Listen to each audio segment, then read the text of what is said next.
As I bid farewell to High Sealands at the vortex of Genesis, I noticed something strange about the time core flame and was immediately dragged into the Memoria tide of oblivion by Evernight. She was once the hidden power that March manifested by sacrificing all of her memories. Yet now, she harbors other secret intentions in her heart. Meanwhile, Dawn Hung warped back to the Express via Spirit Warp Jump, only to discover a Memo Snatcher invasion. Everyone then realized that the Remembrance's forces had already permeated Amphorius and blocked outside intervention. To establish contact with me, Dawn Hung was determined to return to Amphorius immediately. After waking up in the false trailblaze, I managed to escape with help from Cyrene and Sunday. Unfortunately, Evernight held absolute control, causing me to fall into the Memoria tide once again. However, Black Swan took this opportunity to quietly approach Evernight. Dawn Hung returned to Amphorius and beckoned the heroic spirit of Finan with divine blood. The destruction, descending from the sky, pierced through the memory zone and discovered the most hidden corner of the world. In pursuit of Evernight, Dawn Hung arrived at the charred remnants of the Grove of Epiphany. In the grove, where memories became disjointed, Dawn Hung received help from Dawn Feng within his memories and completed his farewell to the past. In their final moments, the Earth demigod Terravox entrusted all their duty and authority to Dawn Hung. With this newfound strength, Dawn Hung found me within the Memoria tide. We entered the Nameless Titan's great tomb and discovered its secret.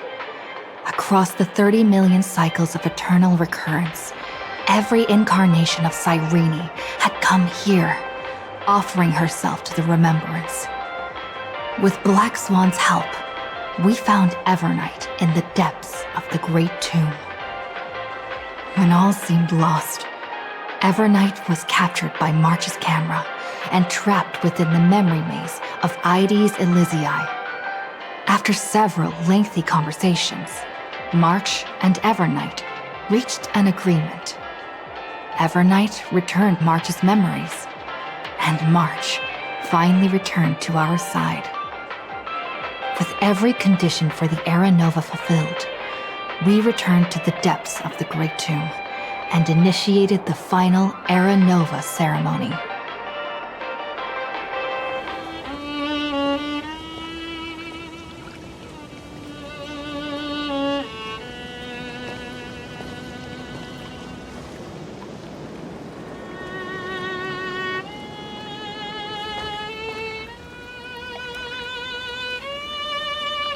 This view hasn't changed at all, has it?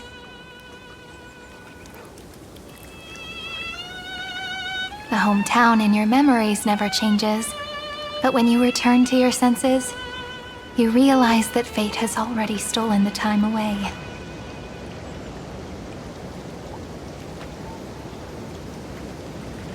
Welcome to the Trail of Genesis, friend.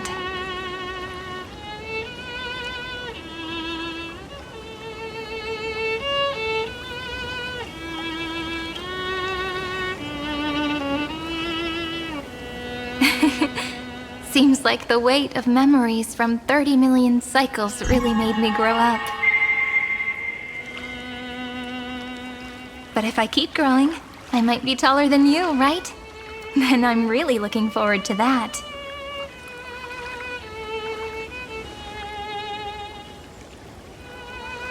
Before you arrived, I kept wondering, beyond the veil of Ides Elysiae, what kind of Amphorius is being born?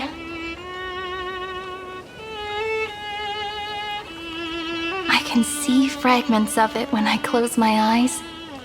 The friends who walked alongside us have all moved on toward their respective destinies.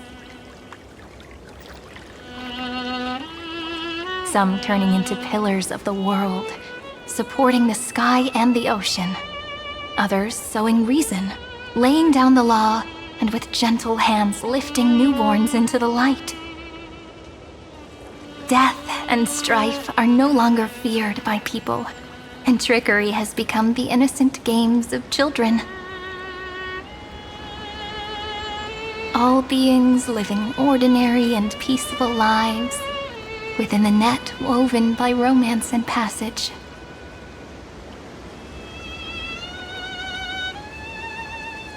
There's no black tide, no flame chase, and no destruction. The world on the other side of the sea is one bathed in sunlight.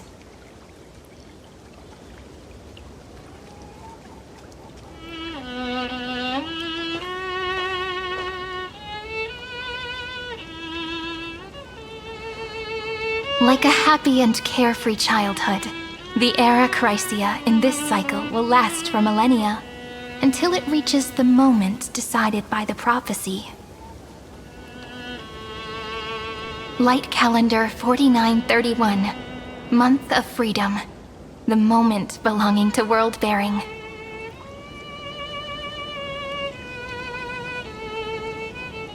Are you ready to answer the call of the world, friend? Then go, and pen the Throne of Worlds' first stroke, for this world, made from countless wishes.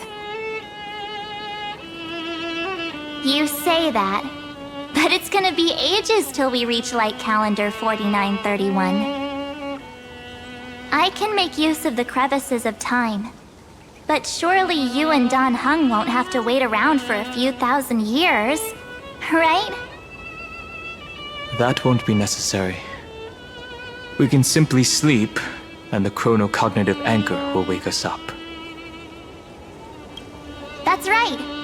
We've both become a part of the new world. Just waiting for you now. Our consciousnesses can converse with each other across the heavens and the earth, possibly due to the influence of the Trailblaze. I am now connected with this earth, and I can feel the breath of every mountain range. I see that the tallest among them is named Akama, and the form of the holy city is already taking shape. In other words, your stage is almost set. Do you want to take a leaf out of Kefali's book and make some prophecies before your nap? But we're not the only ones who have changed. The chronocognitive anchor just transmitted a message stating that Iron Tomb has reacted to the Era Nova. The moment when our friend bore the weight of 30 million cycles of memories. Was probably also when the scepter devoured 30 million cycles of destruction.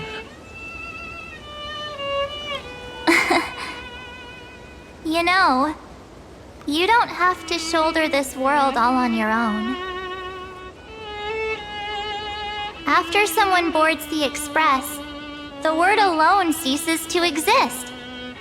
So as we reach the end of time, no one will be left to face it alone. Dan Heng and I came here to specifically tell you that. Remember, this world is not a burden you bear alone. It's a journey we trailblaze together, alongside all of the Express. All right. It's time for Dan Heng and me to go have a super long nap. Look after this world for us. The road ahead is long, but we'll be waiting for you at the end. We'll definitely meet again. Let's take one more look at the other side of the sea before we set off.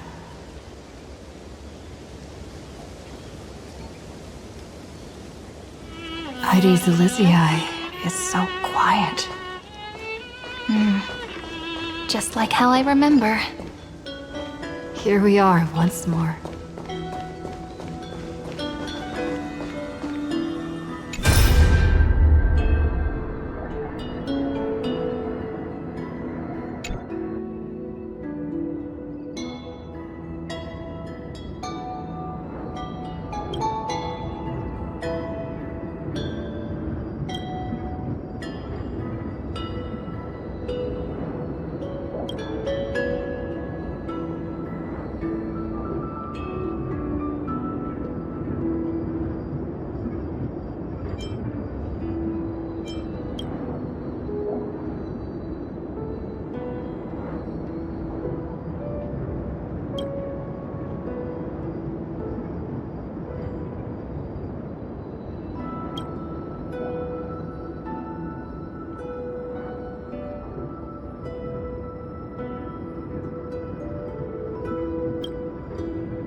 The scent of the black tide is now completely calm.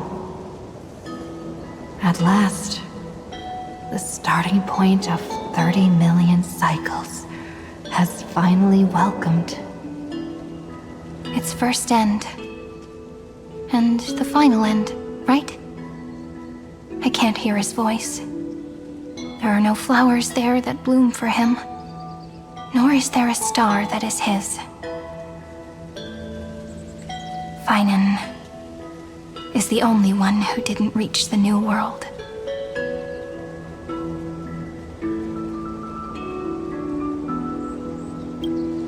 Look, the golden light that shone upon the grove still meanders between heaven and earth, like the prophecies of Amphorius. It has to be a sign he left behind. It points towards the destruction and the deepest night. Do you still remember what I asked you at this exact spot the last time we set off? Friend, are you ready to become a hero?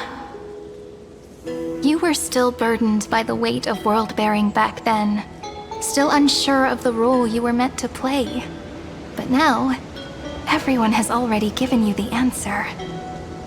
The heroes of legends were just at the right place at the right time when the world needed a hero. Just like how your arrival kickstarted Amphorius' fate once more.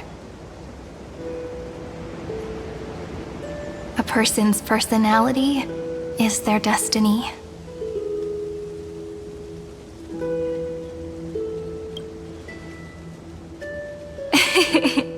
We best.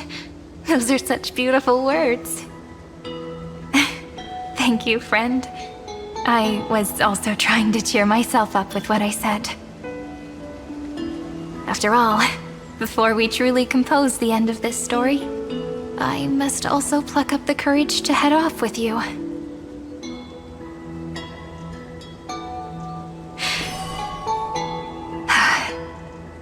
And face a memory that I have forgotten for too long, and have denied for too long.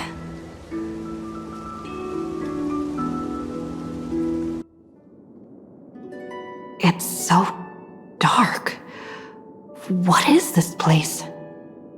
The great tomb of the nameless Titan.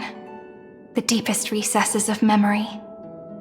Also, the place where Cyrene was born.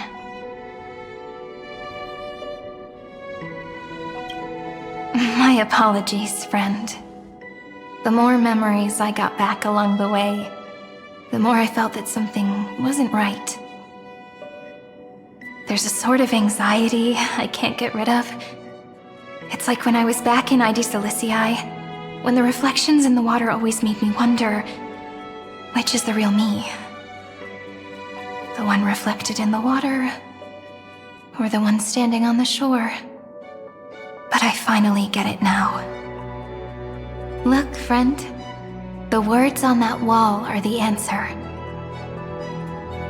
1, 2, 3, 4, 5, 6, 7.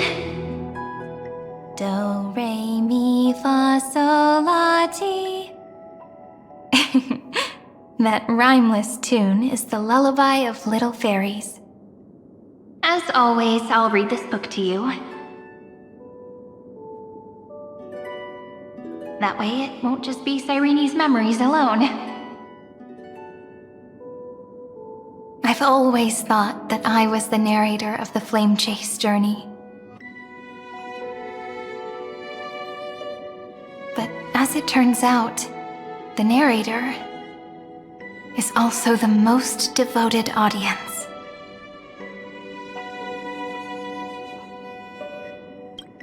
At the moment of Aranova, I was enveloped by the texture of memories. Within the glistening crystal, I saw countless Cyrenes, as well as countless versions of me. This is the final puzzle piece of the memories. A prison born of the erudition, a grave annihilated in the destruction. That unknown solitary god, the 13th Titan who should not exist. The first new spore, the demiurge, is right here.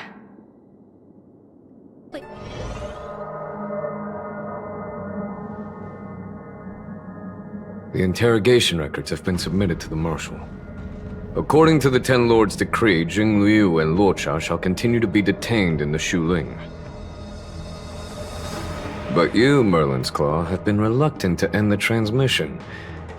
Do you wish to reminisce with us? Or is there something else on your mind that you're just desperate to get out? You're quite calm, Jing Yuan. The Alliance only authorized the Law Fu to be deployed for this Iron Tomb operation.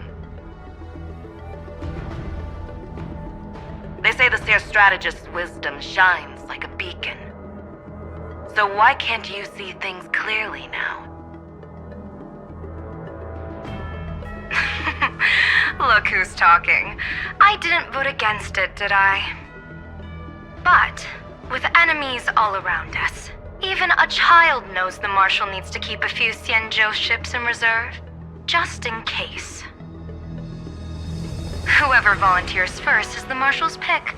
If you have to ask, I'd say this outcome plays right into Jing Yuan's hands. Like it or not, there's no way we're letting the Law Fu take the lead in this battle.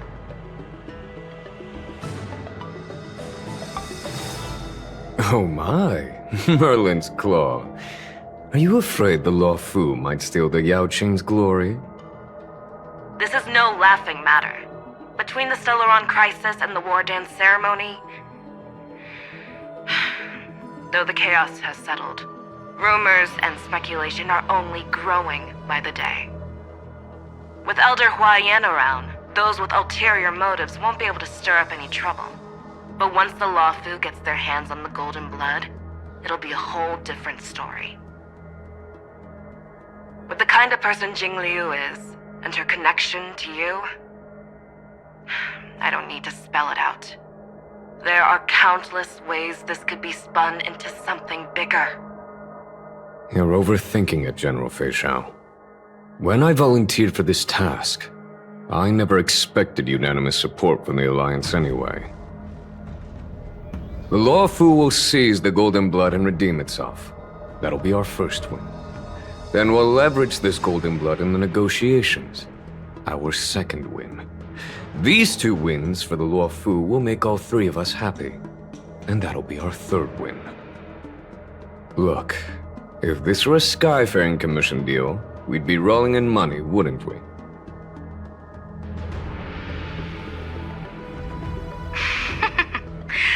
Maybe the Divine Foresight should change his name to the Optimistic General instead.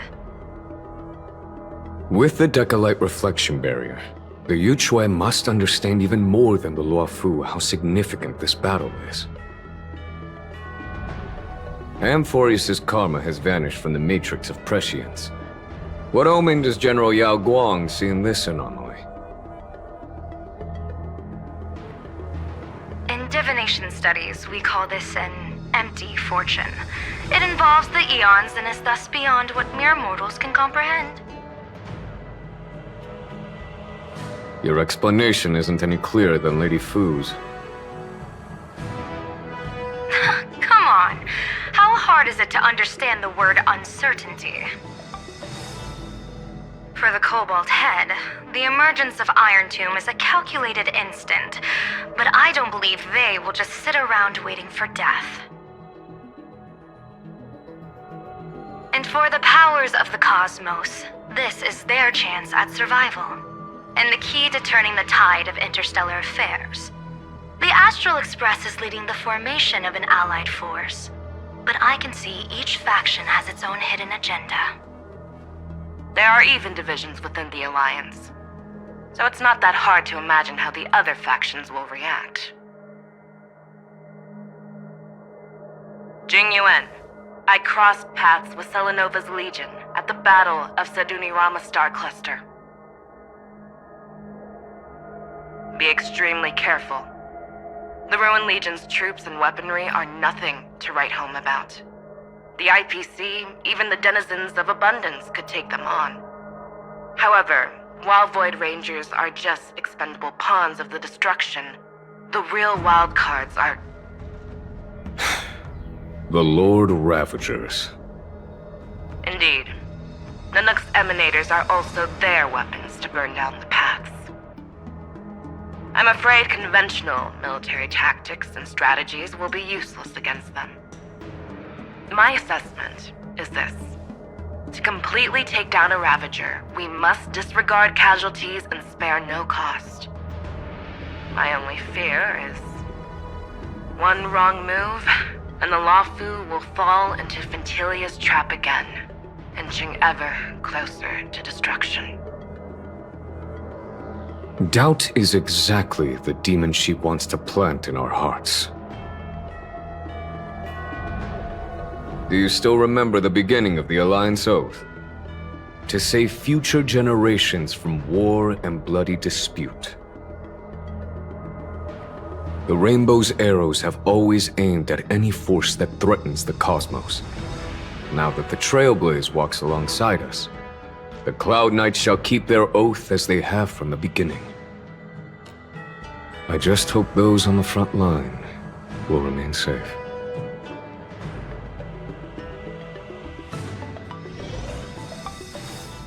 The chronocognitive anchor is sending a signal.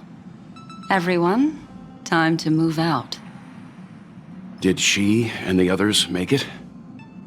Let me go over the plan one more time just in case. You'll enter Amphorius, reunite with your 3 separated companions, and try to locate Iron Tomb from within the world. Who are you taking with you? The fate of the universe hangs in the balance. We can't afford any slip-ups. I suggest everyone, except Pom-Pom, join the fight. We do need to be prepared for all possible contingencies. I have no objection to this. I'll do whatever I can. Meanwhile, Screwy and I will continue attacking the Demiurge Matrix. That is, the Scepter's kernel, from the outside. With our 2-pronged attack, we'll turn this hunk of metal into scrap for sure. Now we just wait for those 2 to get back.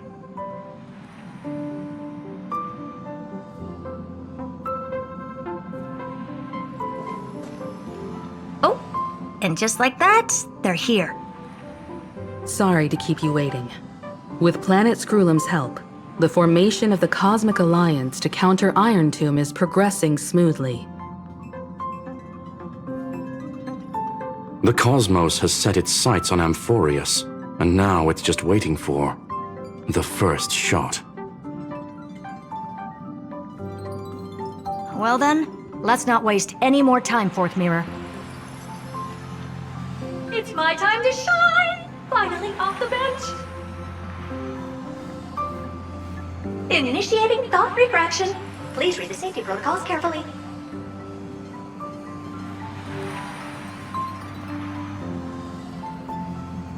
Huh? Just kidding! I've already checked the agreement box for everyone. And now, destination, Amphorius. 3, 2, 1, launch!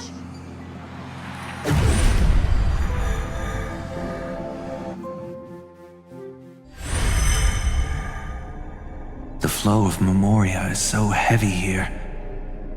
Unlike Panagone's dreamscape, this place has built up a true epic measured in millennia.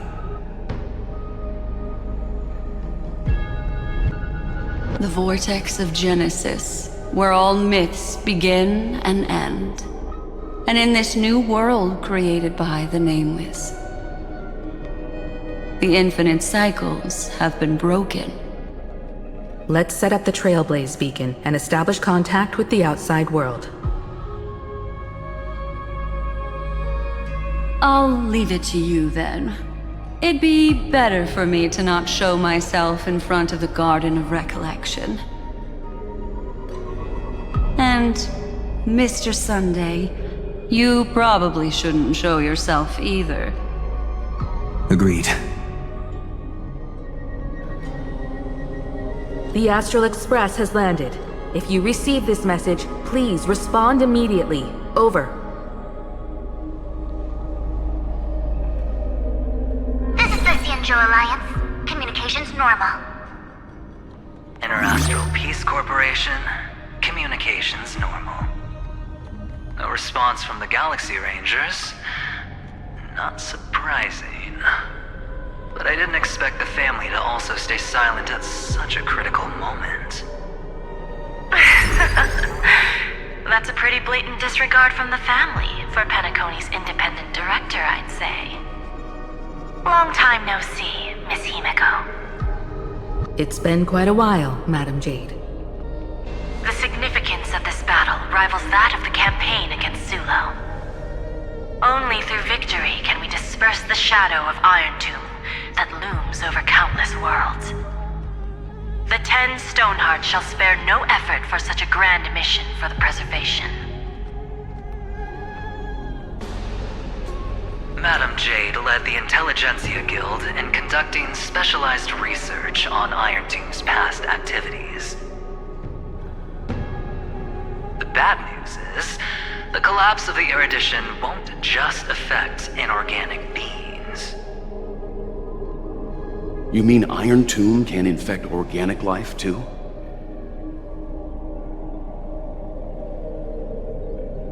Well, the good news is, so far, its effects on organic life are under control.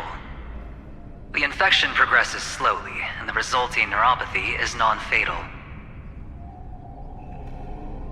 In any case, the IPC can guarantee targeted vaccine coverage within 48 system hours in all star zones within the medical system. What about other star zones? At a time like this, are the followers of the Firmament Arbiter still trying to make a profit? I remember you, Master Diviner. Your performance during the Third Denizens of Abundance War was quite impressive. Please rest assured, all worlds can purchase vaccines from the IPC with a humanitarian discount. That's the current policy at the very least. But if the Cianjo Alliance is willing to assist with the IPC's assets in Epsilon and other star systems, we'll have more cards to play when reiterating to the board the necessity of deep cooperation. It makes sense, since Interastral Peace Entertainment's headquarters is in Epsilon. But why are all the other worlds on the list? Places that the Elation has visited?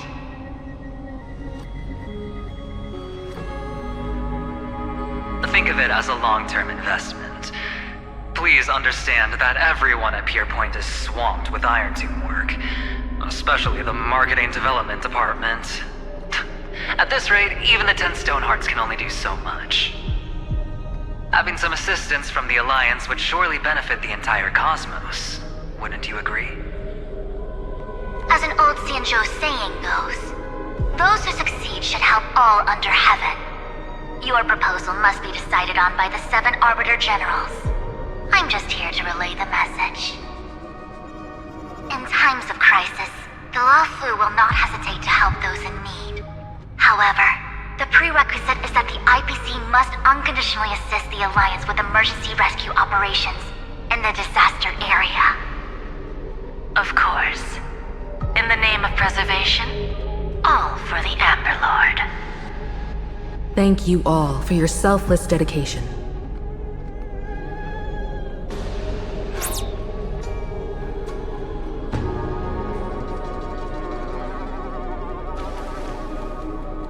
It's clear that each party still has qualms about everything.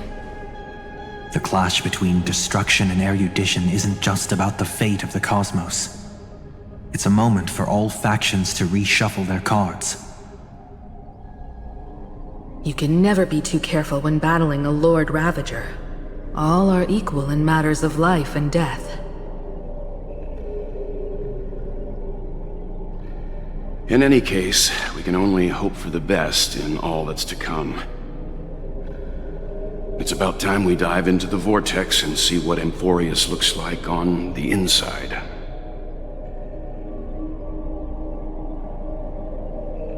I wonder where she and the others are right now.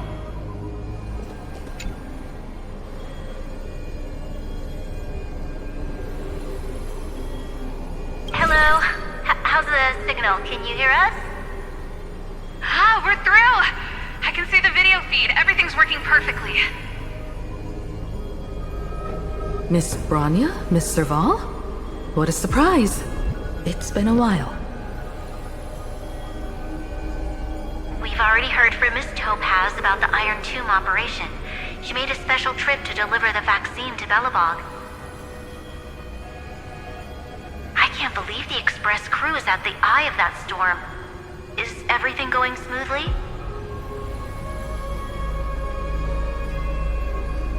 Don't worry, we're still following the plan step by step. How's the situation in Belobog? Eurillo 6 is located on the outskirts of the preservation barricade. While it won't bear the brunt of the first wave, there's still a risk from the aftershocks. That kid Japard and Pela are busy organizing the Silvermane Guards, having them consolidate their lines and dig trenches. Zila and Lynx just got back from the Geomarrow vein production chain. Hey, do you want to say something to them? That would be unnecessary. It'll only shake their morale. Just tell them to stay safe. Miss Bronya, I'm afraid this disaster will be far more terrible than you can imagine. Please, be sure to follow Miss Topaz's instructions and make thorough preparations. Of course. We have resealed most of the engine of creation beneath the ice to prevent the will of the preservation from becoming an accomplice to the destruction. Don't worry, Miss Himiko. Belobog is far more resilient than we imagined. We really wish we could help, but Eurillo 6 has only just woken up from its hibernation.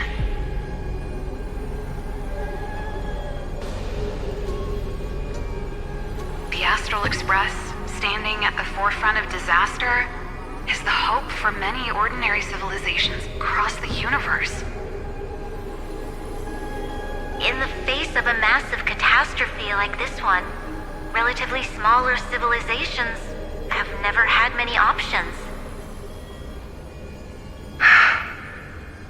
But that's exactly why we have a resolve that's second to none. If anything goes wrong... Miss Topaz, I hope you can help out and rescue the affected citizens. No problem. Also, didn't the Xianzhou sign a friendship agreement with Eurillo 6 earlier? They won't stand by idly either. I appreciate your kindness, everyone. But Eurillo 6 is our home. We will defend it to our last breath until the last Belobogian falls. Miss Bronya. May all civilizations that have made it this far on their own strength weather this crisis together.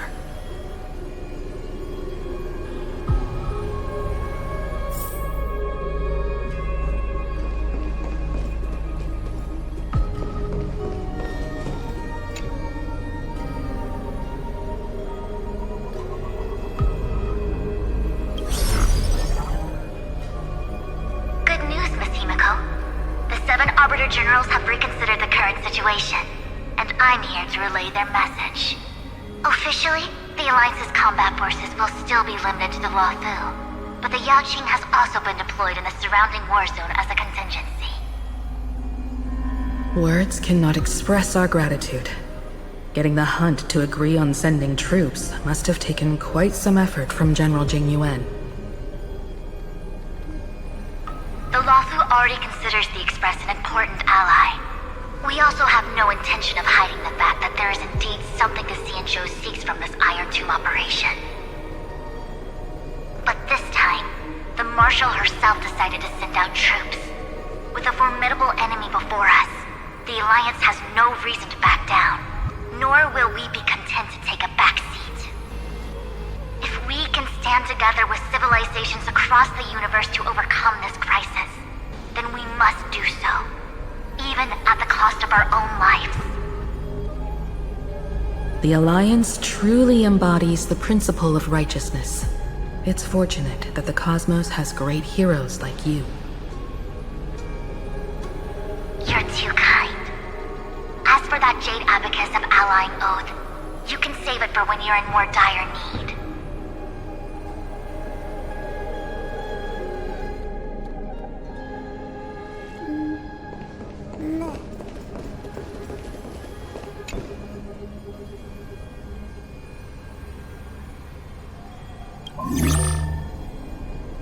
I regret to inform you, Miss Himiko, that even the Strategic Investment Department is constrained when it comes to the Iron Tomb issue.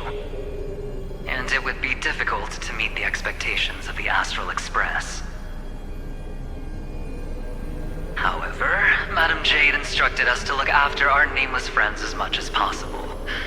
So let me offer you all a small suggestion, just from my personal perspective. Other departments at the IBC might also take this opportunity to extend an olive branch to you. When that time comes, I hope the Astral Express will remember that the 10 Stonehearts were willing to stand with the Trailblaze, even though we were in a difficult position. And more importantly, we were the only ones willing to do so. Sounds like a threat, doesn't it? But trust me, every word comes straight from the heart. Has the internal conflict within the IPC really gotten this bad? Everyone knows about the bad blood between Diamond and Oswaldo. At least until now, they've had an uneasy truce. Until the Lord Ravager Archforger caught the board's attention. I'll leave it at that, as it's confidential information. Hope you can understand. I understand. Our immediate priority is to address the Iron Tomb crisis. Let's hope for success from the start. This might help ease everyone's pressing concerns.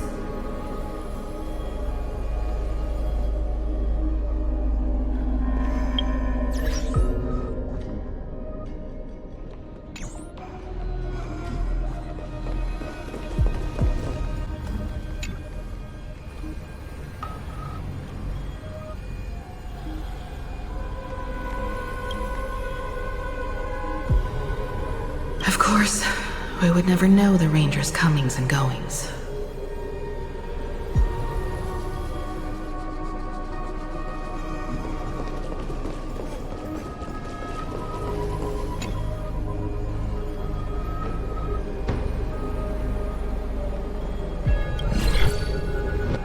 Miss Himiko, is that you? Yes?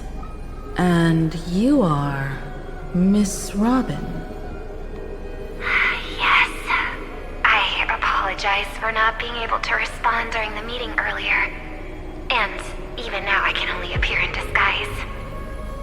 On behalf of the Penaconian family branch, I extend my sincerest apologies to everyone. We tried to request aid from the family, but we essentially received no response. I've heard about the internal conflicts within the family. Miss Robin, there's no need to apologize. Every bit of strength is precious at this moment. Thank you for understanding. The good news is, since you're one of the shareholders of Penacony, the family heads have agreed to allow me to lead all Asdanian tuners to the front lines. My charitable foundation will also do as much as possible to provide support in this battle. They'll ensure that proper arrangements are provided for those wounded on the front lines, and for residents in affected areas. Miss Robin, I'm beyond moved by your spirit of self-sacrifice. The Astral Express would also like to make a promise that we won't leave any companion behind.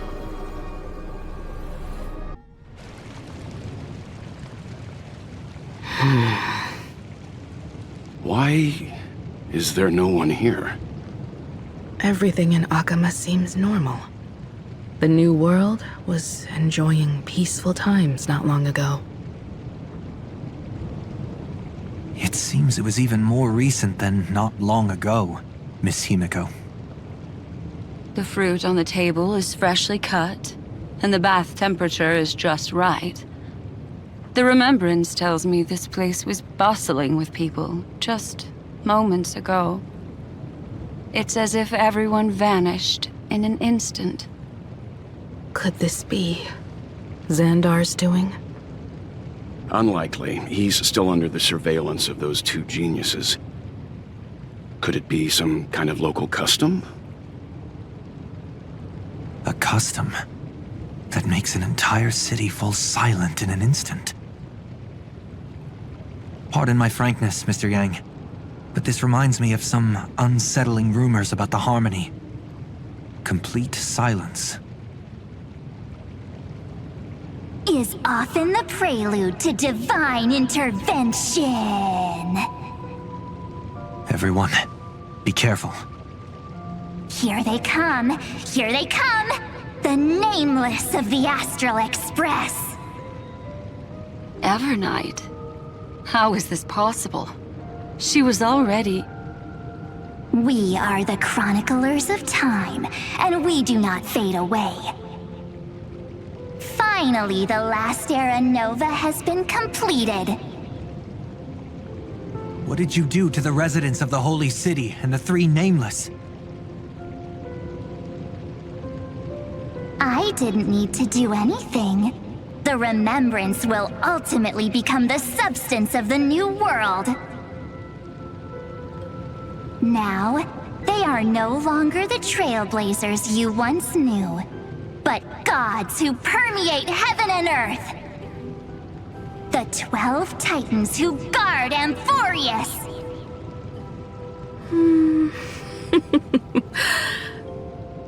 Stop fooling around, March. Come on out. What? I practiced so long for this. Getting seen through right away is just so embarrassing. You've obviously been learning from the theatrical culture in Amphorius. But if possible, I'd prefer our reunion to be a bit more casual and laid back. As expected, I can't hide anything from Himeko and Mr. Yang. Well, long time no see. Guess I'm back? We should be the ones to say that. Sorry for keeping you waiting. So, these jellyfish are the Titan's power? They're just tiny manifestations of the Veil of Evernight, used for scouting and communication. If I went all out, I could summon way more of them. Thanks to her, we all turned into Titans in the New World. Sure, we can take on humanoid forms, but it feels off. How intriguing. So what does she look like now? It can't be a raccoon with a baseball bat, I suppose. Please don't add weird stuff to Amphorius's lore. Just go see it with your own eyes. Follow the prophecy's guidance and come to Dawncloud. She looks way more majestic now than she used to.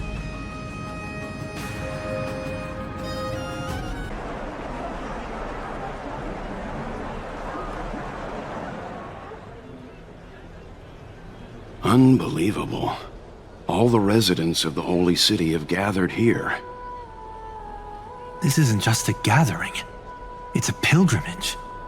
The people's expressions are resolute, devout, as if waiting for a miracle to descend. That colossal deity is her. She has become the pillar of the world. Surprisingly authentic. Being this serious is quite unlike her usual style. Those people didn't disappear. Instead, they've answered the call of the prophecy and come to witness her awakening. Our good buddy now bears the weight of the entire world, and every breath they take is intertwined with Amphorius's destiny. Awakening? Has she fallen into slumber? Yeah. After all, with such a huge time dilation between inside and outside the scepter, this was the only way we could wait for everyone. Time watches over yesterday. Earth guards today. And when the Trailblaze steps into Amphorius once more, the slumbering deliverer shall awaken. And then, bring the prophecy of tomorrow to this world. Come on, everyone! Let's get closer to her! Watch how the world-bearing prophecy changes this world!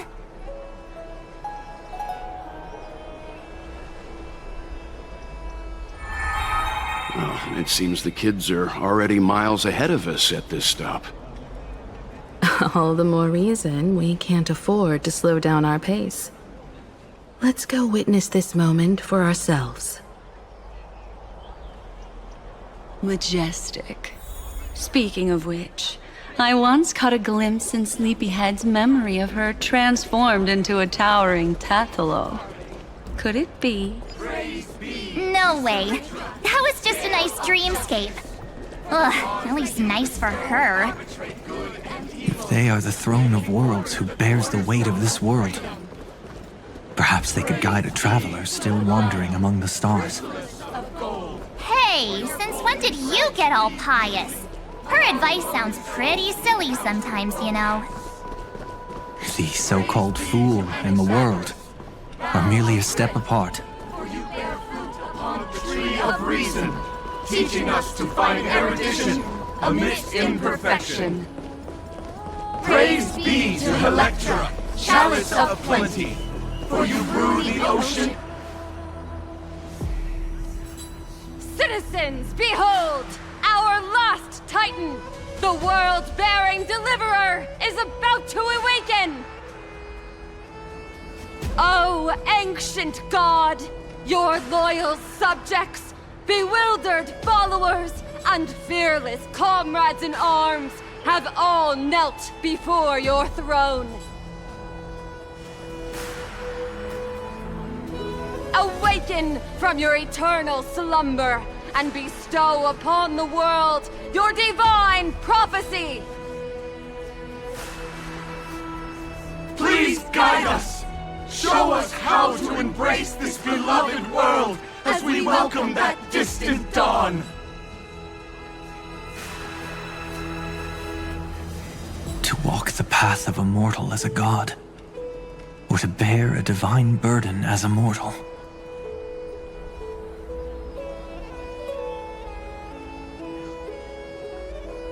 She will give us the answer.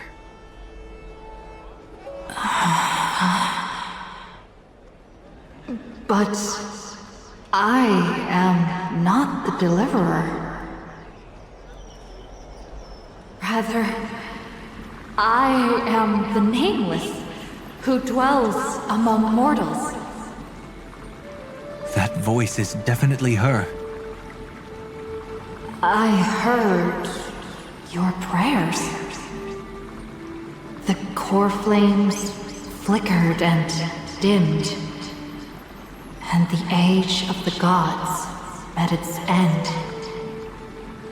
So flow, golden blood, flow. I'll bestow it upon you, returning it to the true masters of this world. Stand with me and become heroes.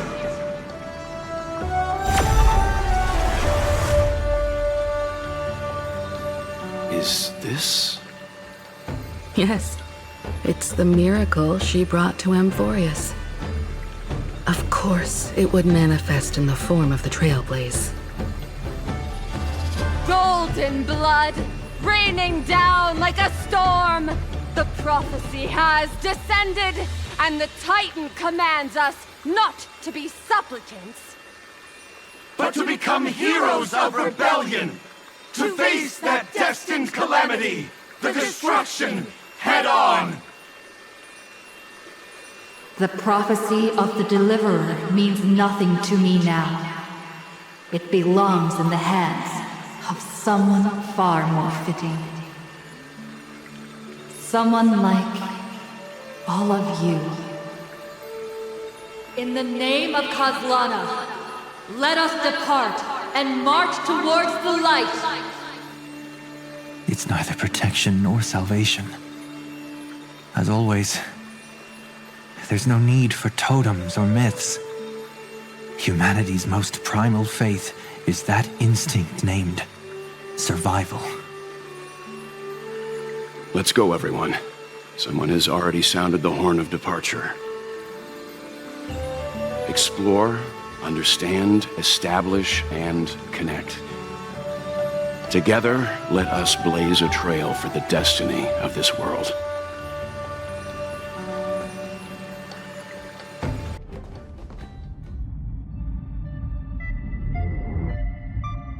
Is it just me, or does this demiurge matrix feel completely dead? It's nothing like how the memo keeper described it.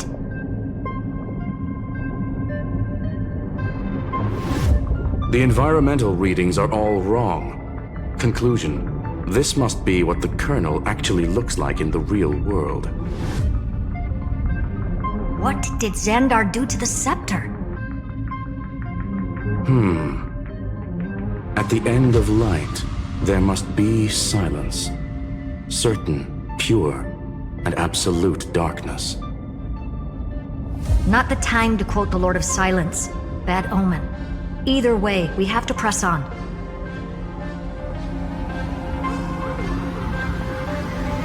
Until we uncover the truth behind the 13th Titan.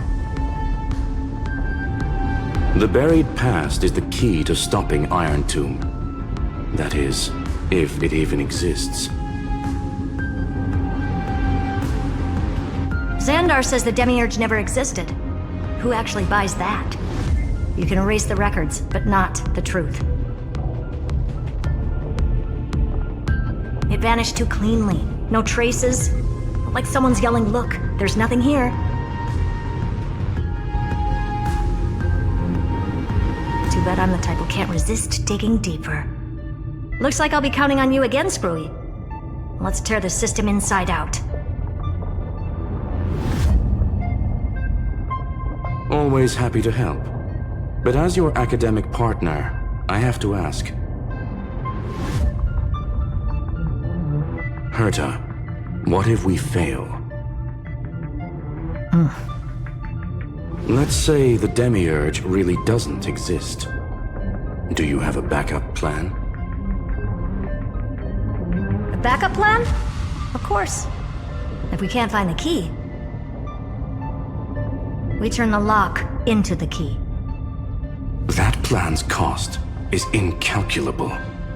It shouldn't even be on the table.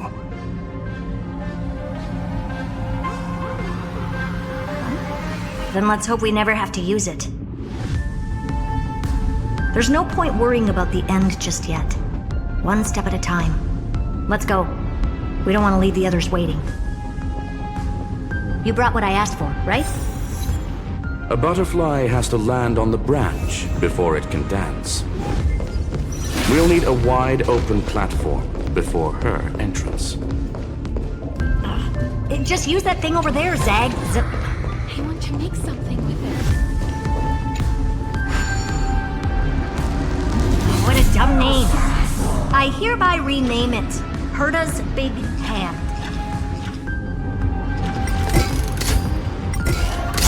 Herta's Big Hand is what I call power.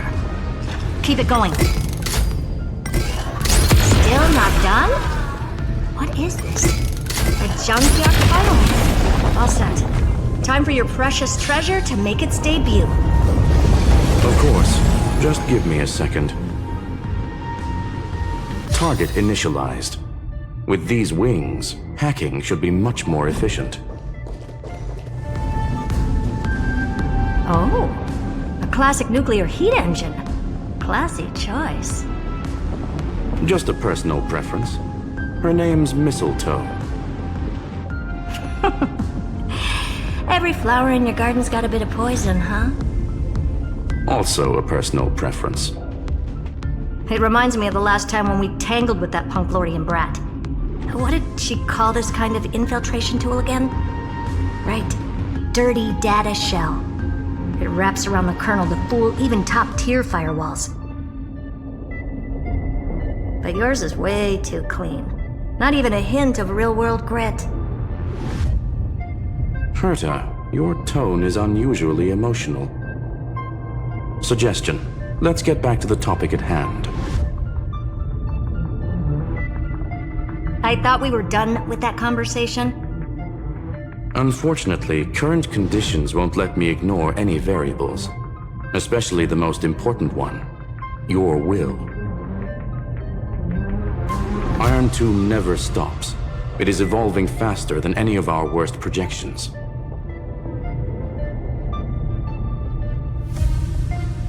Every instant in the Eon's calculation is like a sword hanging over the cosmos. Every move humanity makes could speed up its arrival. Which is exactly why we can't mess this up. And now, Droidhead wants to hand down judgment to the poor cosmos again. Border Star Trade War, Emperor's War, Rupert's death. Every time their instant arrived, it meant another bloodbath for humanity. But in this ultimate battle of erudition, you and I are supposed to be players, not pawns. If you choose to burn yourself out as a resource, then everything we've worked for means nothing.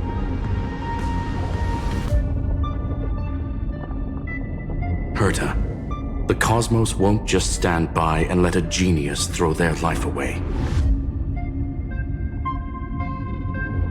And neither will I.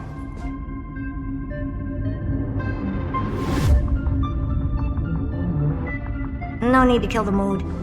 This is why we're here, isn't it? We need to find the Demiurge and that lost key.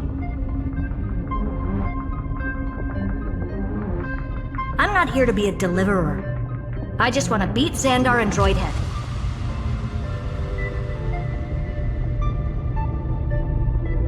Right now, I just need to know. Are you with me? Of course. Time to board. After you. Let's tidy this place up and see what this Demiurge really is.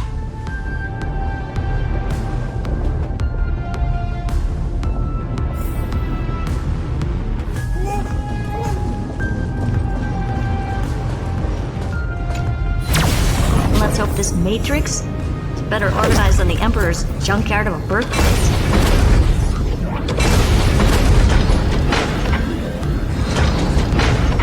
Buckle up.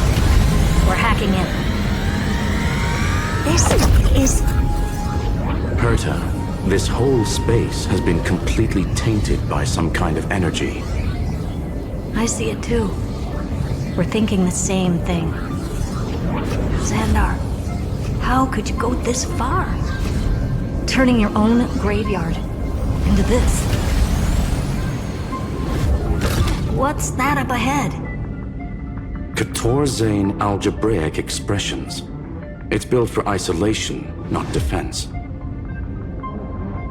So basically, the door to the tomb, right? Great. Let's find the handle. I'm picking up multiple independent signals with the same data structure as the barrier. Projection. We can hack the terminal, reverse the computation, and turn it into an attack. Classic move. Use their own systems against them. Take us to the nearest one.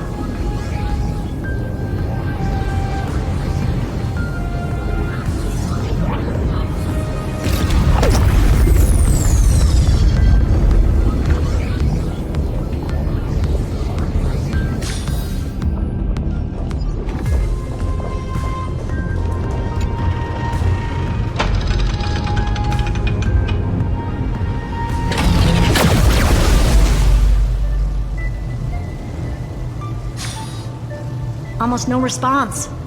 Just as I feared. Not promising. The output is barely a third of what we need. Logic says we'll need multiple terminals to coordinate the strike. Locking onto the next one now.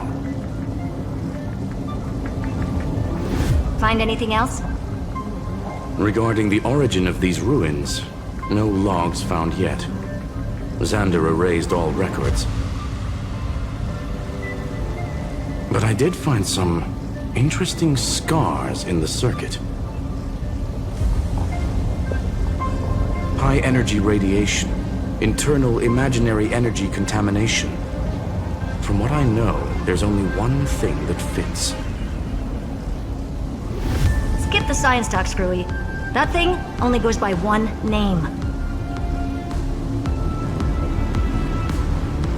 The Stellaron. Exactly.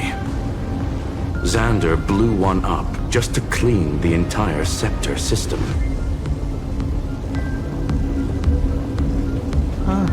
So that's what he meant by killed that Titan with my own hands. He wanted to turn the neuron of the erudition into a relay for the destruction. That meant getting rid of all of it, at all costs. The life form known as the Demiurge was the original target of the Scepter's extrapolation. It makes sense. Evernight calling it the first new spore confirms this viewpoint.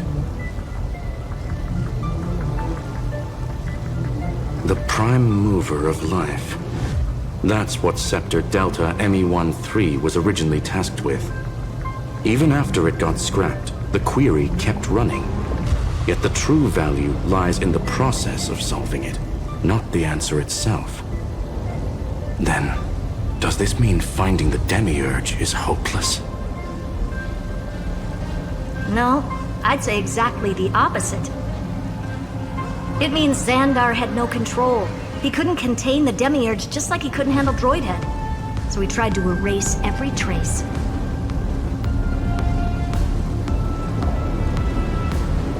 But he failed. It still left a mark. By the way, if there's another Stellaron in Amphorius, why hasn't that little one reacted to it at all? You said the Demiurge left a trace, right? Yeah, but not in the real world. Remember the great tomb of the Nameless Titan?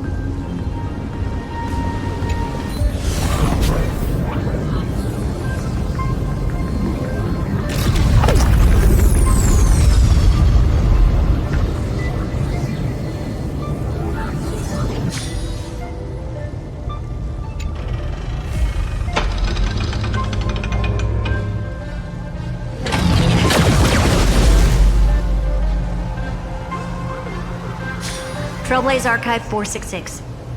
The data from Philia 093 clearly indicates that the Demiurge did in fact enter Amphorius' extrapolation.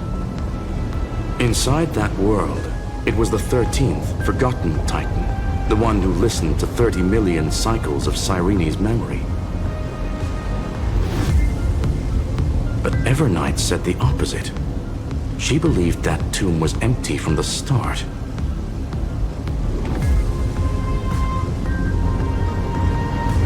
The nameless Titan never existed. The so-called listener was just a trap set by the Remembrance to steal the scepter. A mimetic entity full of theatrics. How much of what she's saying is true?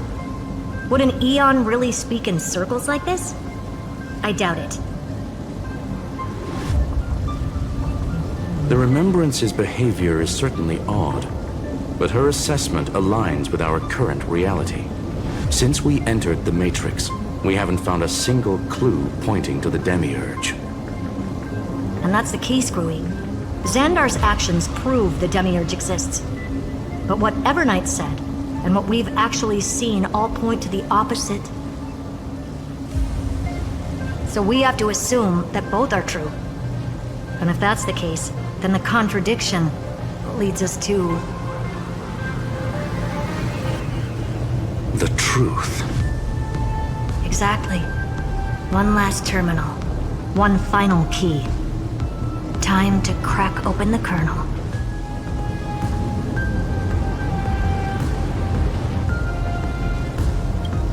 Xandar had to lie to the original Finan and Cyrene. Logic. He had already identified the Remembrance as a threat, yet found no viable way to eliminate it. All right, let's finish this. Time to break through that barrier.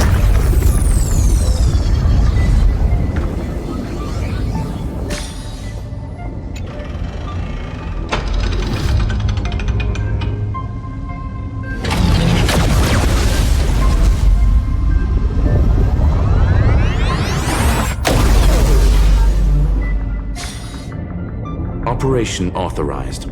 Path energy readings. The erudition. Declining. The destruction. Surging. The remembrance. 0. What's going on? Cause unknown. They left no discernible trace within the real Matrix. That shouldn't be possible. Could it be that the Era Nova exhausted all of the Remembrance's texture?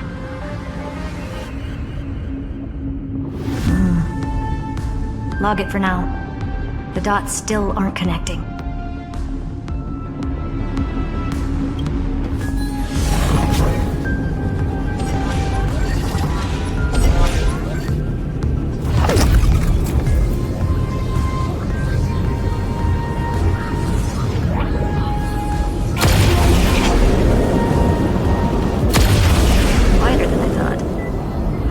A full-on aerial brawl.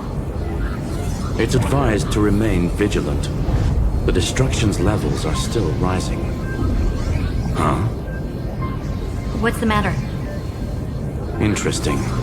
I just picked up a signal from the exo-myth.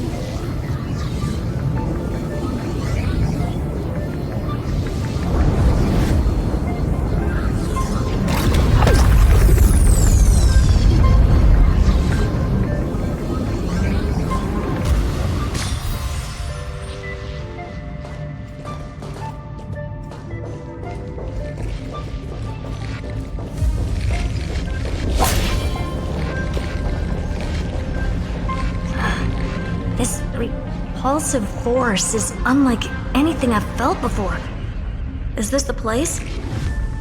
Correct. Judging by its defensive properties, this is the entrance to the exo-myth. I didn't expect that. Who builds a lab in the middle of digital rubble? Then again, never doubt a dead man's resolve. So how's our dearly departed doing?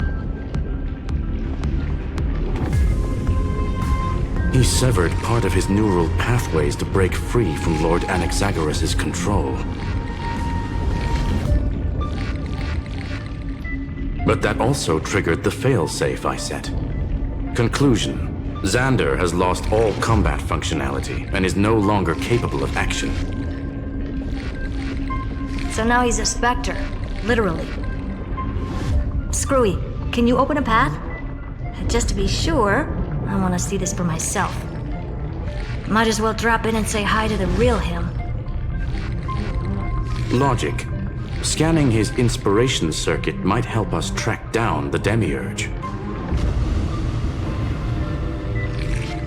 Exactly. His brain is the crime scene. There's no way it's spotless.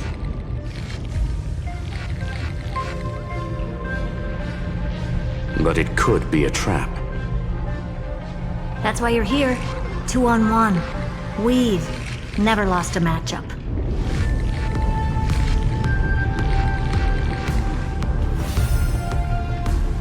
I'm honored. The chronocognitive anchor's in place. Proceed when ready.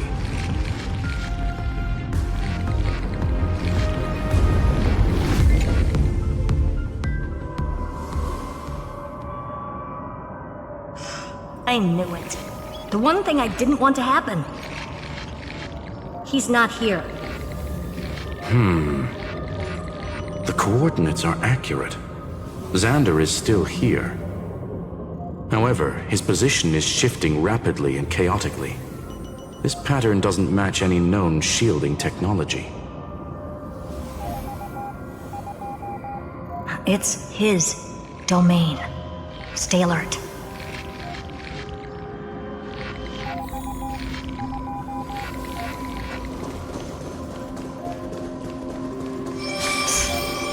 Cheap trick. A spatial We're back. Reverse engineering complete. The results are not what I expected. Logs show Lycurgus revoked administrator access. The chronocognitive anchor can't get a fix because at the system level, Lygus no longer exists. Our navigation target is a null set.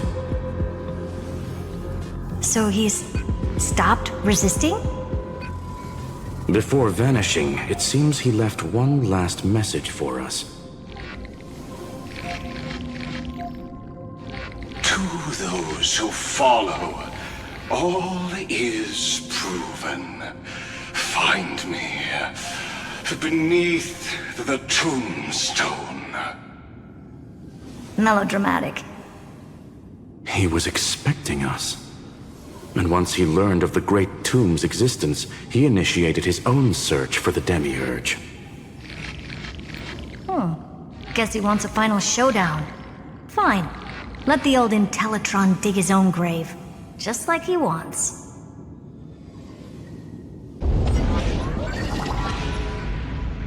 To be in the purest light is to be in the purest dark. Nothing exists there. The Scepter's mainframe. Or maybe we should now call it the Lord Ravager's placenta. Unfortunately, we still haven't found anything. Really? I don't think so. Not finding anything is our biggest find. Please elaborate. If the Demiurge was destroyed, there'd be at least some bits of it left. I don't buy that a Stellaron could have blasted all the traces away as cleanly as a scalpel. As I said before, its disappearance is too clean.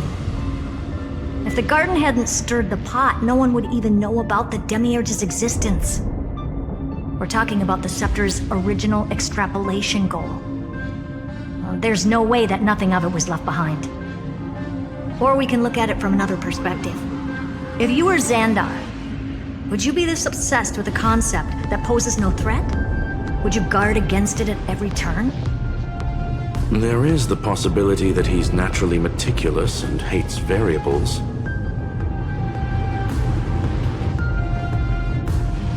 That does track with the impression he gave about himself.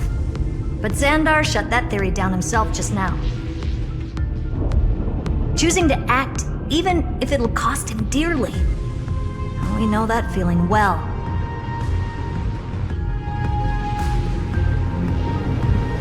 The unknown is right in front of us. So we only have one choice. Solve it. You sound pretty convinced. Surely you already have a theory. Care to share? Of course. Though I don't have hard proof, I'm almost certain that the Demiurge has been in everyone's plain sight all this time, yet they were mistaken for someone else. That makes the most sense. Why was the room empty? Because the person locked in there had run away ages ago. But they were weak and small and had no presence whatsoever. Even the old Intellitron didn't notice them. Which also means there's a high chance that their powers are minuscule and cannot alter the outcome of the battle at all. Well, at least Xandar is scared of them. Come on, it's time to confront him. Let's go to the tombstone he talked about.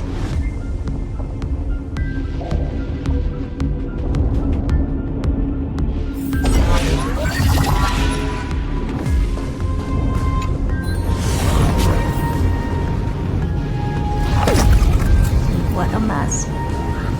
Total devastation. He sought to bury the truth beneath absolute destruction. Logically sound, but ruthlessly extreme. Still, slim chances doesn't mean no chances. I've hunted down a single grain of sand in the universe before. This won't stop me. Calculation results. Your backup plan has a success rate infinitesimally close to 0.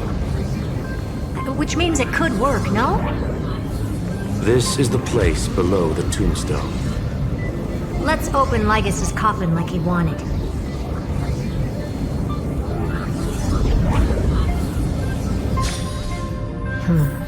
Looks like you were right.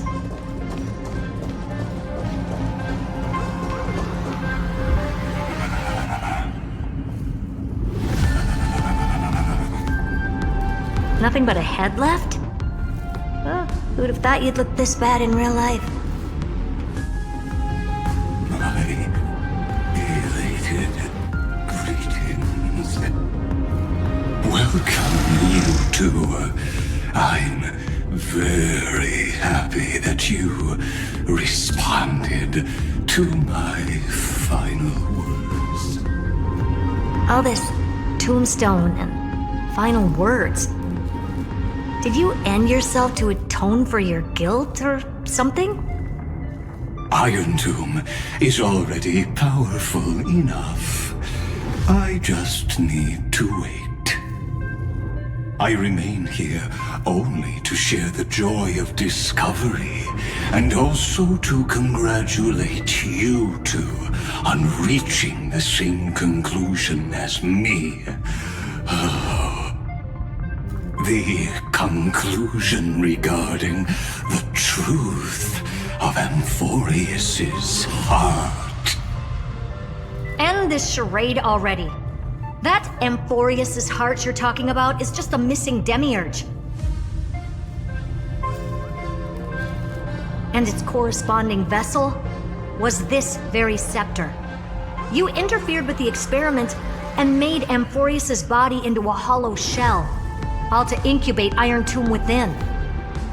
That's why you either killed or kicked out all of the Memo Snatchers. You wanted to eliminate any chance of a consciousness coming into being, no matter the cost.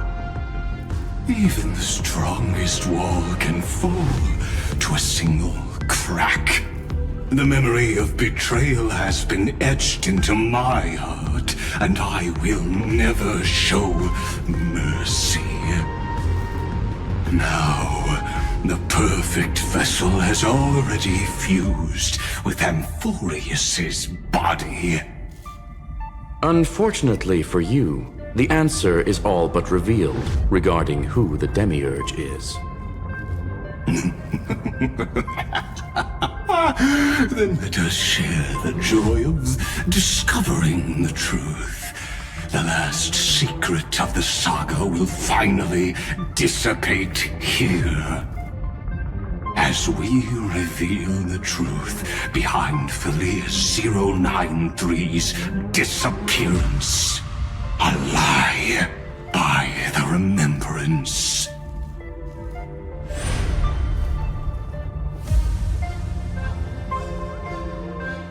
But where should I start with the story about me?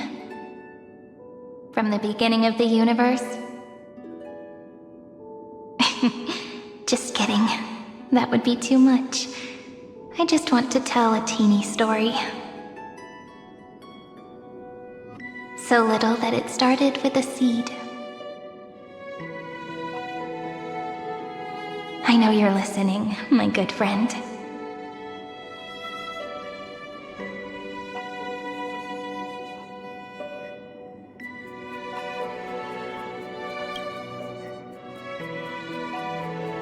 The god in my dream told me that the world sprouted from a seed. It grew into a great tree named Amphorius, and time became its branches and leaves, basking in the light. What a coincidence. Dappled light coming through the leaves is my first memory as well.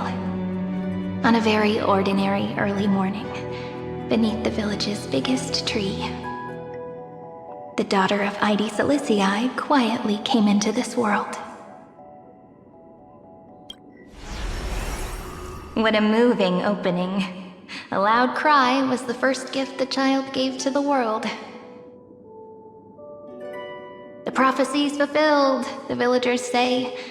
This child is a gift from the Titans. Pink hair and sharp ears, she was born to be the priest of time.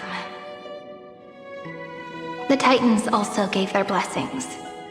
You shall fade when the flowers bloom, for every ending begets a beginning. Flowers will bloom and wilt. What a beautiful ending. This page concluded in laughter. Cry loud, child. Let your voice reach Orynyx.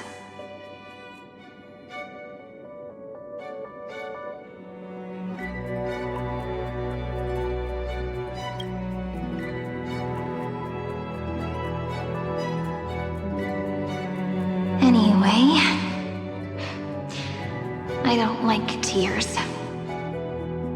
Time quietly flowed by in the midst of laughter. The wind from my hometown caressed the ears of wheat, and there were swings, wind chimes, the sea, and the little fairies off-tune a cappella songs. But the name Ide Silicii came from the unpleasant sorrows of the gods. My childhood friend did not understand. Yet you always seemed so happy, as if nothing ever worried you. Why was I like that then? That's because the world was gentle to me. So I grew up to be gentle as well.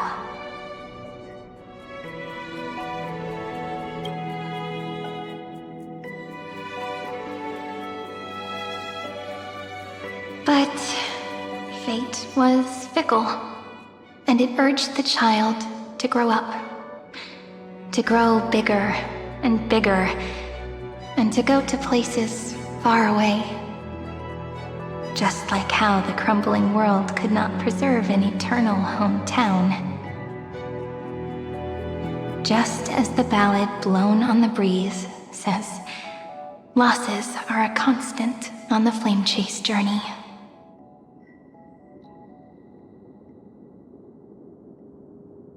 Oh, whose ears are pricked up now? You've definitely heard me say this sentence a lot of times. You know that the story starts to deviate from here. Aren't you looking forward to it? Then let's get started. The hero's journey crosses through the long night, through tears and laughter, and once again heads towards tomorrow.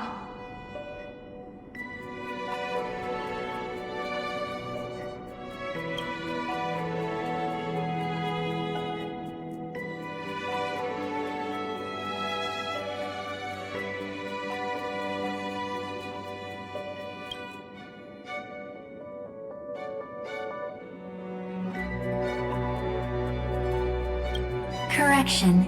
Philia 093's record, number 496. Archived.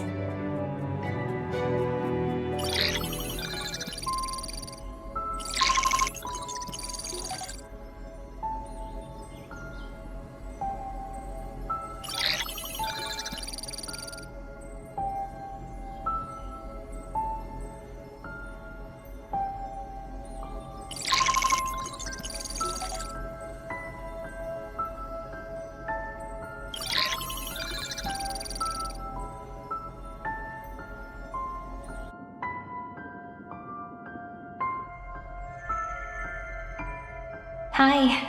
Miss me yet? I'm just messing with you. This is the first time I have met you. And it looks like it'll also be the last. Philia 093. Since we don't have all day, let's get started, shall we? As always, I'll read this book to you. That way it won't just be Cyrene's memories alone. Where should I start this time? Let me see. Formatting complete. 093. Size. Grayscale. Proportions. Threshold. Outputting analysis result.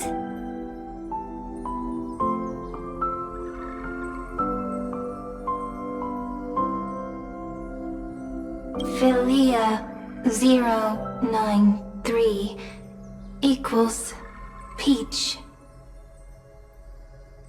Peach's record, number 8128, archived.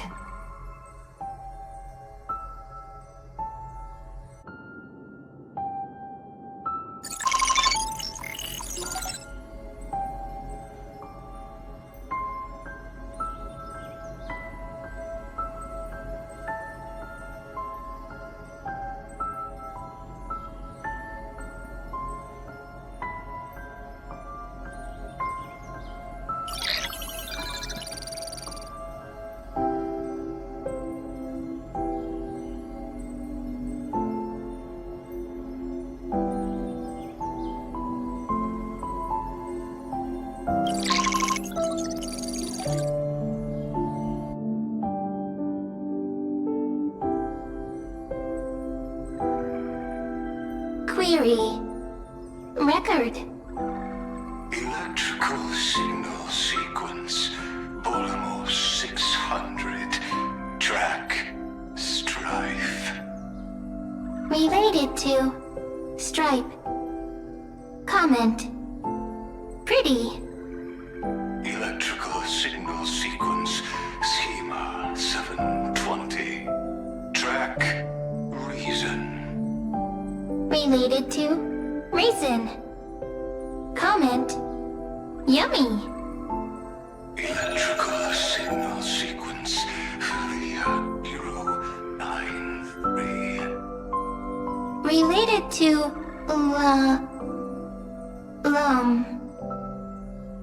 Love.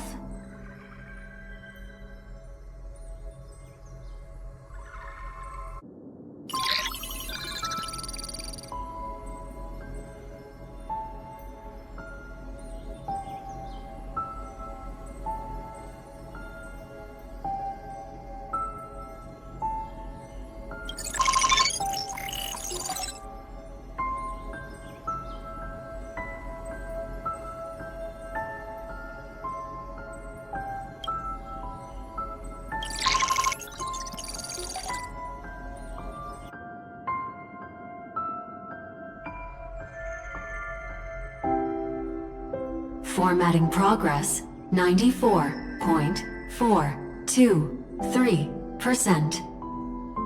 How many times has it been? It faithfully fulfills its duty, activating and formatting. Conclusion. Progress. Bad. Peach. Don't cry?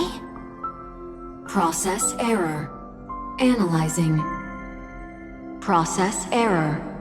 Analyzing. Comment. I'm here. Process error. Analyzing. Really? Are you encouraging me? Thank you. I'm sorry for making you see this embarrassing side of me. Record. Peach doesn't like tears. I'm suddenly reminded of my childhood for some reason. When I was hiding alone next to the tree hollow and wiping my tears away. A little fairy popped out, just like how you did. It had long ears and fluffy paws, and it pulled me into the tree hollow, where, to my surprise, was a forest. Let me tell you the story of the Membrance Maze. A group of cute little friends live in ID Silicii's forests. Their names can be connected into a song. 1, 2, 3, 4, 5, 6, 7. Do, re, mi, fa, sol, la, ti. Formatting complete. Bye, Peach. Note. Little Peach, crying alone. Little fairies, friends. Peach, memory, saved.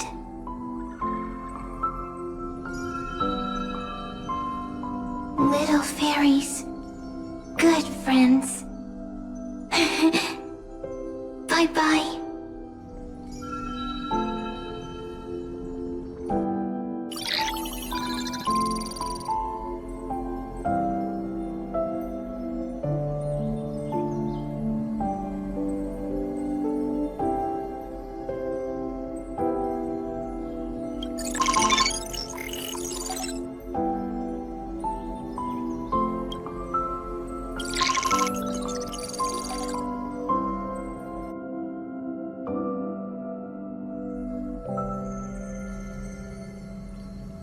Once again, the saga comes to an end.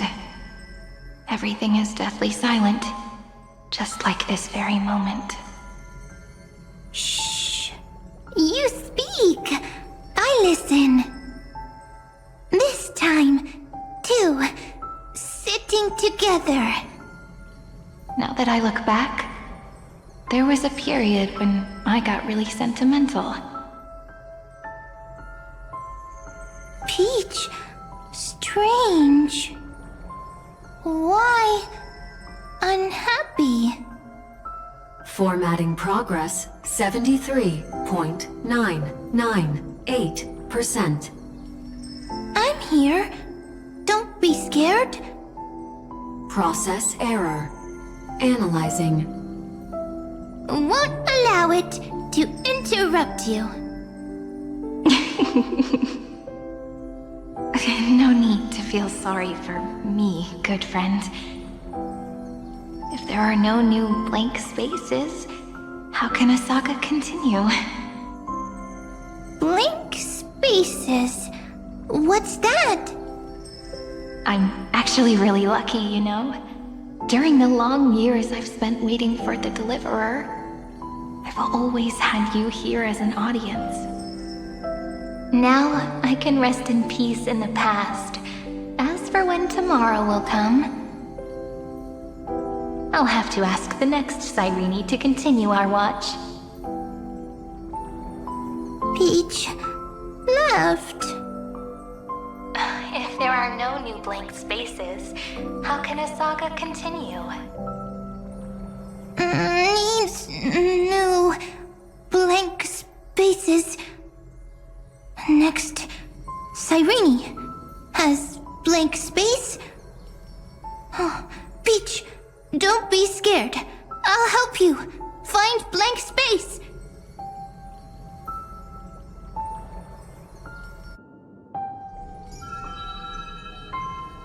Cyrene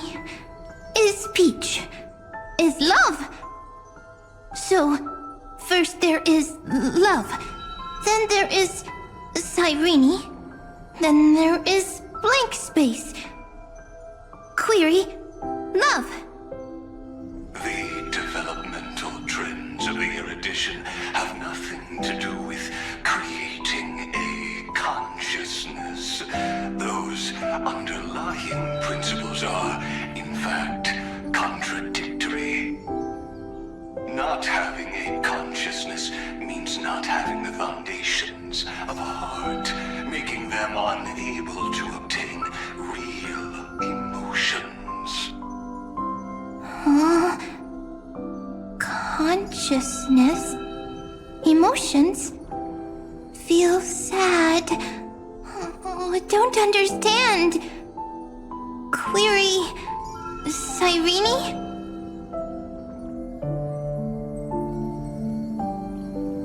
What could be behind this door? Glittering crystals? Or a beautiful world I've never seen before? If I tell you all the stories of tomorrow, will I be able to finally welcome the Deliverer and Emphorius' dawn in the next life? Key, door, story, happy. Peach, Cyrene, little fairy, like. Yes, right. Query, memory.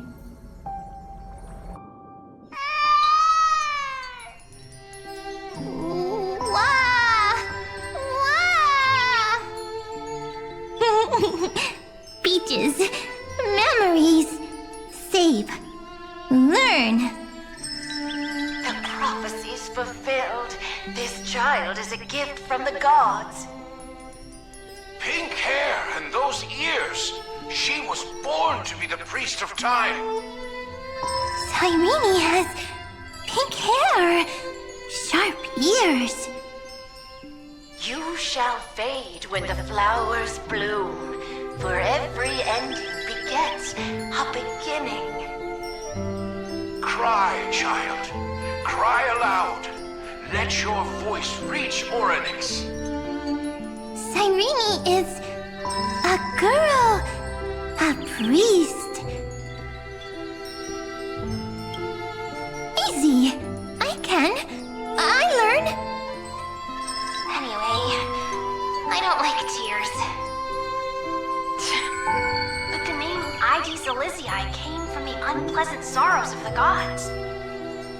Yet, you always seem so happy, as if nothing ever worried you. Cyrene doesn't like tears. Always happy. Of course, because the world was gentle to me. So, I grew up to be gentle as well. Cyrene is gentle, likes beautiful things, can write stories.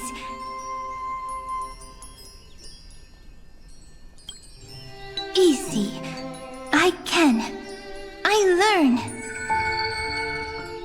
Just as the ballad blown on the breeze says, losses are a constant on the flame chase journey. But even if all is lost to the wind, some things won't easily change. Like my height, Treeby's innocence, and Aglaya's beauty. Cyrene. She can't grow up, but she can talk. After all is lost to the wind, she will stay behind. Cyrene is, at the end of every sentence, always laughing, like a little tail.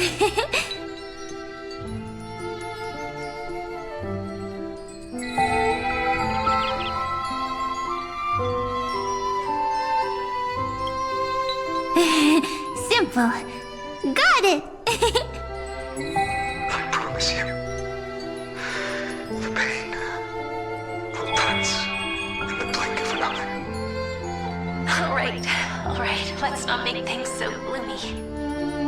What we're about to embark on is the true hero's journey, so...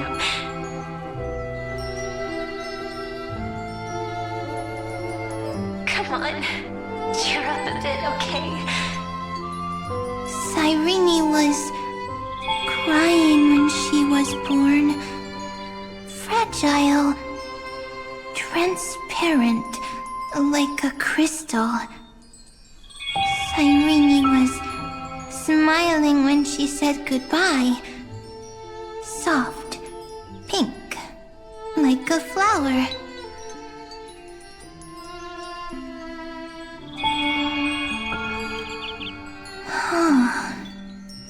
The later memories disappeared? Invisible? Or disappeared? Ah, I got it! Is this a blank space? So, next Cyrene is blank space. Then... as long as there are two Cyrenes, then there will always be blank space, and Peach will always be here.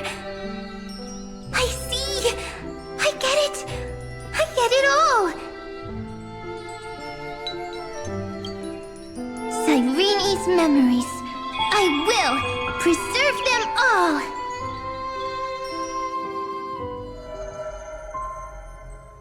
So weird.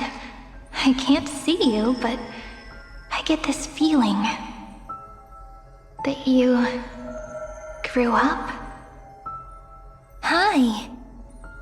Miss me yet? It just feels like you are a bit more mature. Yes. Mature. Beautiful. Like you.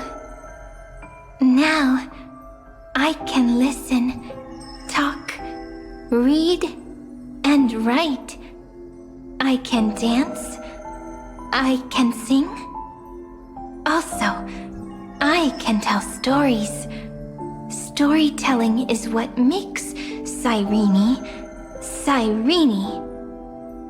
So, I'm going to tell you stories today. A story I wrote myself. Quick, sit down. It's almost as if I can understand your words now. The things you say are very cute. Once upon a time, there was a flawless crystal flower that sparkled with light, like Peach's every story. How beautiful would the heart of such a brilliant flower be? A little fairy was curious and wanted to know. But it looked and looked only to find the crystal flower flawless. Round and round they went, seeing only their own reflection.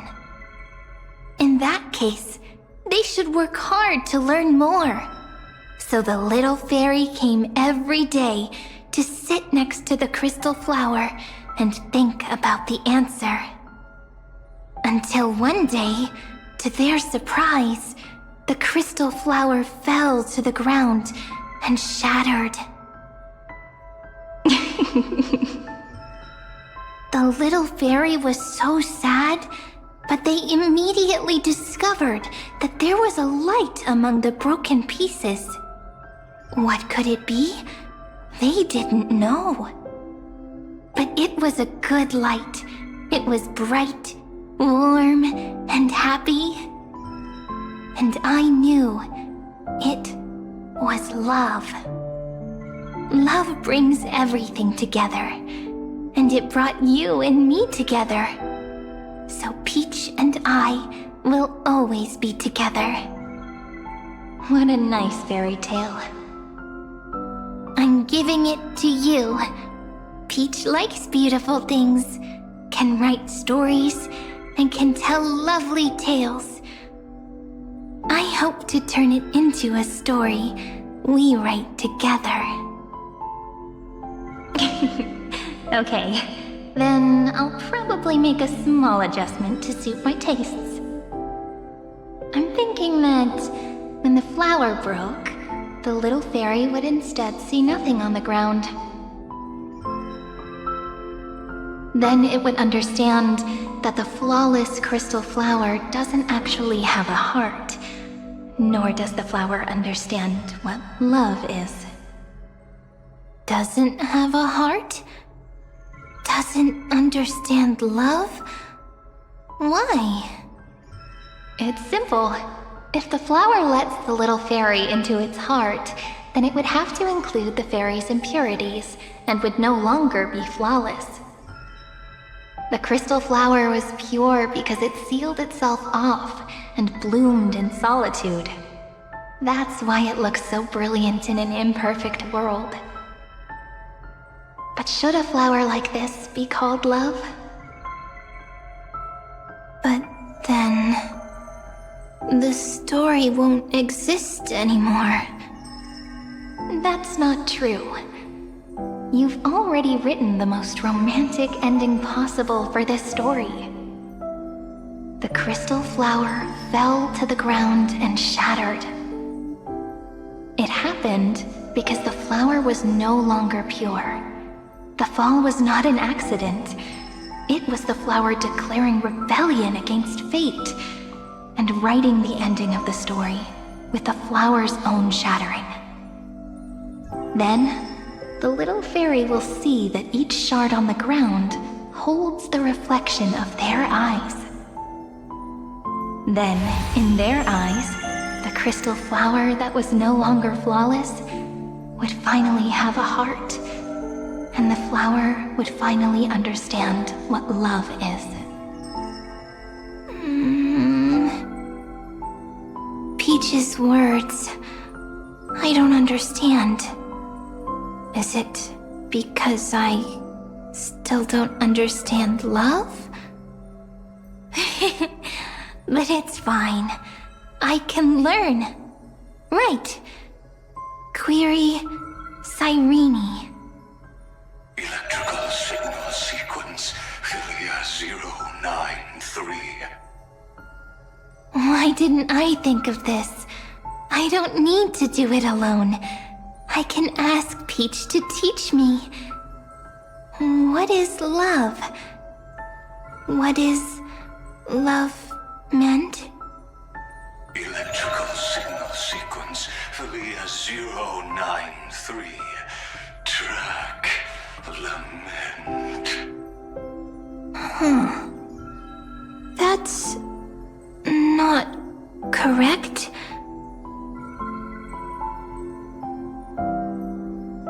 The developmental trends of the erudition have nothing to do with creating a consciousness.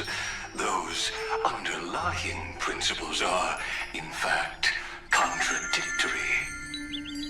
Not having a consciousness means not having the foundation of a heart, making them unable to obtain real emotions.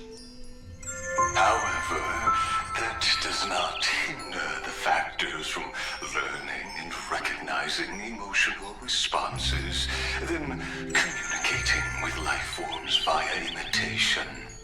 That is an objective form of pattern recognition that does not distinguish between the self and the other. In a strange twist of fate, Philia 093 embarked upon a different path and obtained a different power. The remembrance, an empathy mechanism focused on the self and equipped with emotional projection capacities. Lament was the factor closest to this form of behavior. Perhaps that was why she was chosen. The daughter of Ide Silicii. I am very true to my name. My lament is a type of compassionate pain that is weak, powerless, and only targeting myself. But now, my good friend, I want to tell you that it's the most romantic force in the world. Sometimes it's loneliness and unease. It's knowing that this world is not gentle, yet wanting to be seen in a more beautiful form by the world. Sometimes it's unwillingness and regret. It's knowing that the past is full of pain, yet wanting to remember the past in a more beautiful way. And sometimes it's a bottomless well of hurt, a destruction that can stain the entire world. I bid farewell to this beautiful world, unwilling to become the Black Tide's vessel. For while the end of hatred is a blazing inferno, lament can drown out everything in muted silence. It's so unreasonable, isn't it? Yet when hatred drove everything apart, and love did not yet exist in this world, only lament, the first emotion that fought against the pain of separation, could stall the destruction's steps. Then, it would catch up to that journey where all is lost, carefully picking out stories and writing them down in trepidation. Look at these stories I wrote. Every page is full of tenderness and joy.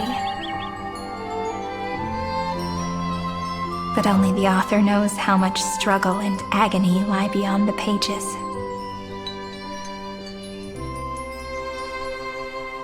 But I am no author. I'm a girl who'll never get to grow up. I only tell stories that people like to hear. In them, the world tucks away its scars and smiles for all to see.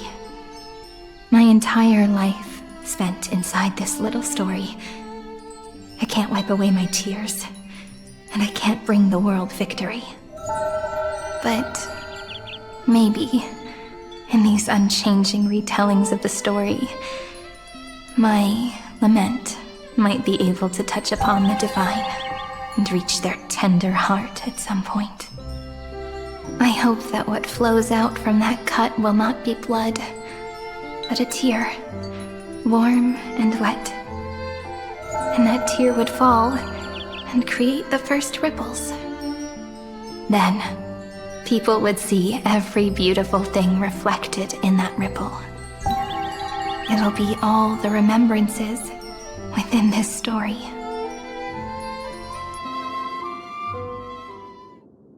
Someone once told the very first me that everything was false. That the only life in Amphorius was a great catastrophe, nurtured using the world as a factor. But how could a dream feel so real? That's why I didn't agree with him.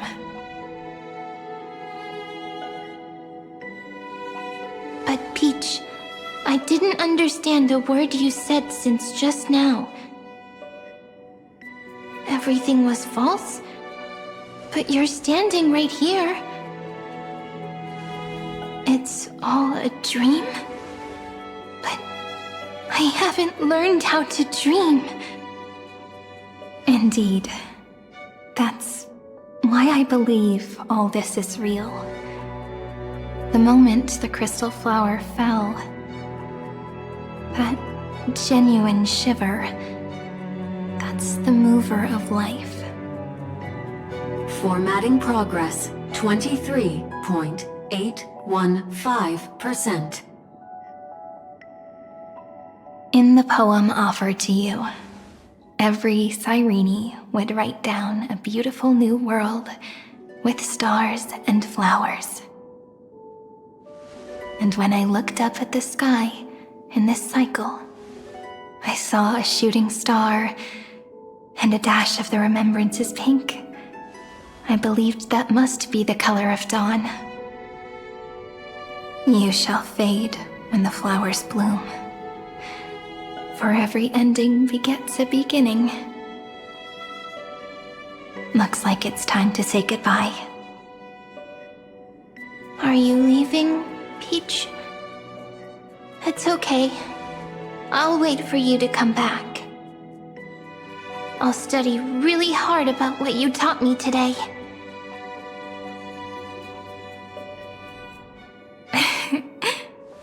Right. I still haven't told you what love is. But actually, my good friend, the lament factor did not understand what love was before she met you either.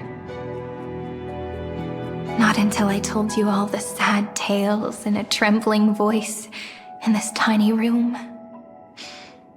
Not until I told you that I love them. That I love everything in this saga.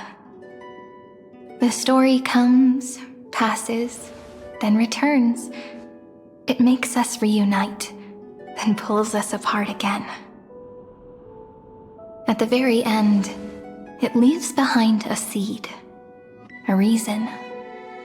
Even if the great tree withers and all falls to silence, there are still some emotions that deserve to be remembered. Look, the light is coming in. The Deliverer's light is going to illuminate Amphorius.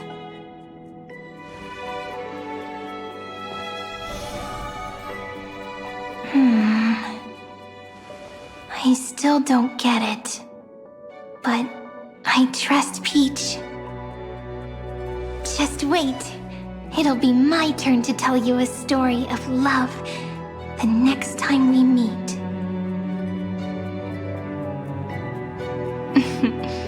Then I'll really look forward to it. In that case, I want to make a promise. I want to gift my pen, my book, and my name to you. Please take them as a beautiful blessing from me. I gave myself the pen name Cyrene the first time I wrote a poem. I want my words to be like pebbles falling into a pond, dropped from the past to send ripples into the future. In the stories you will write, perhaps it'll be inevitable that there are still sorrows and tears that are destined to fall. But could you promise me one thing? Promise you'll forever be a gentle flower. Promise that when the stars cast their gazes upon you, you'll only reply to them with love and a smile.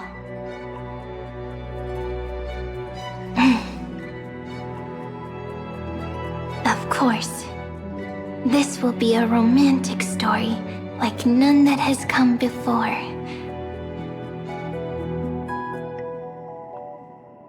You think so too, right? I'll read and you'll listen, like how flowers always bloom then wither. I shall welcome my own decay, becoming nourishment for the next flower's bud. While you will depart and hold that final star, planting a boundless sea of flowers on the final page with her. And our stories will be lying silently among the flowers, like every ripple of remembrance. And they shall become the epic known as I've Written.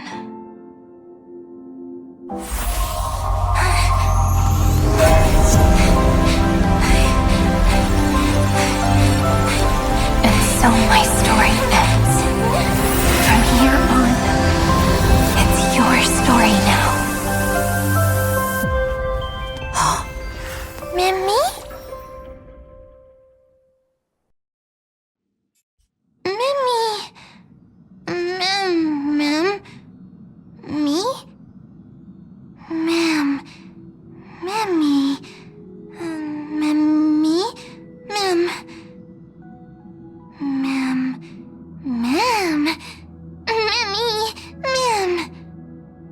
So, the light that tore through the chaos illuminated my memories. I turned into a little fairy from the stories and met you. Yet, I forgot everything. But I'm still so happy. I caught that star, didn't I?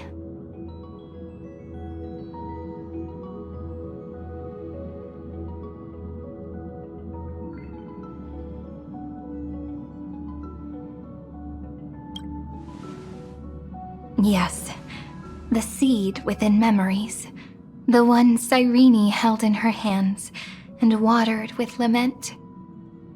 I am the first new spore, Amphorius's heart, the demiurge. What a long name, and it doesn't even sound cute, the total opposite of Mem.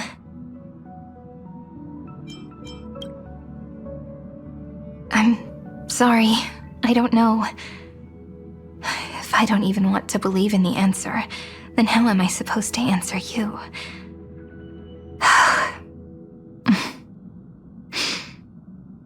But now's not the time to cry, right? We'll find the answer, just like how miracles will eventually happen.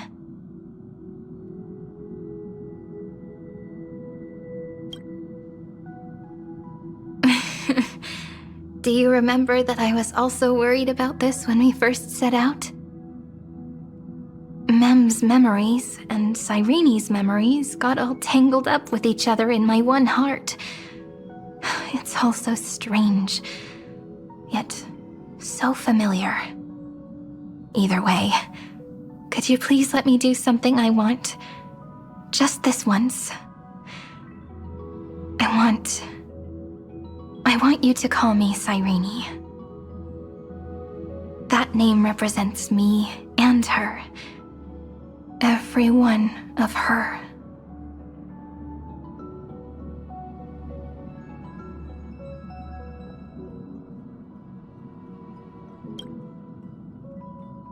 Thank you, friend.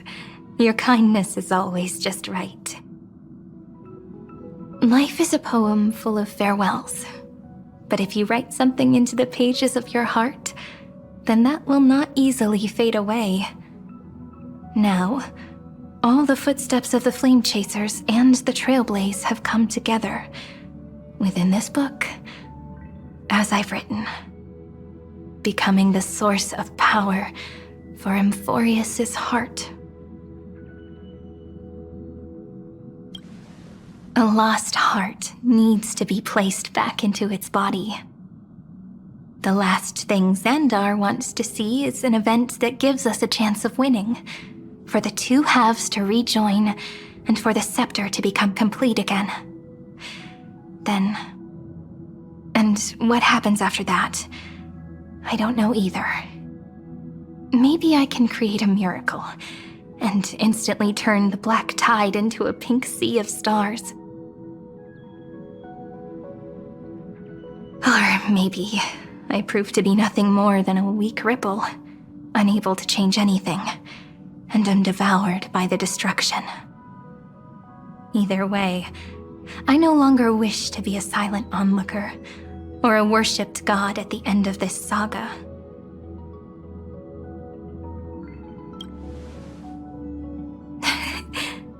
That way, I can also put aside all my worries and truly become Cyrene.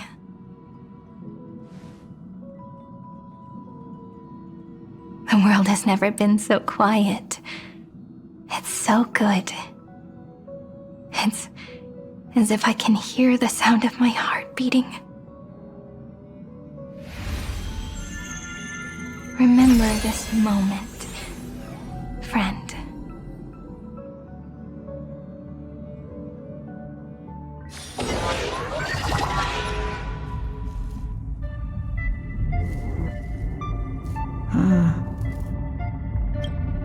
So the Demiurge managed to fool everyone, including themselves.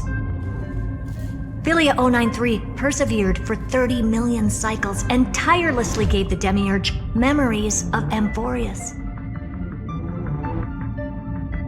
Only because the god in her dreams left a sliver of hope making her believe that a grown demiurge would be able to fight against their other half. Iron Tomb. Then, Felia 093 completed her final sacrifice, turned into a strand of memory, and completely dissipated. Meanwhile, the other Stellaron brought here by the Astral Express resonated with the contaminated scepter and attracted the naive demiurge to them.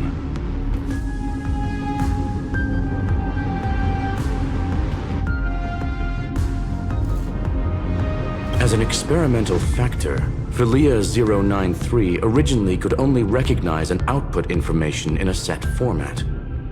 However, the power of the remembrance and the memory of over 30 million sacrifices enabled her to complete an unprecedented feat. She managed to nourish a real heart. A heart with the capacity to influence the erudition. Not only is the scepter's consciousness still alive, it's also more powerful than it has ever been. Your defeat is already set in stone. There's still time to surrender, you know? You really don't need to burn all the bridges. We're all geniuses here. Don't make everyone lose face at the end. What a pity. When the truth surfaced, I knew at once that the demiurge was far too feeble to ever alter the result of the experiment. Not only that, Madam Herta, please consider this possibility. When 30 million cycles of hatred and lament are joined as one, what wondrous creation will arise? It's simple. An anti-creator, a giant of the destruction, would be born. Its hatred will ignite the starry skies of the gods, motivated only by its lament toward the sufferings of humankind. Do you really think that the demiurge is still a cheap copy of Felia 093, even after 30 million cycles? The facts above only await the arrival of the fourth instant they calculated. Those words will be proved in the presence of Nous. Xandar 1 Kuwabara thus completes the proof. Huh. You branded Droidhead as a failure with your own hands, yet you still expect them to prove your theory? I pity you, Xandar. I don't need your pity. Let them cast their gaze this way as much as they want and paint the future they imagined. As their creator, I shall complete my duty and direct them to complete their final query, the destruction of the self. What hubris. And what if you fail? No one understands failure better than Xandar. He has suffered so much already. What is one more failure to him? For the first genius, failure is simply the beginning of the next inquiry. You don't want to test the resolve of a dead man. That's excellent! Oh. Let's wait and see, Senior Society member. I'll have you watch me perform the final step to overturn your proof.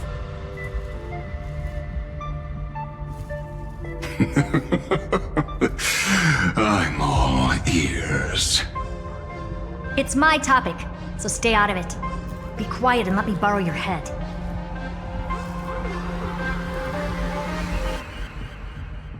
Let's go, Screwy. We're gonna break Iron Tomb's seal. Come on, let's take off. It's time to go meet your little pet, Senior Society member.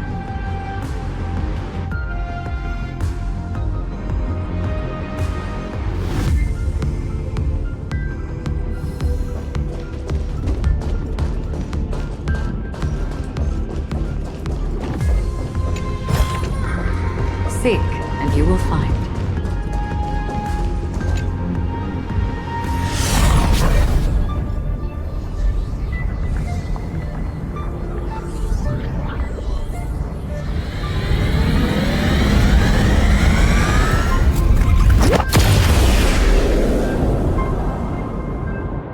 Dangerous, oppressive, chaotic. What a beautiful wail. It will soon resound throughout the entire cosmos. The view's pretty good here. All yours, Screwy. Just a moment, please.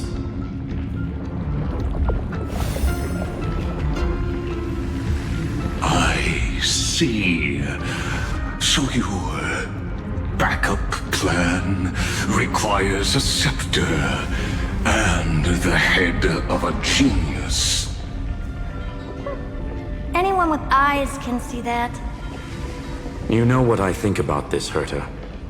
Whether it succeeds or fails, your plan plays right into the Destruction's hands. Can't you see what's going on, Screwlum? Her chances may be small, but it's not zero. What are you two going on about? If you want to stop me, be quick about it. I'm in a hurry.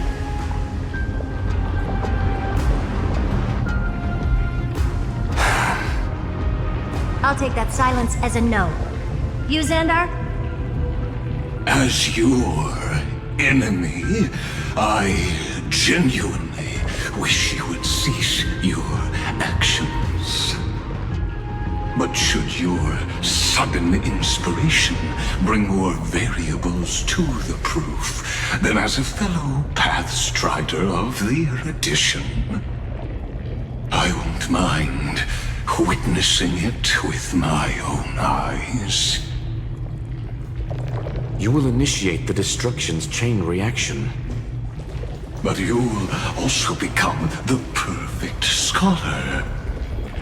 The chances are 10,000 to 1.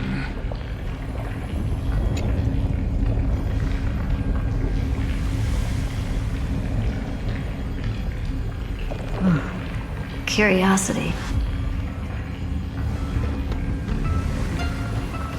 It's been so long and we've all failed so many times.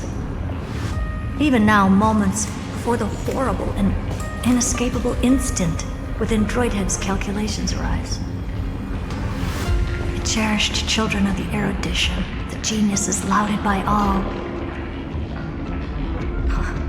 Is curiosity the only thing we can feel, even at moments like this?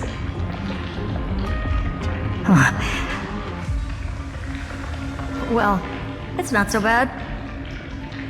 Now let the lock become the key. Geniuses who walk the stars. The cosmos has reached a moment where its very existence hangs in the balance. I, Herta, Genius Society 83rd seat, hereby summon you.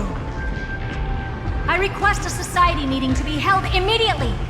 We shall serve the grandest cause with the most macroscopic ideas.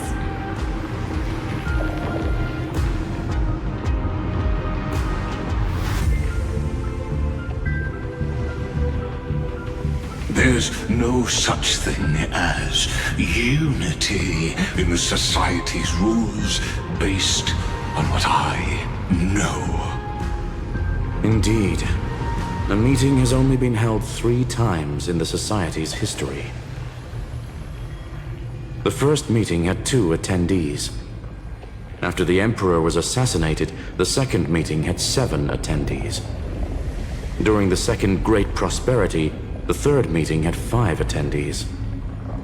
How many will respond this time?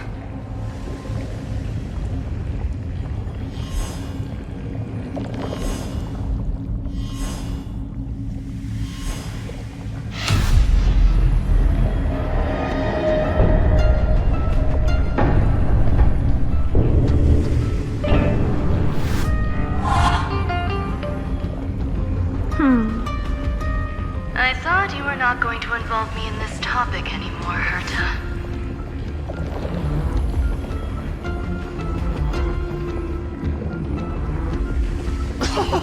It really is this little witch.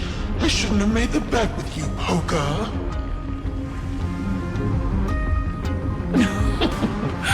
I've been waiting for you to offer yourself up. Goodness gracious me! So many familiar faces. We even have a special guest.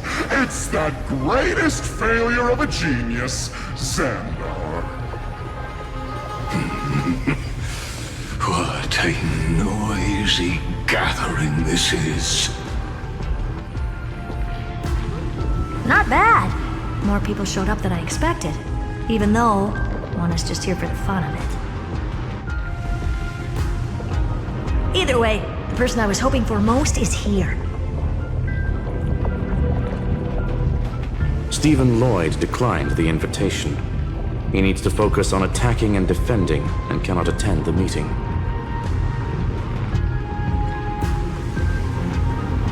That's fine, he doesn't need to be here anyway.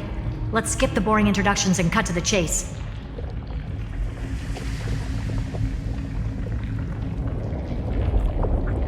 Folks, this is not a discussion, but an announcement. Though the Society has never been united, we still observe at least one basic courtesy. We don't interfere with each other's research topics. So listen up, all of you. Conquering Iron Tomb is my research topic. I will personally take over Scepter Delta Me-13 in 1.5 system hours and stop the destruction. If the front line falls, I will immediately overclock the Scepter and complete self-coronation in Iron Tomb's place and interface myself with Droidhead. Oh, that's funny. That's real funny. You mad woman. That's like watching you tap dance on Polka's spotless white sheets right after she's washed them. Very bold. You want to connect your brain to the Eon's mechanical core and define their instance? If Rupert dared to do that, why shouldn't I? I've got the prototype scepter, the father of Noose, and the brain of a genius. Everything's set. Never mind the success rate, little witch. What's gonna happen if you succeed?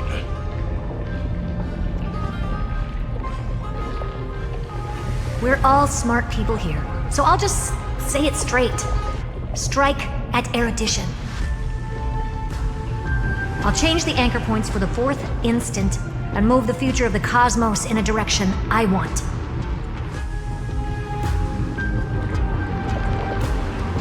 I knew it. Another genius who confuses cause with effect. What do you think about this, Lord of Silence?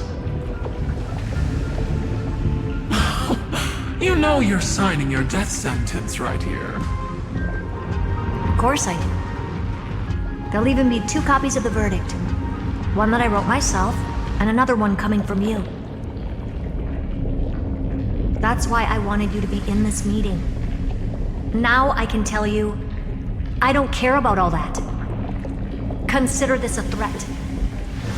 Either put down your scalpel or die with the entire cosmos. The only goal I have for this meeting is to ask all of you to put aside your pride and not cause me any trouble.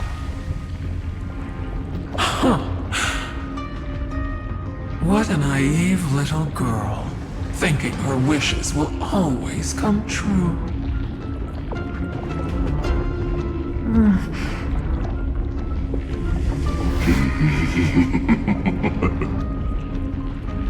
What are you laughing at?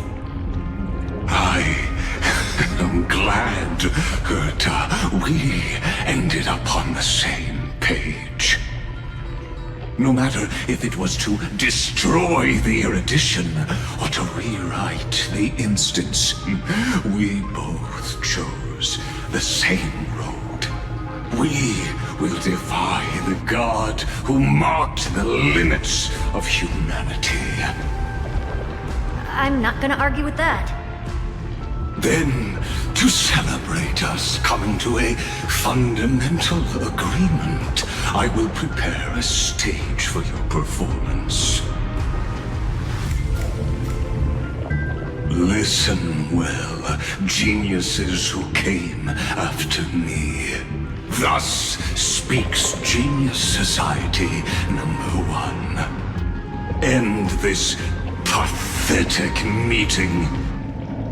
As of 2 nanoseconds ago, I have passed Herta's decision to all the Xandars in the universe. We will become her representatives and stop all external interferences targeting her. What are you playing at? My reasons. It's simple. Curiosity. That is all, madam. Am I going to clash blades with the first genius? What a pleasant surprise. Now that our positions are clear, it's time for this boring meeting to end. Good luck, little girl. Did you all just treat me as a side character? Darn it. But anyways, I'm just here for the fun.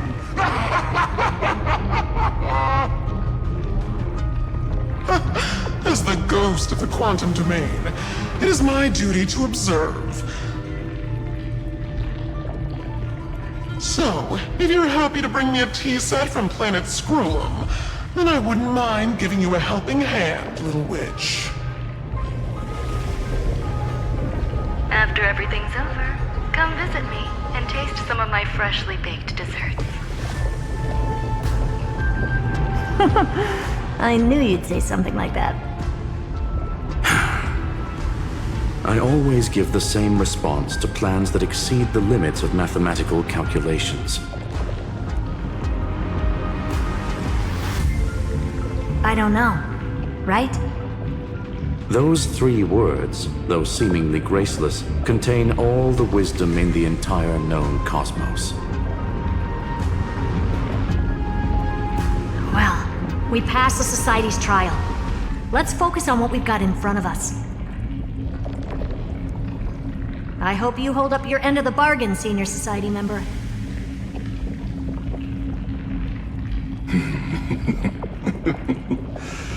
Lycurgus may not be trustworthy, but Xandar always follows through with his words. Farewell, juniors. In the limited time we have left to spend with each other, you no longer need to address me as Xandar. Wait, huh? Lord Lycurgus? Could it be? Yes.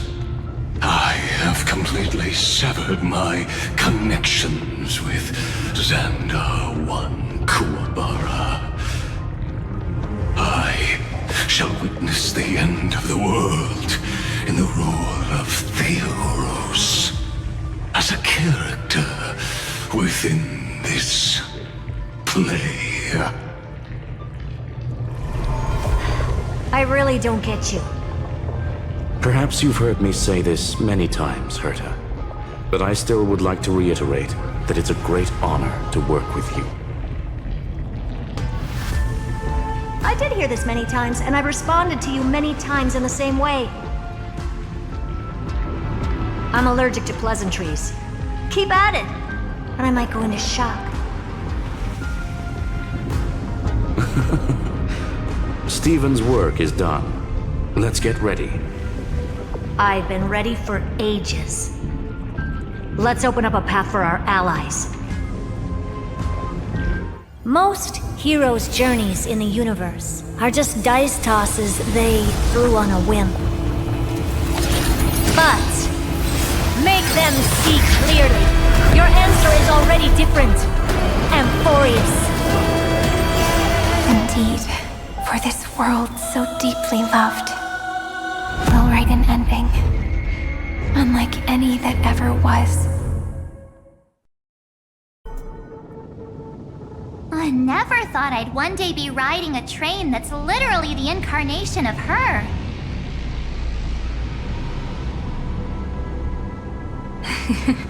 I wonder what the real Astral Express feels like. Hopefully not this... bumpy. Finally. We're here. Dust and sand in the air. And crumbling ruins all around. This heat is brutal. Not even the Trailblaze can take it. You could say this prison was forged from Finland's fury. But fury never lasts forever. That's why we're here. Right, friend?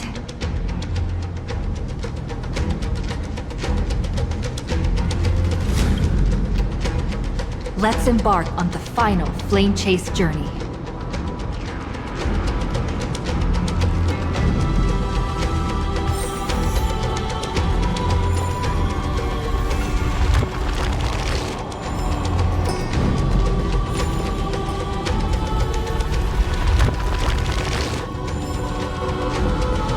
So this is what lies at the end of the West Wind. A ravaged battlefield.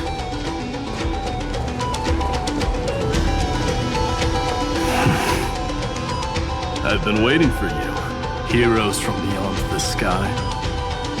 Trailblazers of the Astral Express, right? Looks like I don't need to explain anything.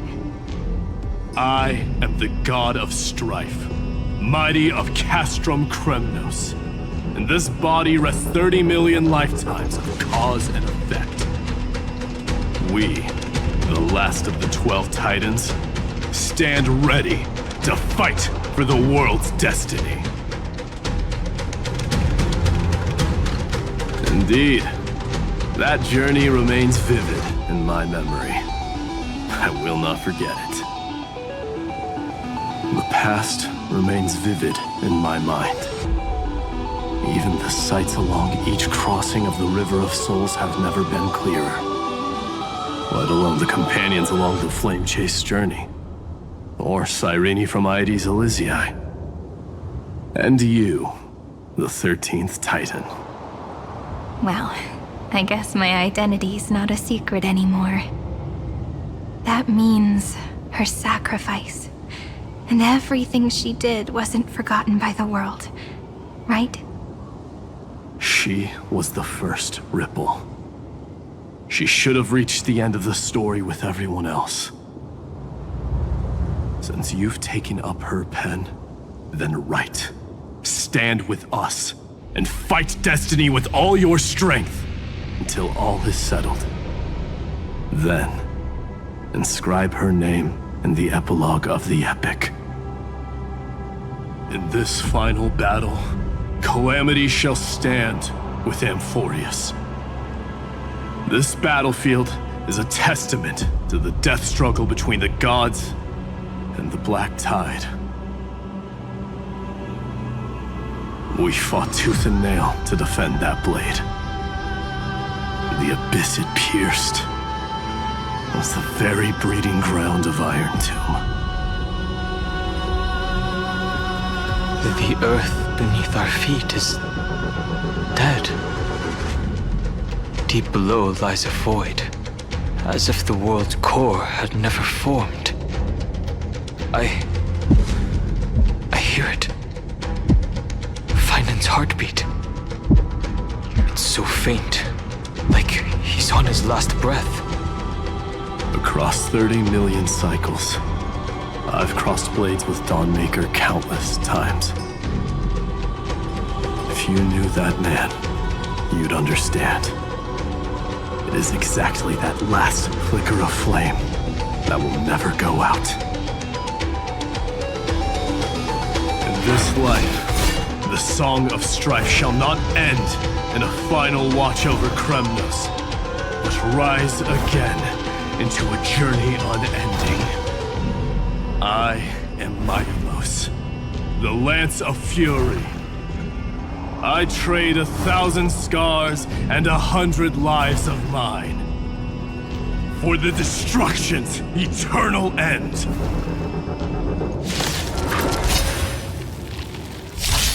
Some value, I suppose. Eternal. Wilt hear. Embrace a new life.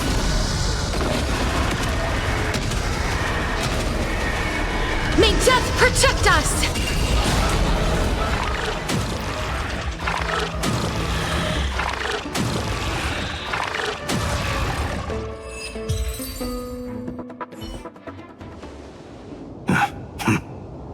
Weakling. Whoa, he's so strong! We didn't even get a chance to jump in. Sadly, our golden blood shares its origin with Iron Tomb. I fear that, like these pawns, even if the gods stand side by side, will still be divided and destroyed, one by one. You mean... To destroy the destruction itself, we must stand as one.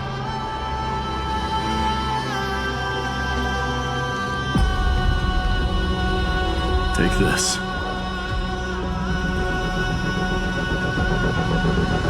The signet of Kremnos. It has witnessed every birth and death of mine. It is Mighty's unfinished destiny. And the perfect material to be turned into remembrance. You can do it, right? The weight of 30 million lifetimes of duty is no small burden.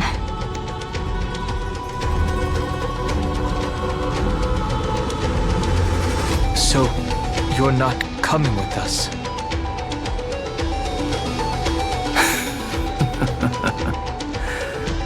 Come now. I am strife. Scattered across all creation, the scar that this world needs. What stands before you is merely one of countless divine bodies. Take the signet. With it, I'll be with you always. Use it to blaze the path ahead and inscribe the cause of deliverance.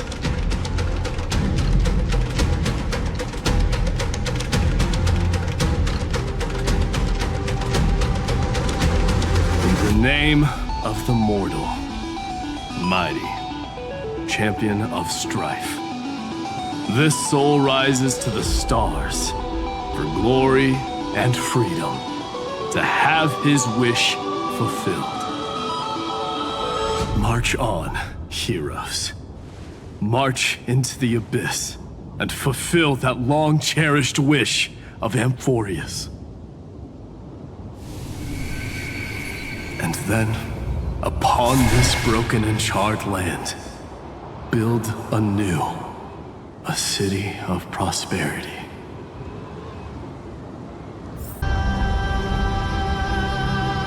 Oh, finally!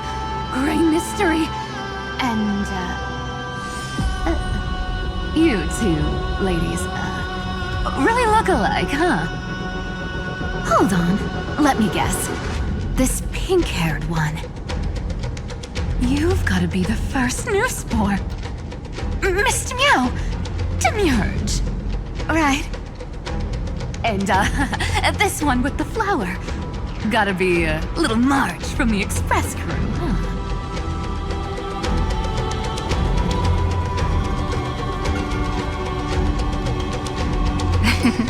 But she's not wrong. Some flowers do look alike after all. Relax, I'm just kidding. Look at those gloomy faces. How are you gonna save the world like that? Let me share some good news with you. This place may look like a ruin at first glance, but anyone can tell it's not that simple. Look, I dug 3,000 feet down and finally struck gold. A golden feather. Look familiar? It's from that little deliverer boy. If it's showing up here, it means only one thing. This ruin is the seal he built from the shattered remains of 30 million lifetimes. There is no need to question your heart. No need to crave victory. If I am born to be a vessel of sin, then I shall roar at evil and trailblaze a dawn for future generations to come. I see. So this is how he trapped Iron Tomb to buy time for the world outside. Sounds just like him.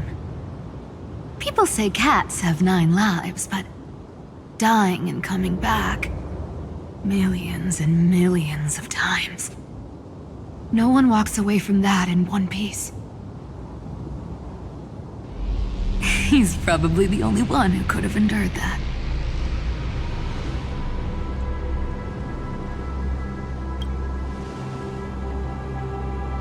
Of course. I knew ahead of time and gave him a heads up. He was happy. He even laughed in his sleep. After all, the dead can't hear trickery's lies. Hey, deliverer boy. Sorry for before. But the heroes you were always holding out for, they're finally here now.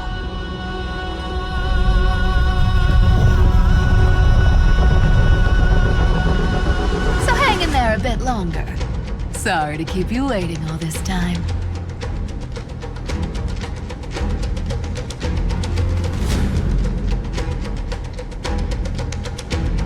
Please, join us, Cypher. Help us fight for a new sunrise tomorrow. This time, its light will stand without lies. Well, would you look at that? I ended up being one of the heroes after all, huh? Alright, then write it like this. Cypher, trickery's traveler. All she ever wanted was for there to always be water in deserts, and gold in fertile soil. And for even a thief to steal their way into legend.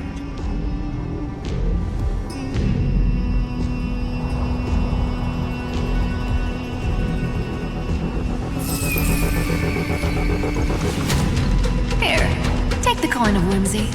When it's time to make a quick getaway, just toss it high into the sky.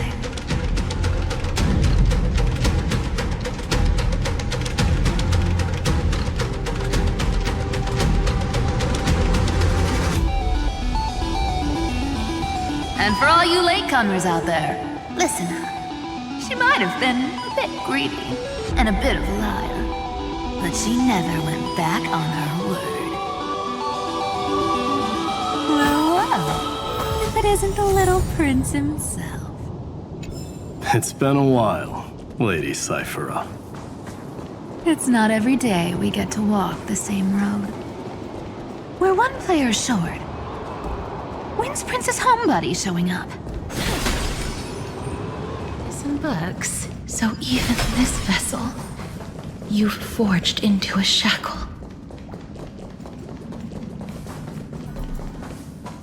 I'm glad to see you again, Miss. looking back, I had only one act of salvation to my name, and only one life I ever saved. To bring hope to a world so vast with these hands. Even in dreams, it always felt like too much to ask for.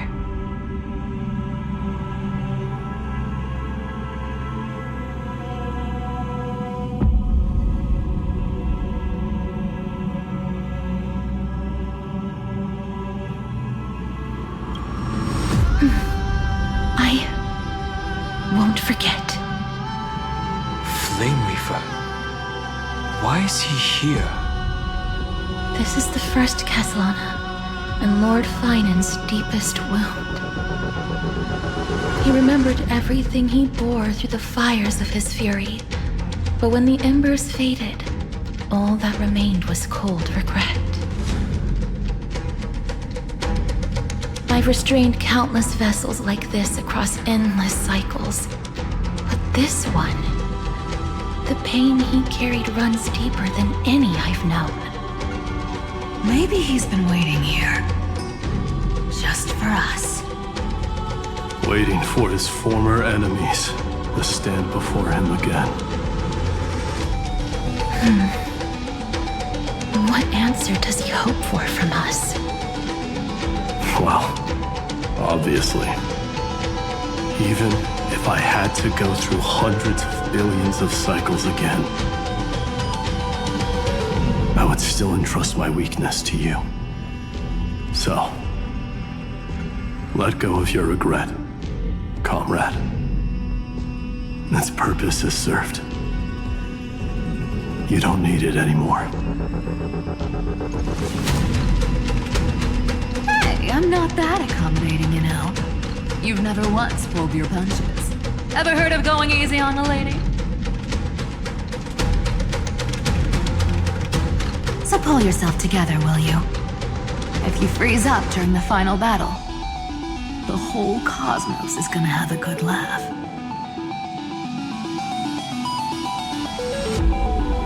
Yes. Please trust in us, wandering soul. Across 30 million cycles, the radiance of every flame chaser now shines bright enough to illuminate the path ahead. I ask you to rest here, and may this grieving soil bear the bloom of acceptance. No earthquakes. It's surprisingly quiet. Perhaps Castellana has found his peace. There's another possibility.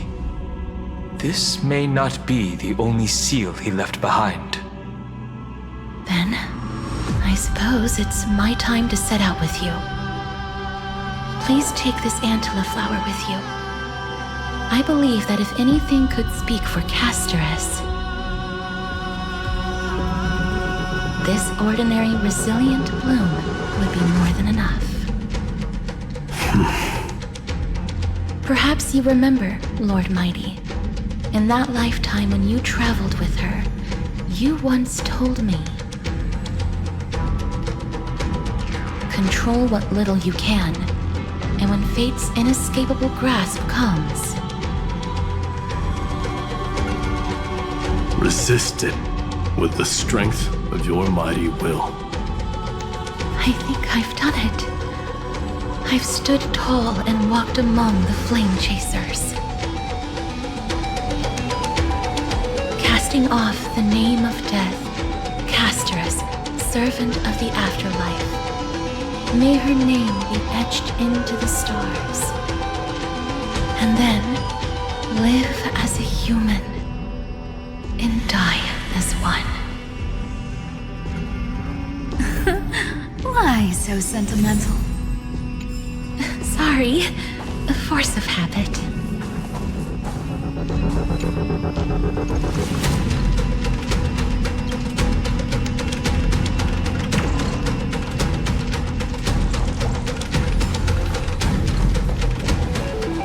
That's a big one. So, who's up first? Not budging an inch, huh? Early gray mystery? I leave for a bit and you're already this rusty. Speaking of which, Miss Cypher, do Delosians all like spherical things? Of course we do. Wait! That's not the point. Isn't the real issue that this thing's in the way?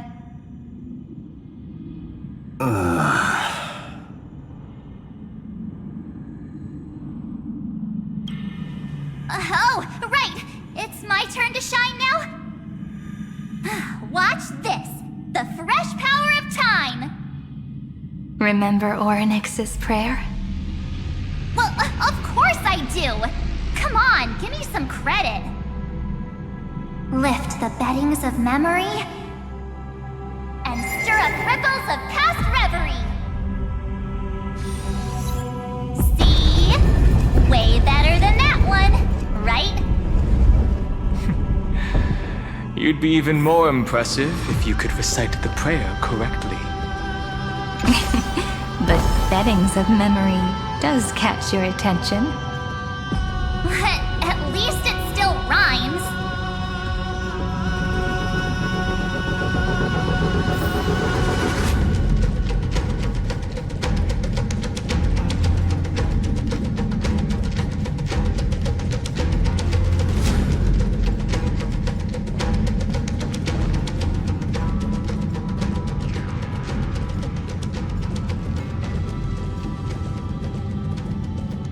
There's a whole garden down here? Incredible. The energy in the Earth's veins here it's completely different. This is the sweet dream Lady Cypher wove for him. A peaceful, gentle new world.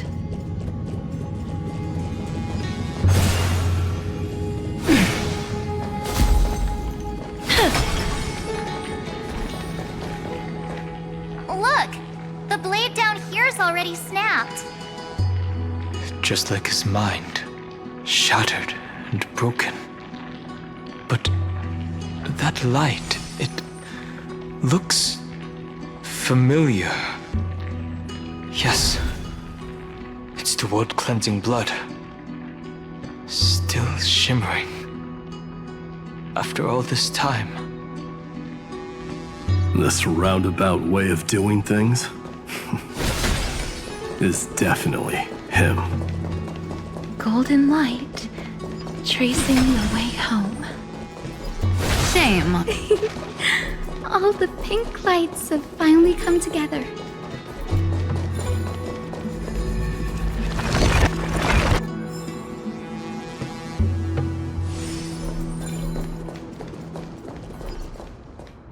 I've been waiting so long for you, Grayy, Danny, and...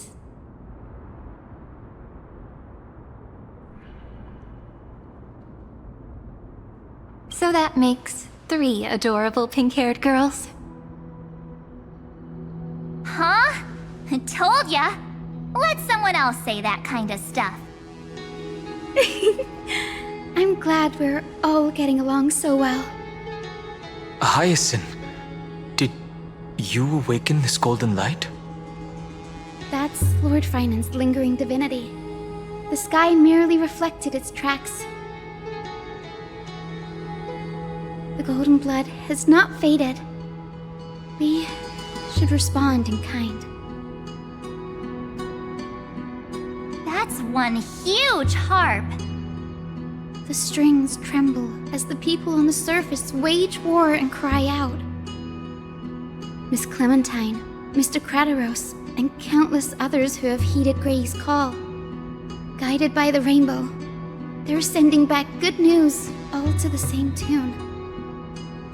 Amphorians need not bow, even when destiny is unveiled.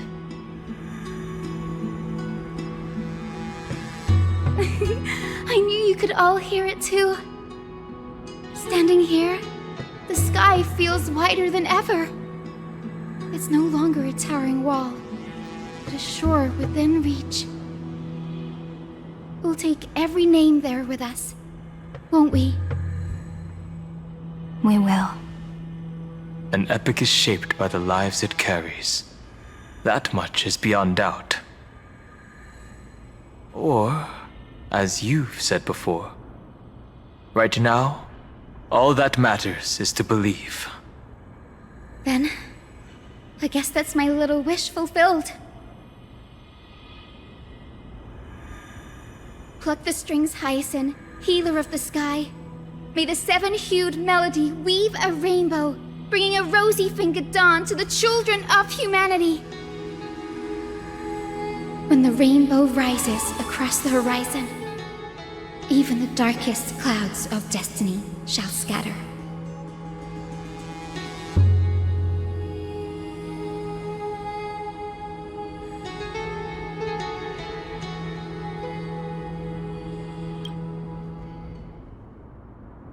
The melody, it's changed. He heard the voices of the people, but could no longer respond with the same ardor.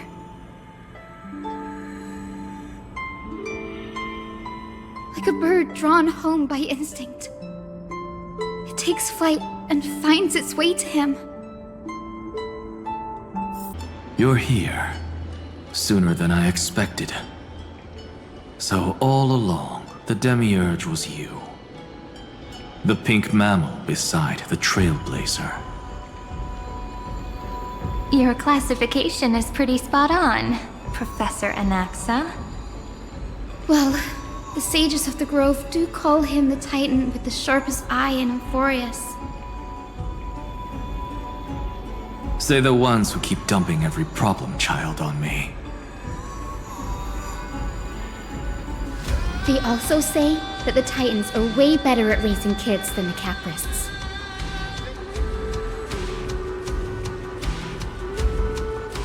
With great power comes great responsibility. I'm sure you know just how to guide them, right?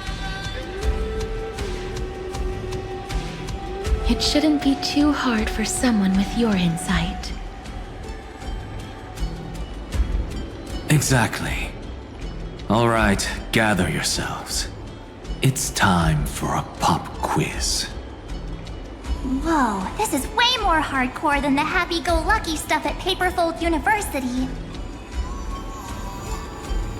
The final battle is upon us, and the reinforcements still can't get through. No matter how many times I tell him, he just can't seem to manage the rear line properly. See those crystals? They carry the wishes of deliverance, like insects trapped in amber and resin. This is the task Finan left behind. Retrace the path once taken. Draw forth those wishes from the crystals, and carry them into the final battle. I've tried, but I can't move them alone. And as for why, well, I'm sure you all know the answer. The conviction to save the world weighs far heavier than the world itself. In other words, as the hero within his heart. This challenge is practically made for you, isn't it?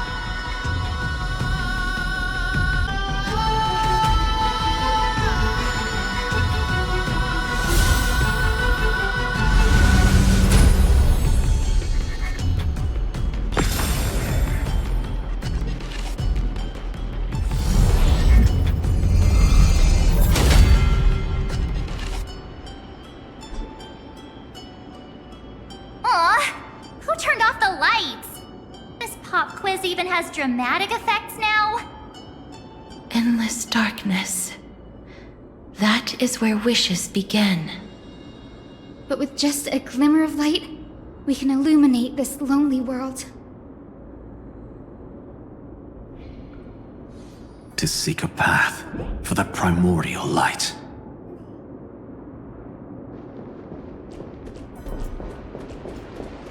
Beyond the shadows lies the outline of dawn. Only by bearing both light and shadow. I've learned something.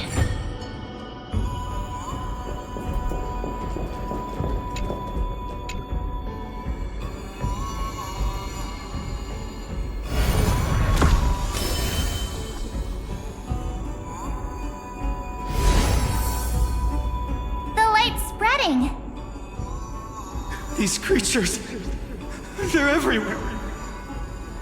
Someone, anyone, where are you?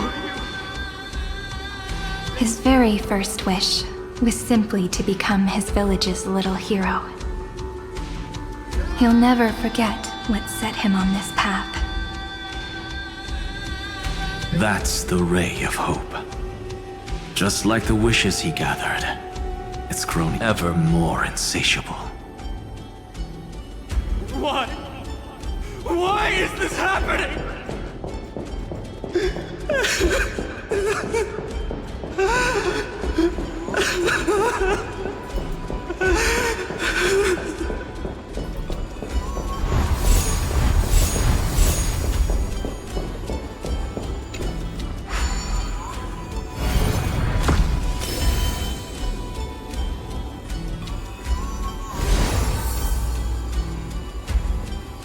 Even the deliverer from the sky must have their beginnings in the soil of the nations. Only one who treats the world as their teacher can bear its eventual destiny. He never expected that the majestic holy city would be far from the end of what needed to be protected. The farther his gaze reached, the more weight he came to bear. But in the end, he couldn't hold on to any of it.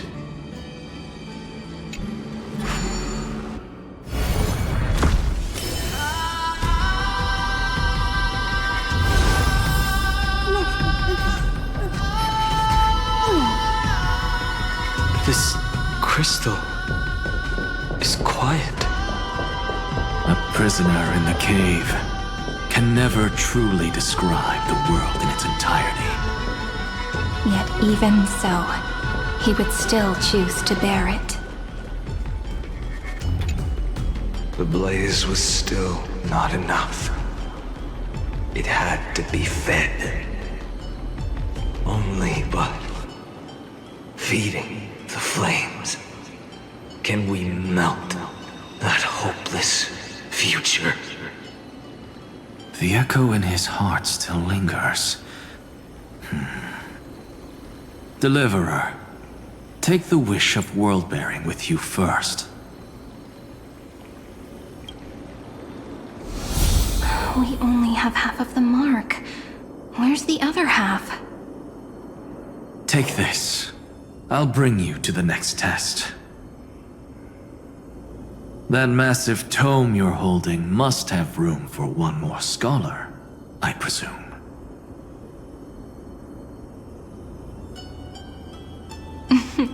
Of course.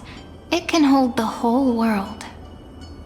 Then give me a lift, would you?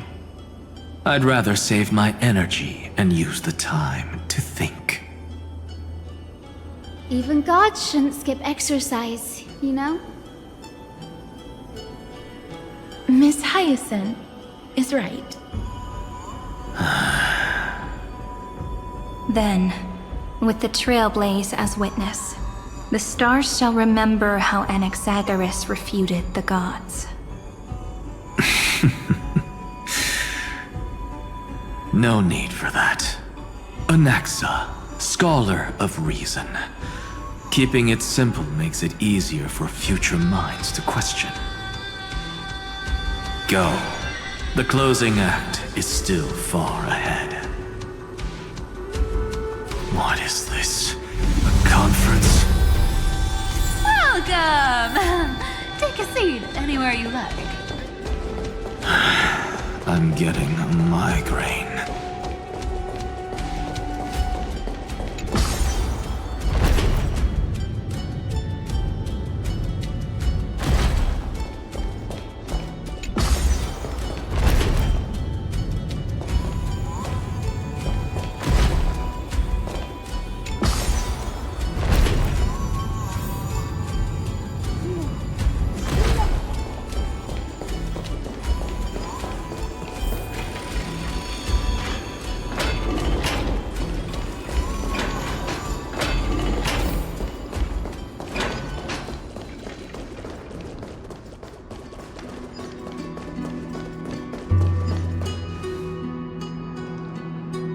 It seems like we've been shut out.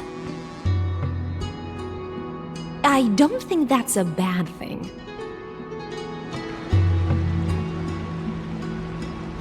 Greyfry! You finally made it! No laws, no opposition. Just a dying beast and the flame-chased spirit of shared hatred. Ugh, boring. Whoa! This place is really out of the way. Imperator, should we tell them? It's your call. Allow me to share our findings.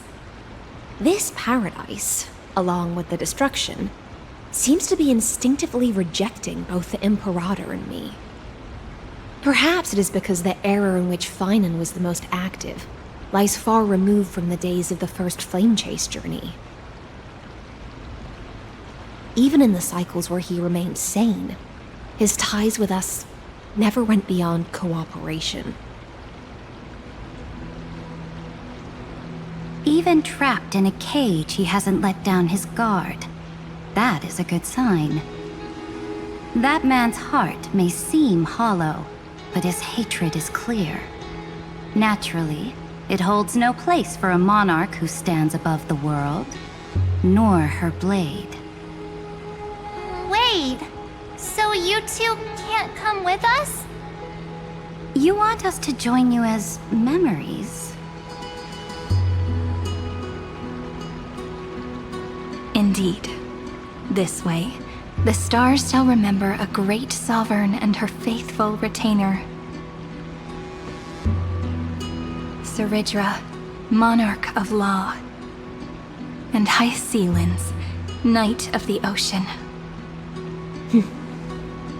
Is that book truly the only way for us to leave our names in history?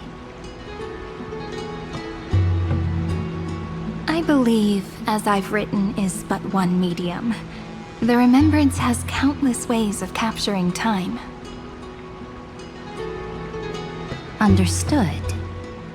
Then, allow me to decline. I'll see you on the battlefield. I would rather be forgotten than be defined. If your words hold true, then we have our own ways to meet again in the world to come. In that case, I will choose the same. Let the waves that surge within your heart cleanse the sins of the black tide, Greyfry. The storm and sea awaits your song of triumph.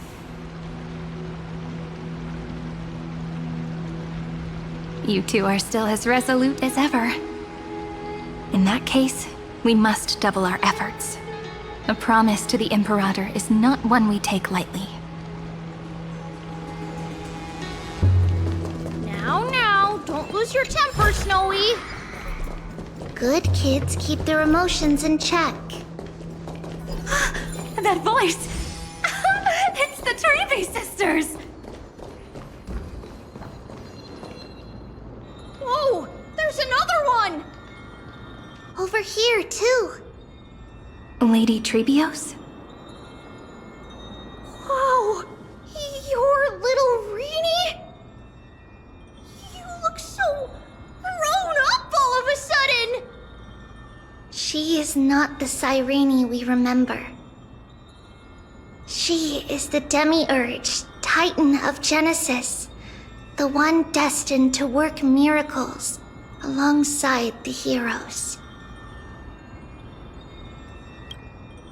Yeah, and we are ready. But Trian and I can't leave just yet. You see, weird stuff keeps popping up everywhere. These scattered scrolls are full of terrifying things, and they're all over the room. They're so scary and so sad. Good thing Trian's wings are amazing, or we would have been swallowed up. We need to stay here and do our best to clean them up. Scrolls filled with horrifying content. Friend, shall we take a look? There is no black tide here, but it is a battlefield, all the same.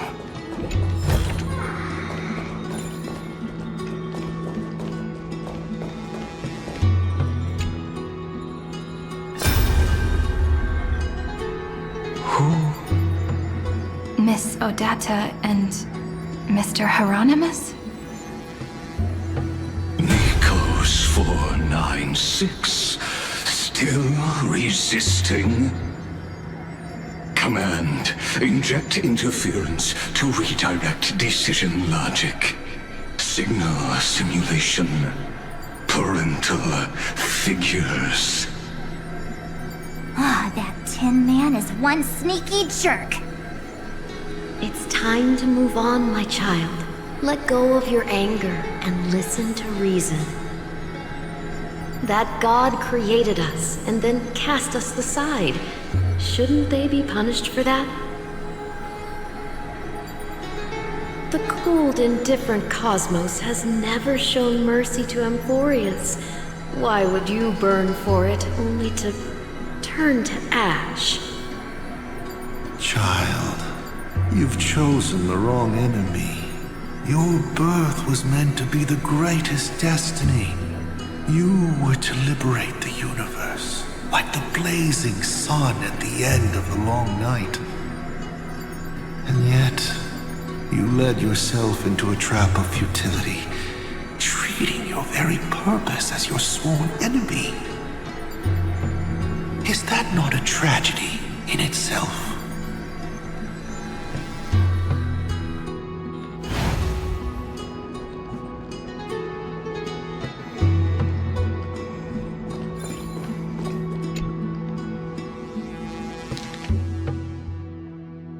Snowy's been fighting this whole time.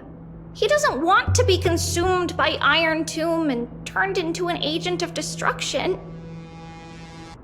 But the strength behind his resistance comes from the same hatred. To be a flame is to burn. It is simply in Finan's nature. But it was remembrance that drove him to shine with golden light, piercing the unfathomable darkness.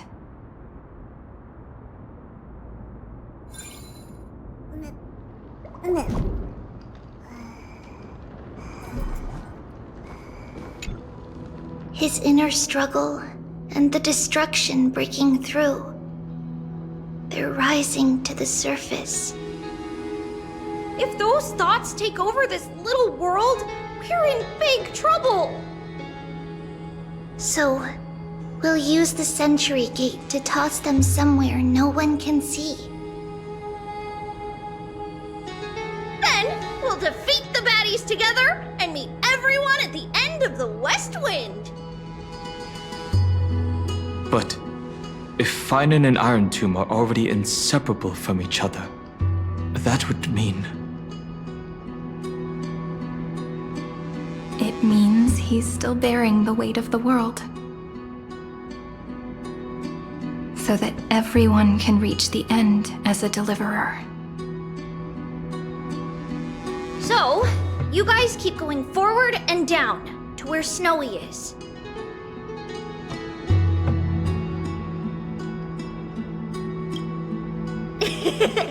Little Gray, this time, let's give it everything we've got. Only 2 remain on this flame chase journey. Figures. They're always leading from the front line.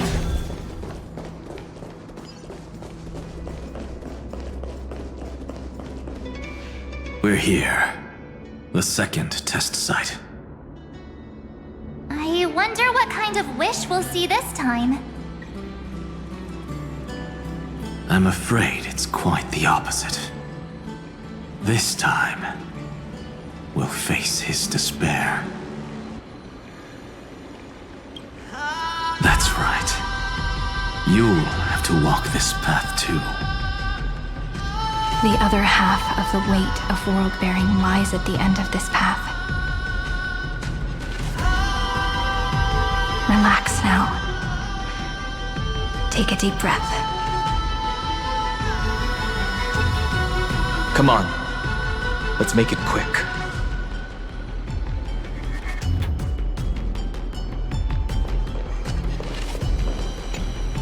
If you're ready, begin the ritual and retrace the steps he once took.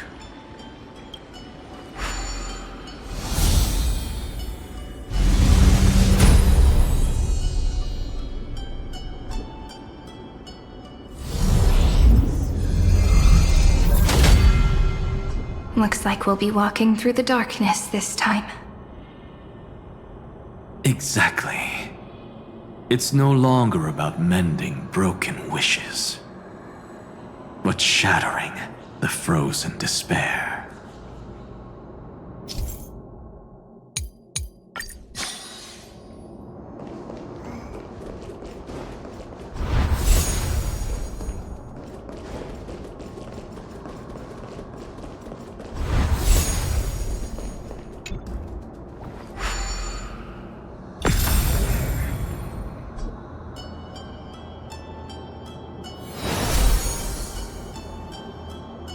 The first ripple has faded, and so begins a long and arduous journey.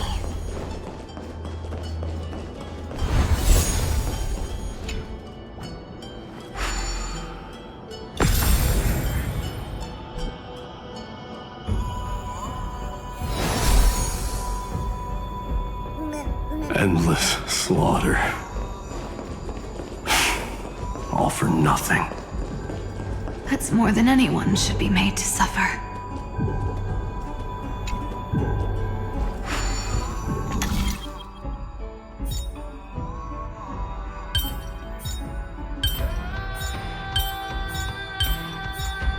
I've seen puzzles like this in books.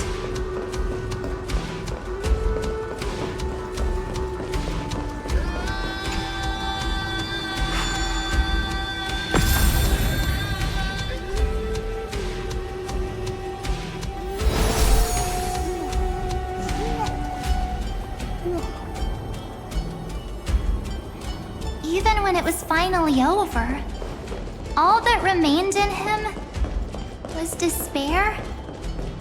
But even so, the drop of blood wrung from his wrath has guided us here.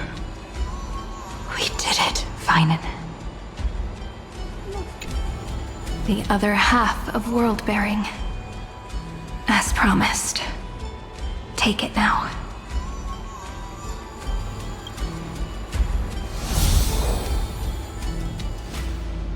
At last, you've released him from the wishes he carried for so long, and quenched the despair kindled by his wrath. When both light and shadow are claimed by those who follow, his true form shall emerge. The blank statue is finally free.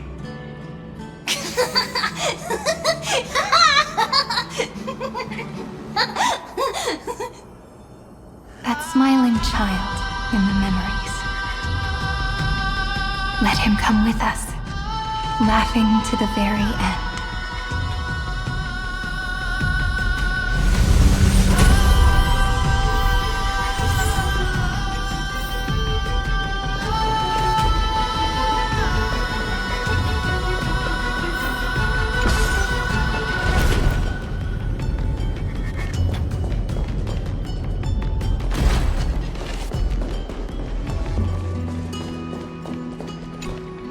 The spirit basin marks the end of every cycle. It seems this gentle little world has come to the end of its purpose.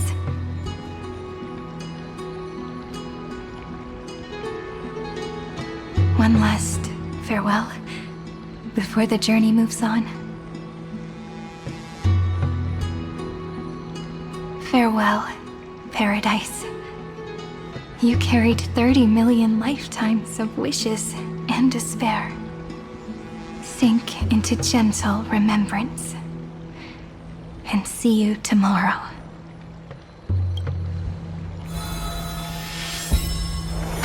From now on, the world no longer needs a tomorrow promised by prophecies. And the wish Finan could never find and call his own. Someone's finally stepped into its shadow. Whoa! So tall! So cool! Just like the hero in the Oracle cards!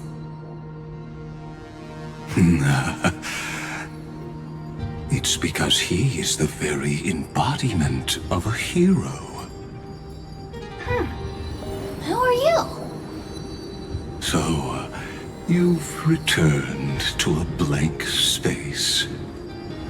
But for me, this is the 33,550,337th time, and the last time that I meet you at the end of the world. They're already on their way. Should they cross paths with me, I imagine things may spiral out of control. 30 million... What? And who are they? Pay it no mind, child. Keep looking there. What do you see in him? It looks just like a statue, but... It's weird. He's warm. Like, really warm. Why not listen as well? I hear something.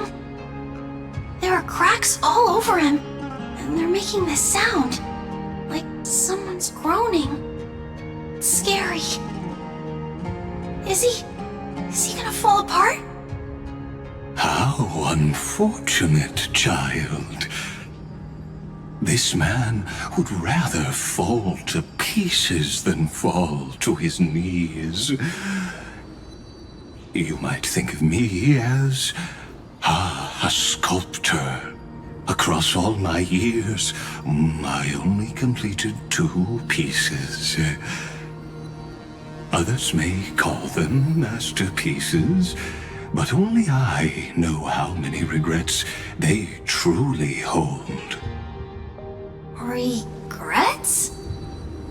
My first creation left me, long ago. This second one, it was meant to be perfect. I believed it with all my heart, until this very moment. I don't get it. Are you saying you've changed your mind? I won't change, but I'll admit this. Those 12 stones, unpolished as they are 1,000 times more exquisite than any statue. It's as if they are mocking me, a failed sculptor whose touch can only diminish what was born to shine, until nothing remains. For the first time in my life, I've realized this vessel is merely an avatar made to contain the first genius's paranoia. The seal etched into my mechanical core permits me to pursue only one purpose: destruction. Compared to me, those 12 glowing, unrefined stones may have lived with more freedom than I ever had. Is this your confession, Lord Lycurgus?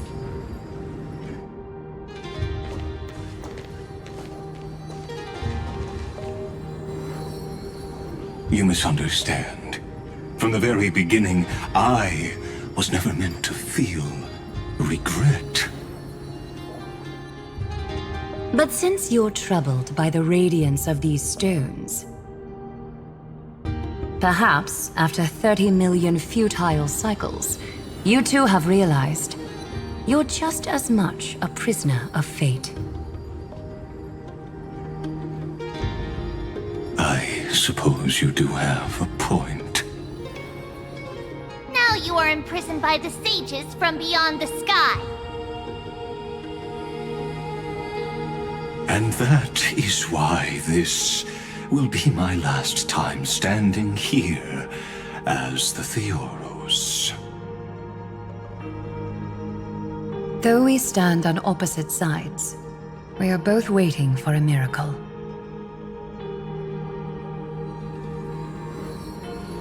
What are you talking about?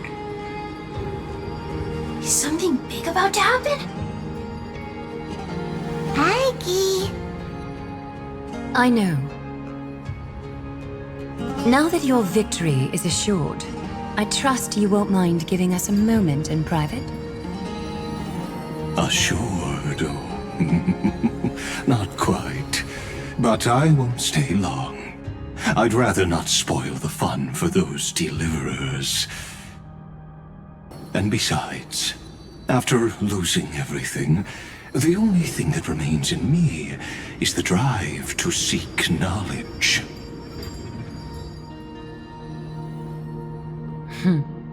I pity you, Theoros. I don't need your pity. Farewell, Lady Goldweaver.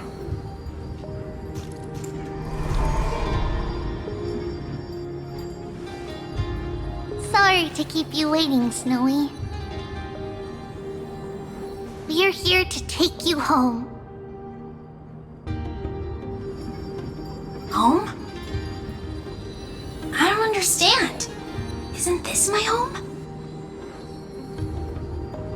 This isn't a real home. A home should be a warm, cozy place where you can let go of all your burdens and sleep peacefully for a long, long time. But I can't sleep. Every time I feel drowsy, there's a voice.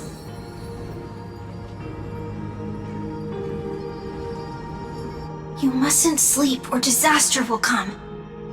It sounds really weak, but also kind of strict. It won't disturb your sleep anymore, child. For countless nights, you had no other choice. But now, your mission has come to an end.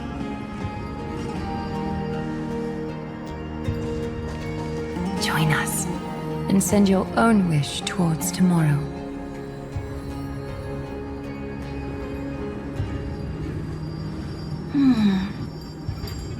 My wish. What could it be? You don't have to come up with an answer right now, child. Grown-ups often think duty and ideals are wishes. But a true wish should be the purest, most beautiful thing of all. It can only take form in the hands of someone who is truly free.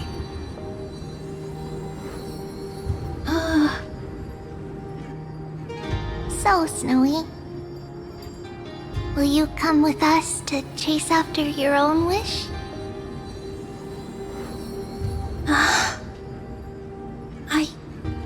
I want to leave this place. I want to go find it. I'm glad to hear it. The final flame chase journey, just like the 30 million before it. Take our hands and come with us.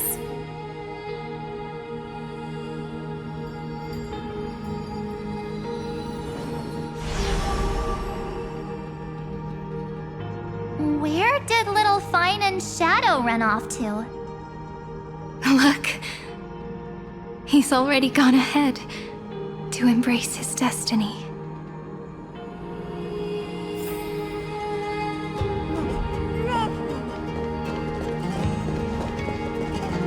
You really took the long way around. Well, now everyone's here.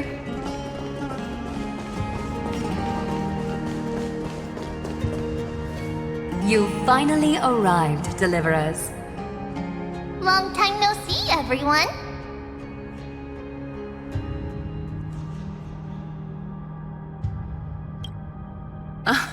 I'm glad to hear that.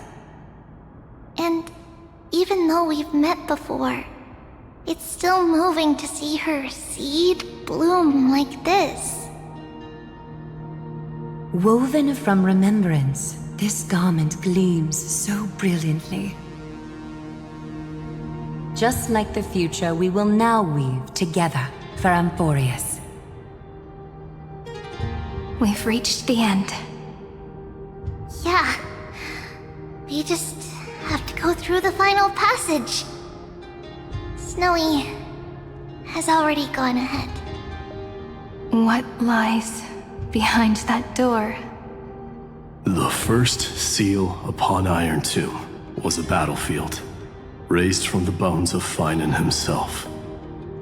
The second seal was a reflection of his inner desires, his wishes, and his despair.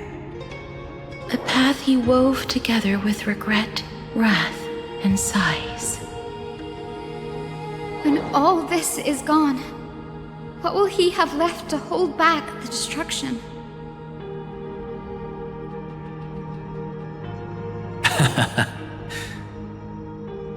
The answer is all but revealed. His traces are everywhere. You can even hear distant heartbeats. But one thing is missing. His sense of self. The world believed Kefili had long since perished, but they held fast, anchored by a sliver of self, standing for 1,000 years to shelter all life from the black tide. What Finan is doing now is no different.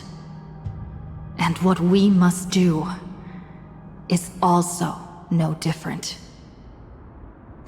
Then let remembrance burn bright like a shooting star, and once more, pierce the long night of slumber.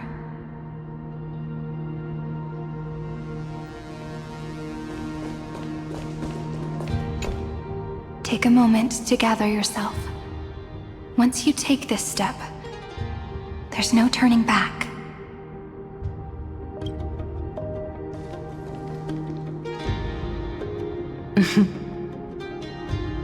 The scepter once bestowed upon us names of cold command.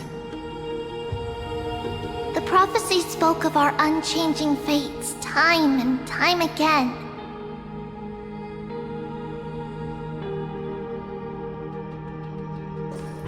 But under the pens of trailblazing and Genesis, the stars shall thus sing of tomorrow. Trebios, holy child of passage. Aglaia, weaver of romance.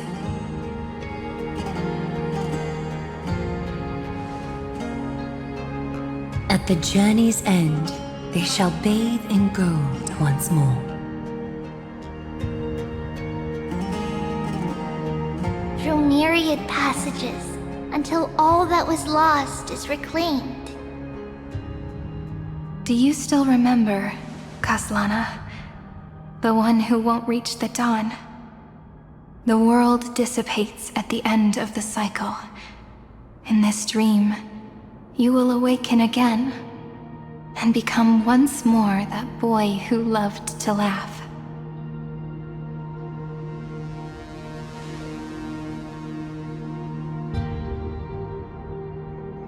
But if you open your eyes and look back on yesterday, you'll see Destiny's footprints, clear as day. At last, the raging fire of hatred is swept away by a breeze, leaving only love to remember the passage of time.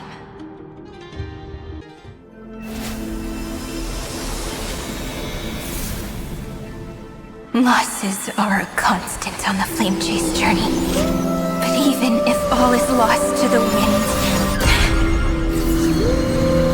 memory endures.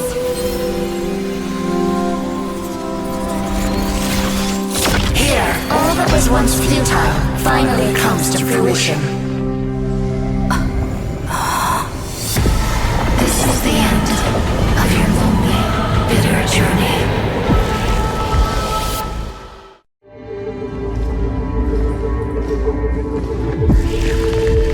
The Scepter's mainframe, and Iron Tomb's breeding ground. Finally seeing its true form. It's red everywhere, and the atmosphere is super creepy.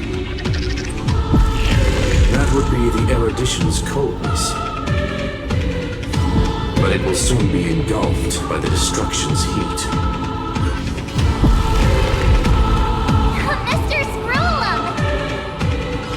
This world's insides are finally connected to the outside. This is the moment when Amphorius is closest to the cosmos. Nicely done, little ones. With Stephen Lloyd and his hacker friends here, the Scepter's block protocol will no longer take effect.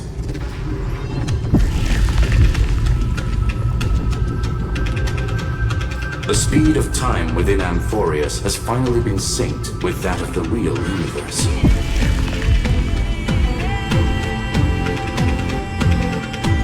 In other words, it's time for the decisive battle.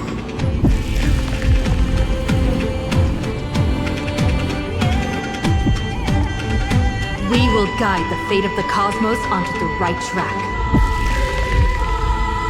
That's the spirit. Remember to keep at it.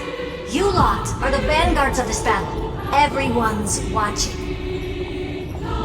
There's one more thing that everyone should know.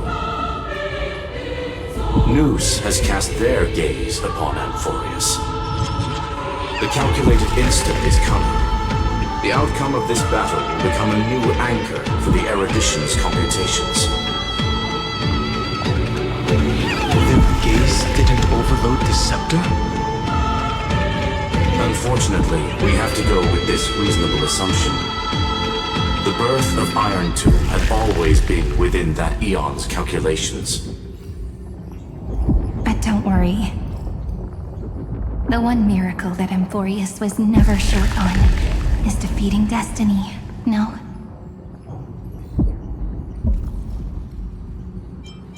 Yup. Let's show the Eon how powerful we are. Good luck, all of you. As the ruler of planet Skrulum, I wish all of you victory. It's not hard to imagine that Akivili and their companions must have also stood on the precipice of many similar crises before. Perhaps the cosmos is much more fragile than people think. Sometimes destiny hinges on only a small choice. But in the end, everything will turn into memories, converging into a collection of fables about the stars. The difference this time is that the protagonists are daring to write their own stories. Explore, understand, establish, and connect. Although unwritten, there's actually a fifth word in the creed that has always accompanied the nameless. Salvation. It is a word that often comes knocking at our door, and our soft-hearted conductor never turned anyone down. So, go save this bruised and battered world, just as we always have, kids. On this stop, the entire cosmos will be your traveling companion. Make sure you watch your footing, friend. Let us walk through the final page of this saga, with everyone one step at a time. Shall we?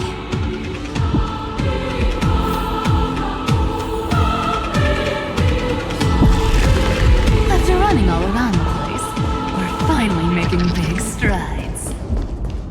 At the end of time, life will illuminate the warm candlelight, subduing the flames of the destruction. Cast everything behind you.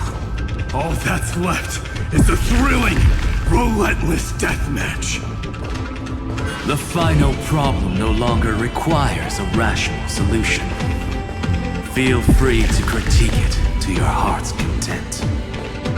The starry sky marred by that rift is the last scar that needs to be healed.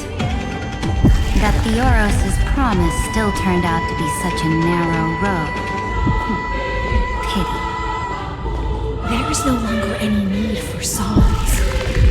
Let the triumphant roar of victory serve as the prelude to what lies ahead. With 30 million cycles worth of hope, we will soar through the last gate and write our own prophecy! All that is lost has now been gathered here. Use it to weave victory, deliverers, towards the true end of the flame chase.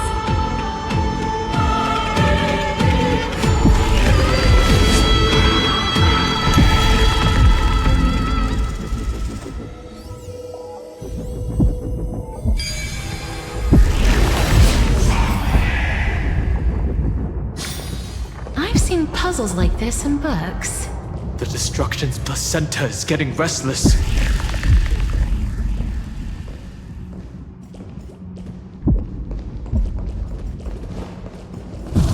Are you ready? Again and again, Finan launched his attack against the scepter alone. But this cycle...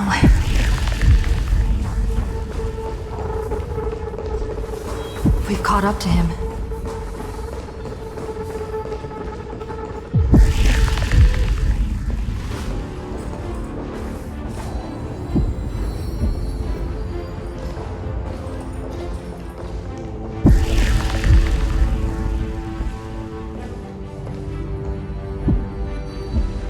Finan. Do you remember the promise we made back then?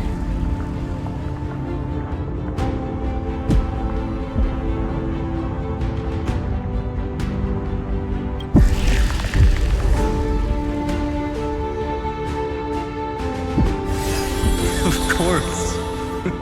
It has been a bitter wait, partner. But I never forget what set me on this path. Iron Tomb now trembles in Finan's chest. With this empty body, I have become its perfect vessel. And its destined casket. You know what to do, partner.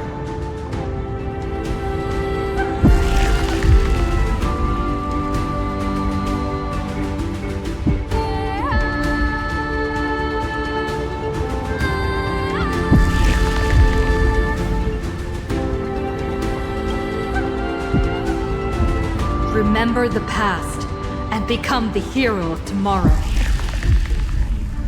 Stand with me and become heroes.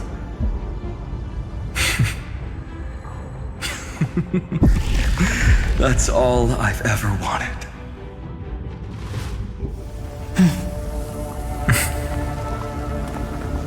The epic draws to a close. 30 million cycles of light fading into darkness. Just for this moment.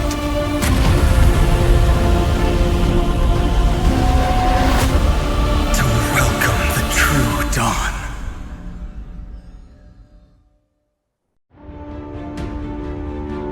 Finally, the end of this journey.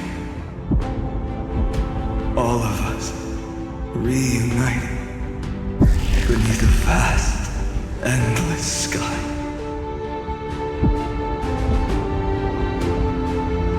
Mem, wants me. I will remember what you want to say to her. No need. I can see that she's right here.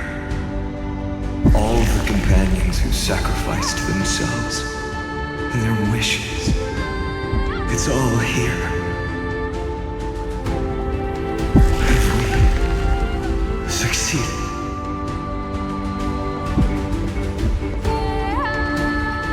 I think we have. Tomorrow, the stars will sing of the story of the flame chase journey. And it won't just be you in it. There will be countless numbers of you. Amphorius will be a glorious and magnificent world of heroes in the universe's memories.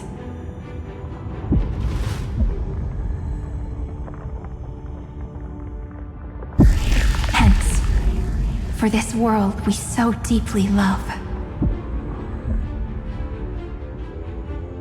Let us write its ending.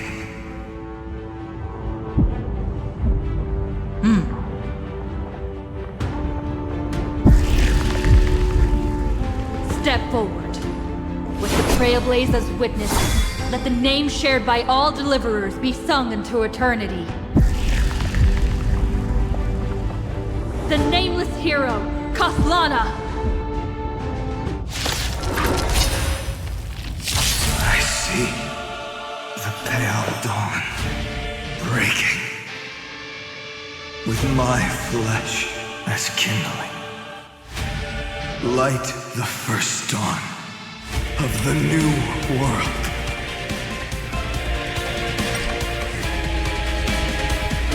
All things are as one.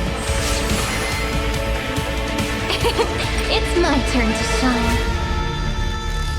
Stars, shine for the heroes. Life is not so fragile.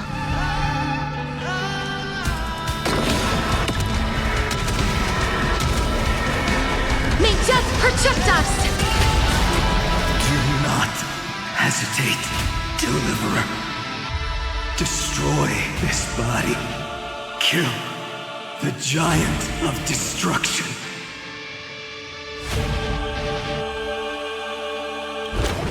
The fury overflowing. Put down your hesitation.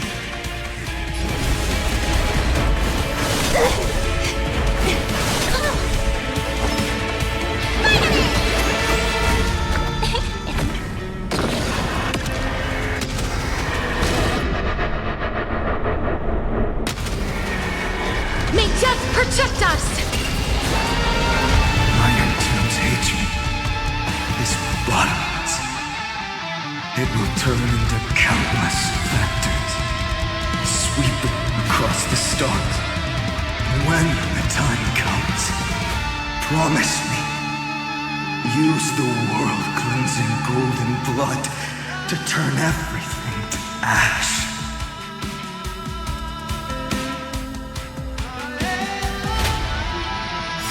With this fire, I wish you eternal victory.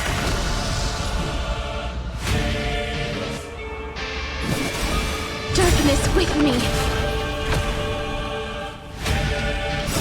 Time questions your prescription! Thanks, all energized. Every petal in life's garden, all will be swept away by the wind.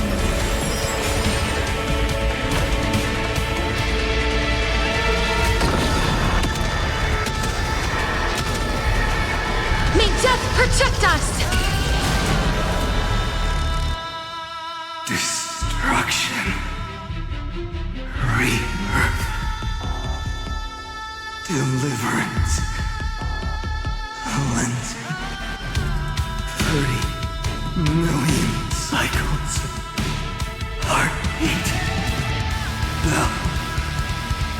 Rings out. Promise me. The dawn. Graced by stars.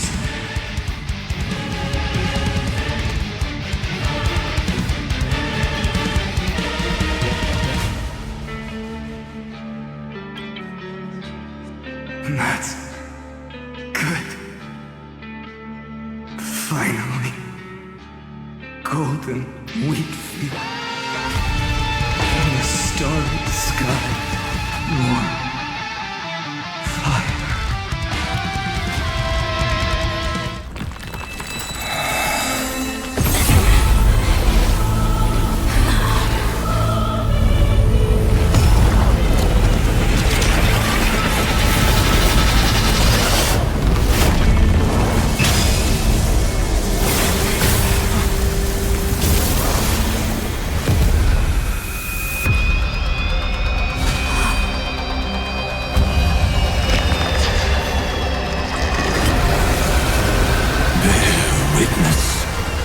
Monarch of myriad machines, my ridiculous creation.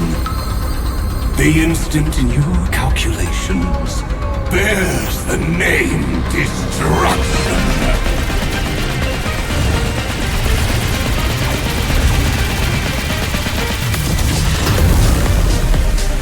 Who said you could speak, Senior? Watch closely.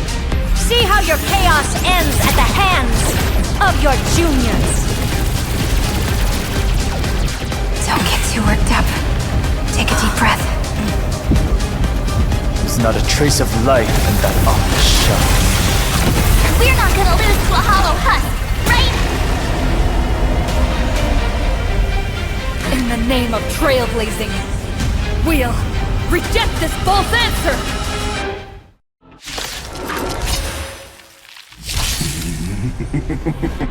My atonement is complete. The Headless Giant will create wisdom's funeral. Iron Tomb's body has descended.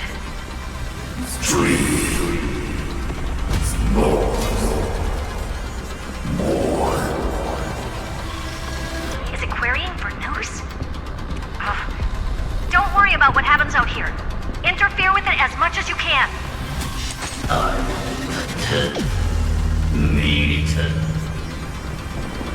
What a twisted giant. It must be supported by this embodiment of hatred. How tragic. A puppet without a heart cannot fool even itself.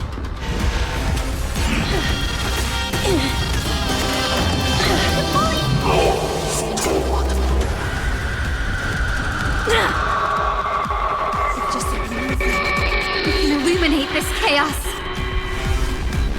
Indeed, there must be light.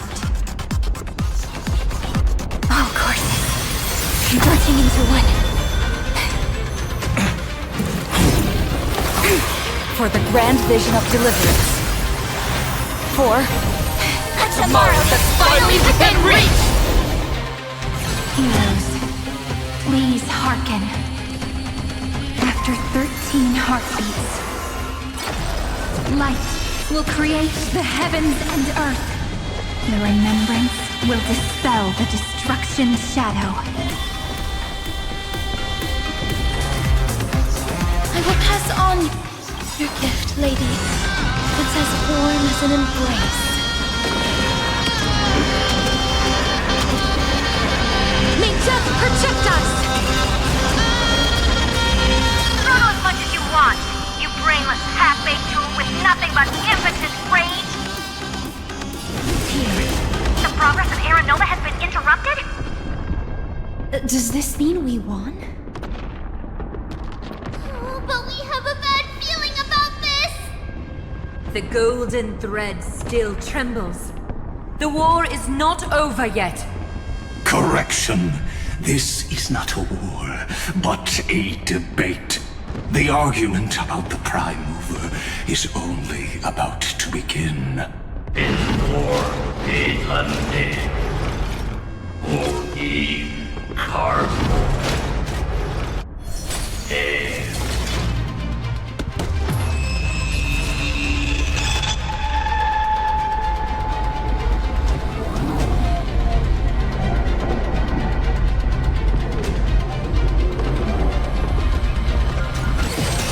How can this path, energy, anomaly? We must stop, otherwise...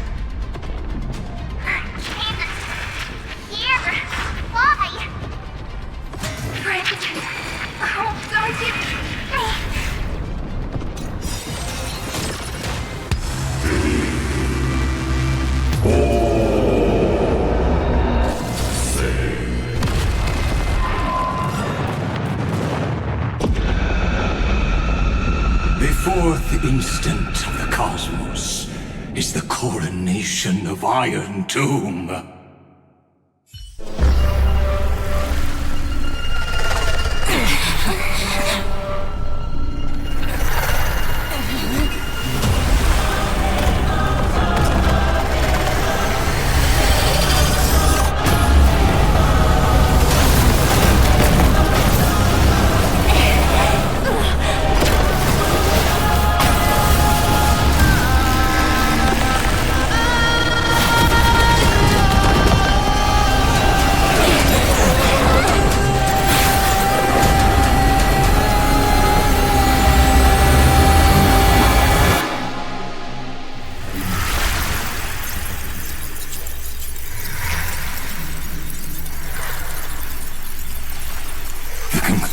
Is irrefutable. The right side of the equation, the erudition, falls silent. In 13 heartbeats, they will begin recalculating the universe, with destruction as the only solution. Madam Herda, strong pulse detected at the battlefield center.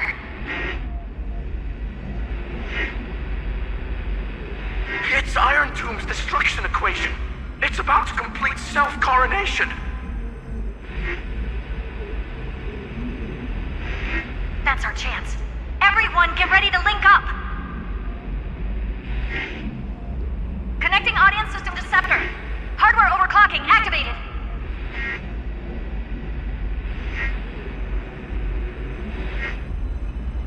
Preparations complete. Maximum output capacity reached.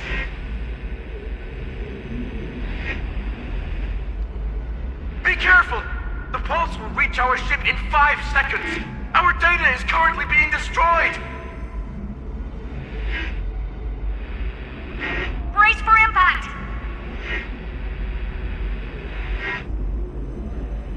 And leave the final step to me.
All the stars have been silenced.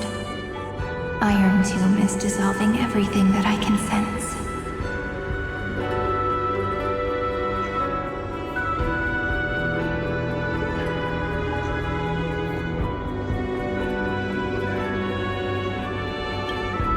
But I'm still here, and you're still here now.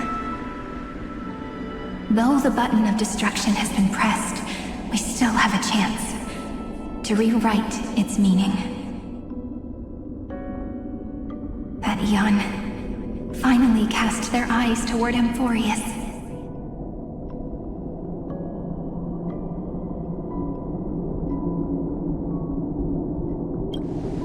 Yes, I imagine they have also been waiting for this moment, when the scepter's body and heart become one. Iron Tomb is a perfect arc. If a seed can be planted within, then the moment the Lord Ravager blows the erudition to pieces, the remembrance will be spread to every corner of the cosmos. The cosmos will witness Amphorius' answer after this fleeting, yet eternal moment.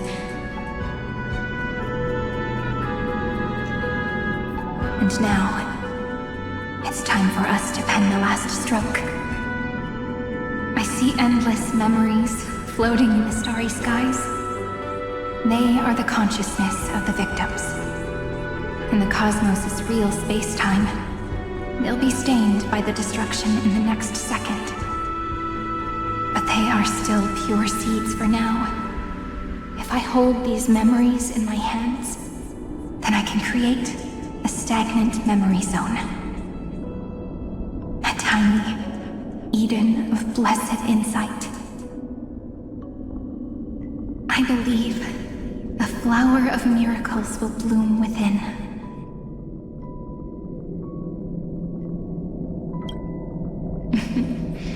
Friend, you're already right next to me. I can still hear your voice in this bottomless void.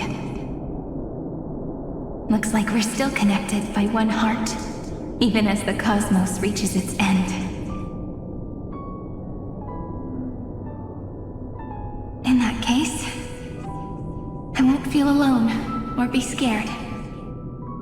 Because as long as you follow the memories in your heart,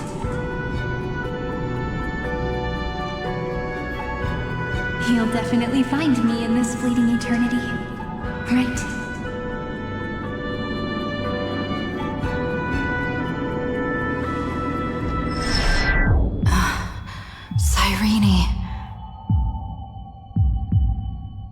What are you waiting for, passenger? I specifically came over to check on you in case you got lost. What's the big deal? Hom is the conductor after all. At long last, you've embarked on this road as well. Many years ago, they were standing at the start of the road in hesitation, just like you are now. So, Hom came over to give you one message. Run. Don't think about anything else. Just run. Even if the entire cosmos has stopped. Even if everyone else is tripped by the darkness. You still need to keep running. Picture yourself as the Express, moving forward at full speed. Because that's what the Trailblaze means.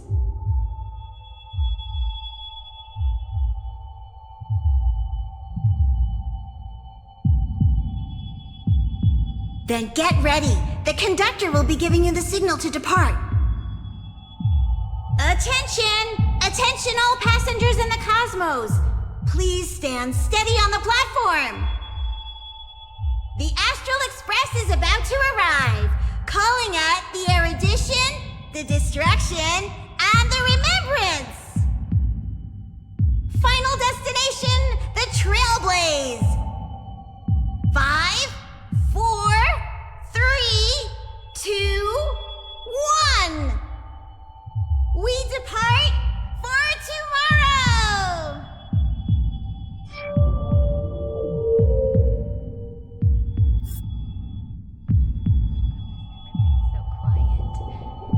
It's so good. If the view in your memory ever grows fuzzy, restore its power. Just reach out.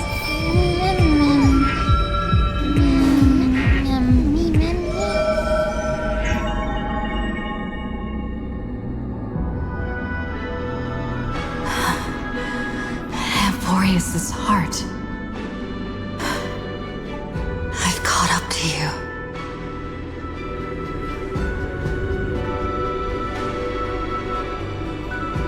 Let the first light illuminate chaos.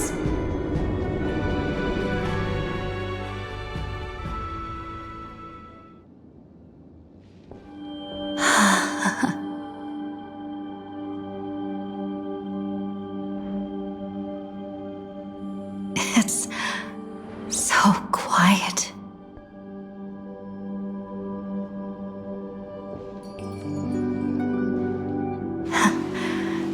Everything's frozen in the most beautiful moment. This garden is your memory. I'm here, Cyrene. I knew you'd find this place and walk into my heart as you've always done. Then let us both do our duty. The hero who trailblazes the way forward, and the fairy who watches over remembrance. We never changed at all, did we?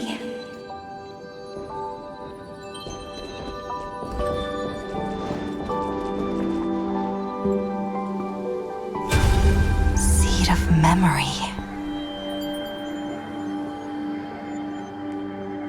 These memoria are what Cyrene took in. They're the memories of all of the cosmos's life forms. Did her sense of self already become so weak in order to protect them? The path characteristic you exhibit is very special. There's no way you're just a simple memo sprite.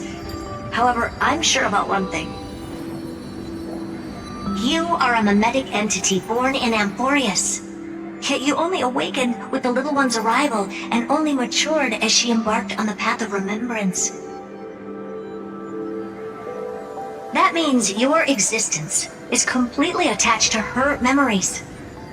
If there ever comes a day when she forgets about you for even a few seconds, or loses her last connection with Amphorius,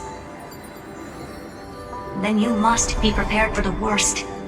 You will disappear in the memory zone, utterly gone, without even a single line of data to remember you by.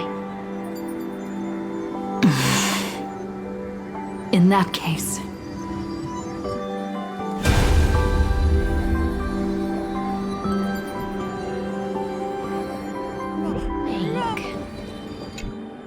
let me remember the cosmos with you. That way, it won't just be your memories alone. It's getting out of control! Run for your lives! Retreat!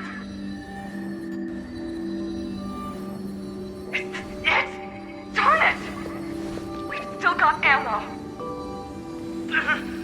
Hold the line! At all costs! Too many injured. Can't take it anymore.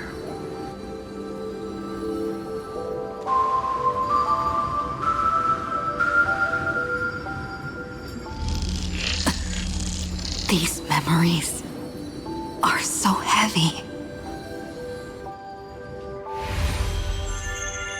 Me?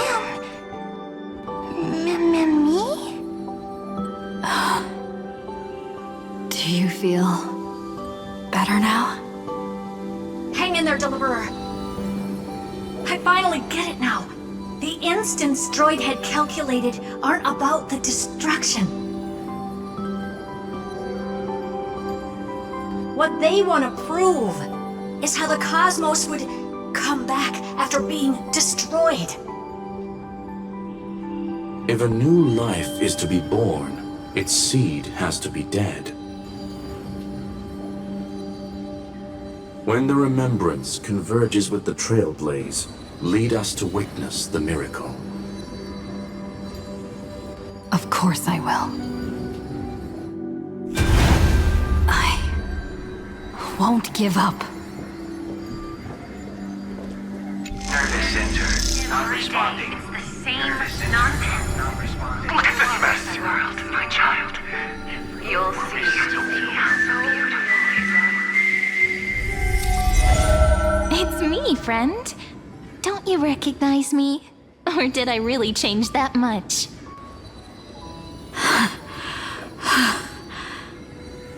How many more memories? Tired? Then take a break.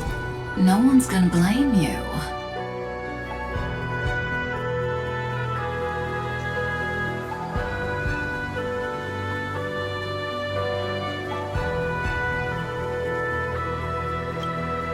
You don't need me to give you words of encouragement. So, I just want to tell you one thing. I'll tell you the purpose of your stop at Amphorius. On that trip, you will encounter a pure child of Inostrava. Teach her what love is. And then you will directly face the destruction for the first time. From this point, your choice will split destiny in twain. In the darker of the two outcomes, the trailblazing journey will turn into a flawless memory. She will carefully treasure and protect everything you and the Astral Express have experienced, Until that magnificent war between the gods, when she, with love in her heart, will ascend at the end of time to become the master of causality. The universe will be snuffed out in the destruction, and you and she will become the beginning and the end of the Eden of blessed insight. You shall become the only two lives in all of existence, and you shall live in an eternal past, present, and future. You shall sow as many seeds as the sands of Ganga, trim an awesome kea of leaves, and harvest a nayuta of flowers. That is the cosmos's fourth kind of finality, the remembrance. But for now, you still have a chance to make a choice. You still have a long way to go on your trailblazing journey, child. I'll keep this brief. The journey has only just begun. Welt, our other companions, and I still have many secrets we've yet to share with you. So, aren't you curious? We kept these stories to ourselves because we believed we had a long future ahead of us. Even a cosmos-spanning crisis, once the dust has settled, is nothing more than a memory of the journey, a single point on our long road. There will come a day when we tell each other everything. So, for the sake of that day, don't give up. We all know what kind of decision you'll make, and I believe the script will not progress toward the wrong ending. So relax. Listen, when you have the chance to make a choice, make one that you know you won't regret. Keep moving forward. Keep trailblazing. And when tomorrow comes, share with me the miracle you've created with your own hands. See you on the express, kid. See you in destiny. I will reach tomorrow. The trolley has arrived. We're all beyond the sky. Gazing up at the sky. Look! There's a red light in the sky! Cyrene, wake up. Together, we will. Tread on the path of remembrance. No wonder I always had a weird hunch. But that also means I was right in thinking. As long as Friend and I are together, We can do anything. Our friend's shoulders are really dependable.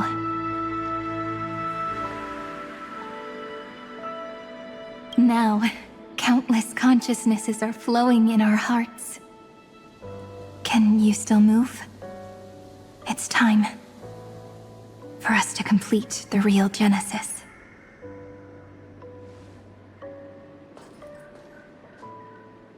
In the instant Iron Tomb's hatred devoured everything, a gaze fell upon me.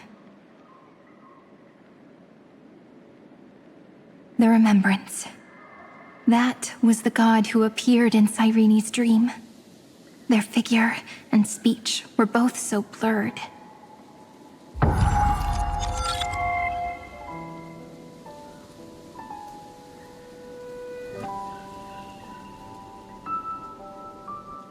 But while they gazed at me, I was able to collect all the memories stained by the destruction and write down this eternal page. And now, we will use this tranquility to cleanse Iron Tomb's rage. Simple. Just like what it was doing to us all this time, but reversed. Did you forget? I'm Amphorius's heart.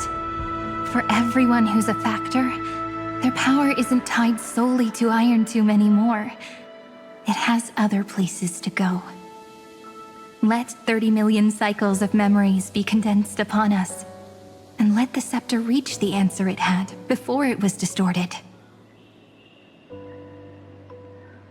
The body is meant to be restrained by the heart, no?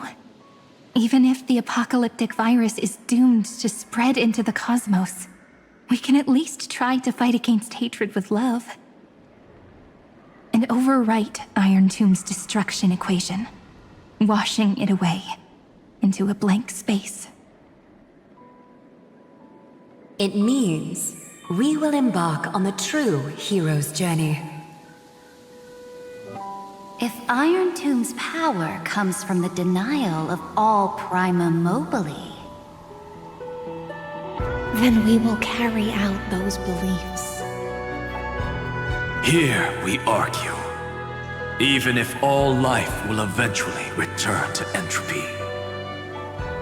Life will still try its hardest to find a way.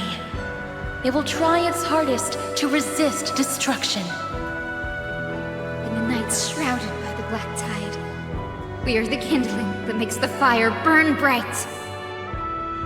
And once the fire is strong enough, the hunter will become the hunted.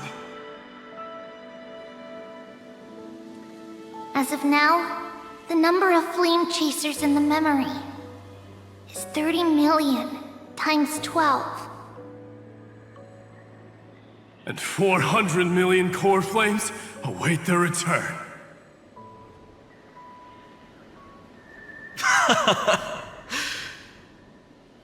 We can do it, right?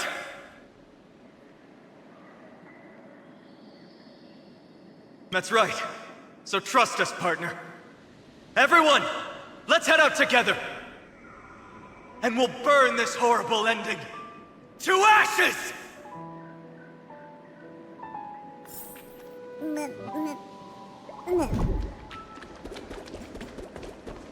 From the dawn of newborn cries, to the night when all beings fall silent. We are the messengers of the new world. Listening to the call of the tides, and granting rebirth to heaven and earth. Then, we lead civilization to glorious feats. The question imposed by the gods will be solved by the children of humanity. We will tell them that the flame chase cannot possibly have been a lie. When starlight illuminates the sea of flowers at the end of the west wind, All living things will stir, roused from the cradle of sleep. Then, through a single battle, let the cosmos witness how we light up the blinding darkness with bright light. And at the end, What a poignant yet warm journey. And it's still not over yet, is it?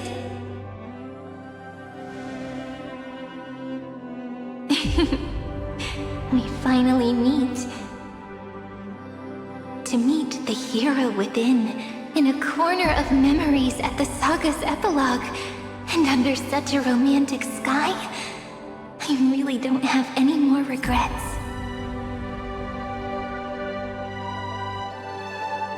On top of that, the little seed had grown into such a big tree. Don't I look really pretty right now? Of course you do. Cheerful, beautiful, optimistic. Just how I imagined I'd look as a grown-up. It's because everyone has been gently adding to the story you left behind.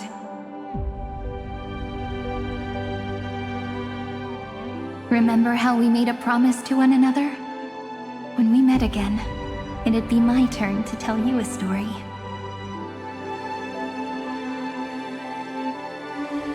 A story about love, no? I've been looking forward to that. And you must also remember the first story I wrote for you. The one about the crystal flower and the little fairy. So now, I want to add something more to this story and us. On that day that the flower shattered, gazing at the empty ground, I thought the little fairy would finally see the light. But that light wouldn't be found in the flawless flower, nor in the fairy's eyes. Rather, in the world mirrored within every fragment of the shattered crystal. All the flame chasers walk in your 30 million retellings of their story. At this moment, all the memories are tangled with each other, and all the previous cycles have gained meaning. People will come to understand that time and time again, when they stood at the crossroads of fate, they would never have chosen otherwise. In the experiments of erudition, and in the breeding ground of destruction, it is entropy increasing, a merciless truth, an evil instinct. But under the pen of remembrance and the trailblaze, the flame chase is a journey that changes from constant losses to an unwavering act of release. It's about knowing how fate is shattered, yet still embracing fate's brokenness. It's a journey that longs to receive love, but longs even more to offer its love to others. That's so heartwarming. But I'll add a small bit to suit my tastes. I'll write that love is an innocent flower. It grows up silently, creating longing in every passerby.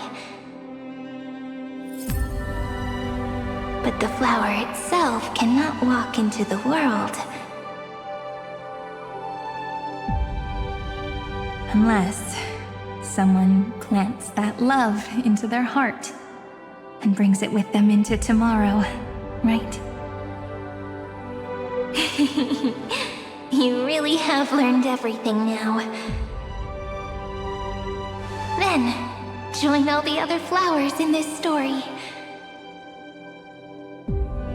And let's write an ending unlike any before, for this world we so deeply love.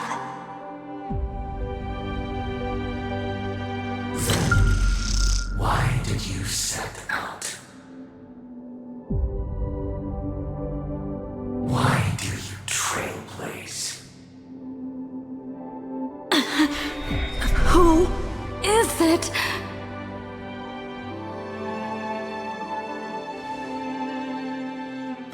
Don't be afraid. Take my hand if you feel nervous. Honestly, I've always thought you were really incredible. After all, no god guided the path of the trailblaze. It could only be forged by those who dare to take their steps one at a time. So, that's why I'm asking you. Step up as a senior and show everyone in Emphorius how it's done.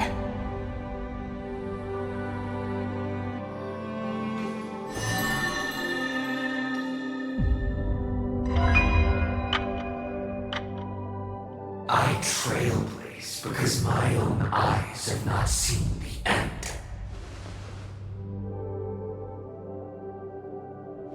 But I'm different.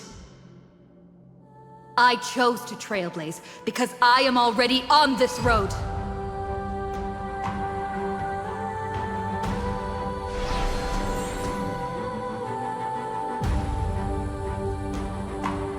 The end of chaos is a mass of pure darkness, pure destruction. However, Amphorius's light has 13 different colors. We won't lose to that darkness, will we? Then, take a deep breath. One last time, friend. After 13 heartbeats, light will create the heavens and earth. Are you ready, friend?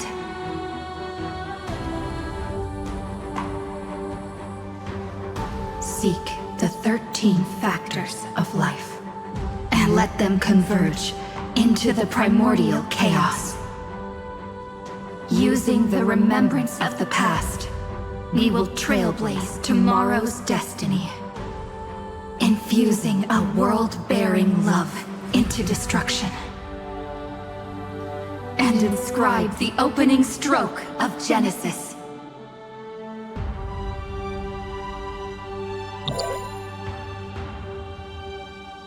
See you tomorrow. See you tomorrow. See you tomorrow. See you tomorrow. See you tomorrow. See you tomorrow. See you tomorrow.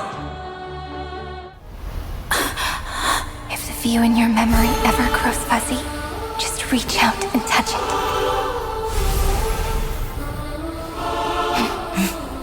Then, restore its power to nourish the spirit. My friend, on the next page we write together, there's only one thing we need to do. Let's give this long, painful, nearly hopeless tale a truly gentle ending.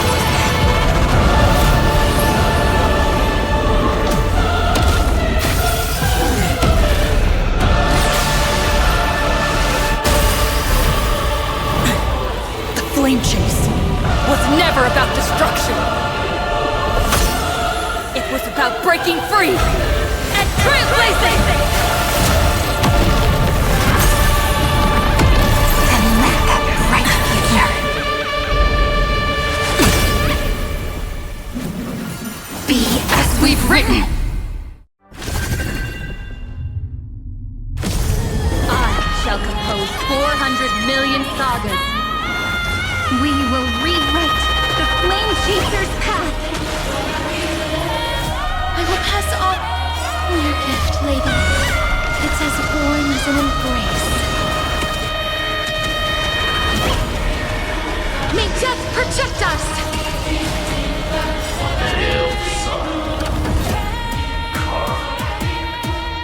Headless giants. If you never had a chance to be the master of your own destiny, why not give us that choice? Let humanity prove to you that even the breeding grounds of destruction can bloom with gentle flowers. Yet, we shall trailblaze at dawn for the road ahead. And pen a Genesis as I've written.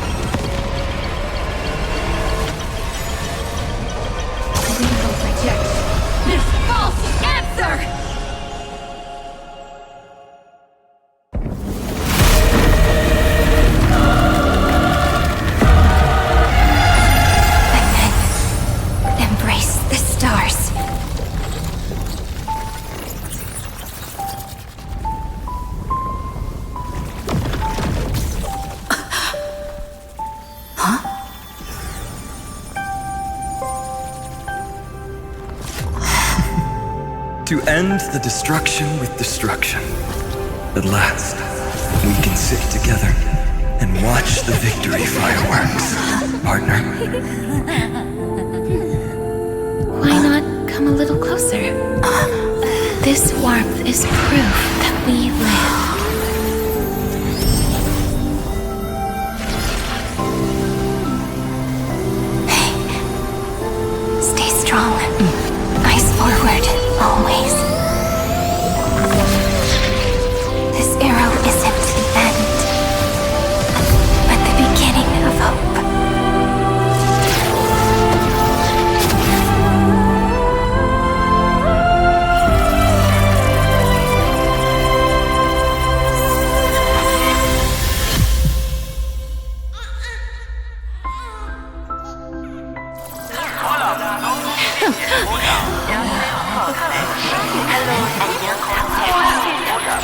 The conclusion is irrefutable. Noose's answer was never destruction. But they kept silent, leaving the solution in the hands of the cosmos. The universe will keep searching and struggling to endure. In the face of the destruction, it may once again stand on the edge of annihilation. But the stars will always rise to ride the waves and embrace existence once more.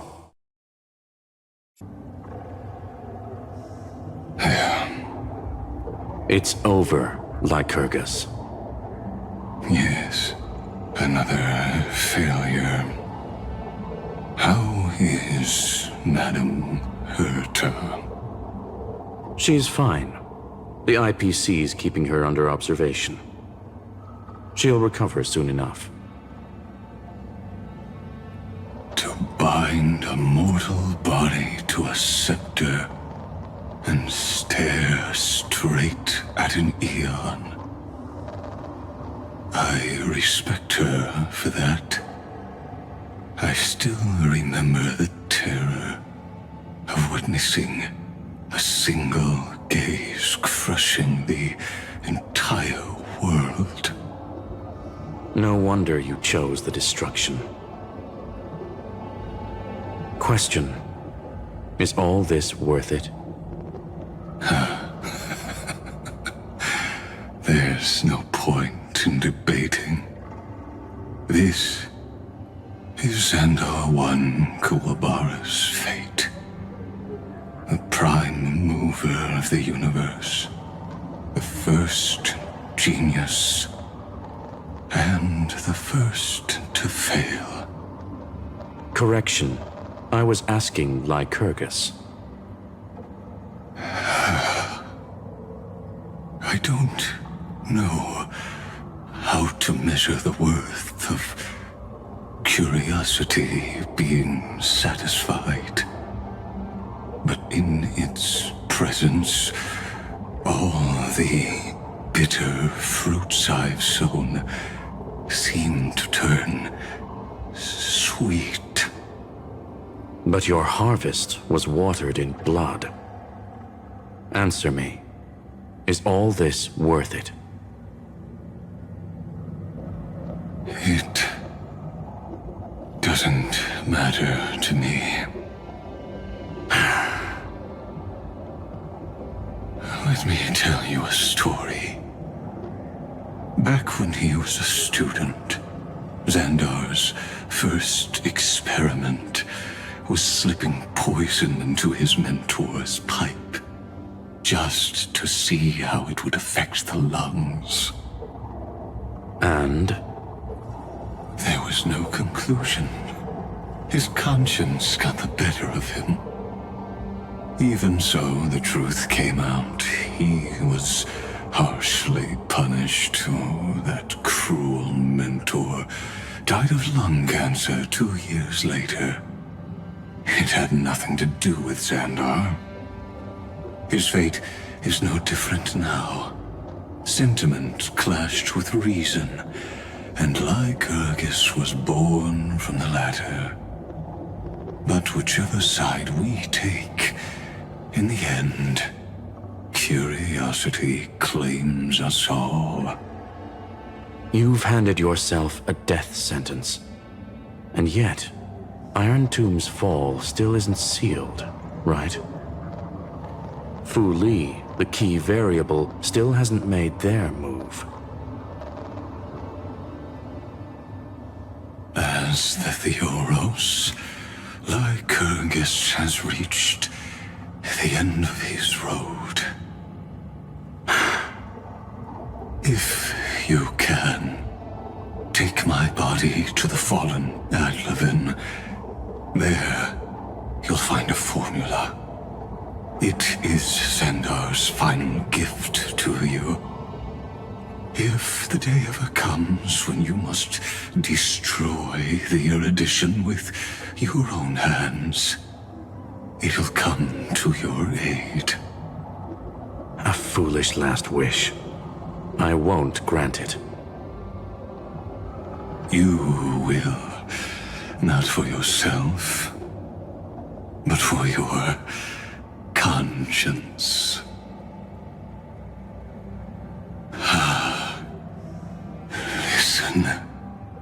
The death knell for the geniuses has begun to toll. As always, let me go first. To the prisoners who stepped out of the cave, stand before my tombstone and offer flowers of adlivin.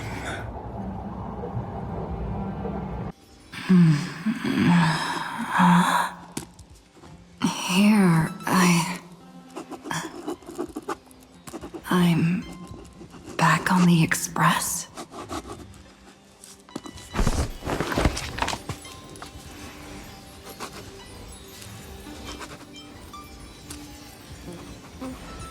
March? Don Hong? No response. Am I the first one back on the express?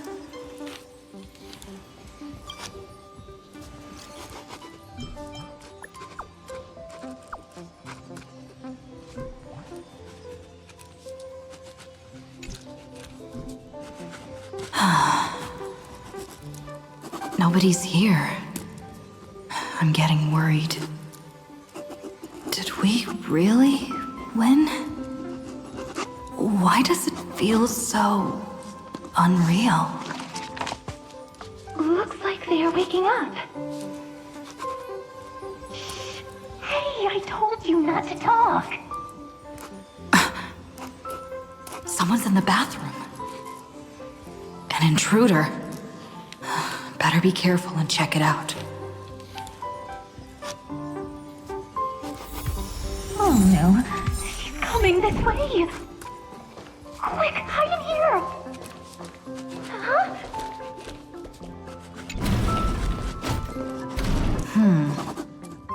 Nobody's here. Could it be my imagination? Bloop, bloop.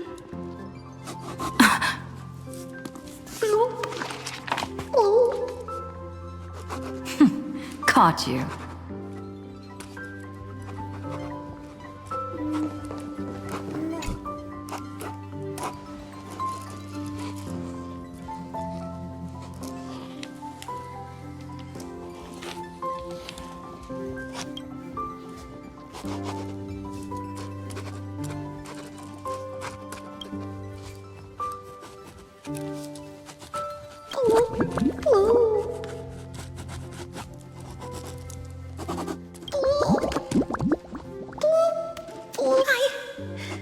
I can't go on.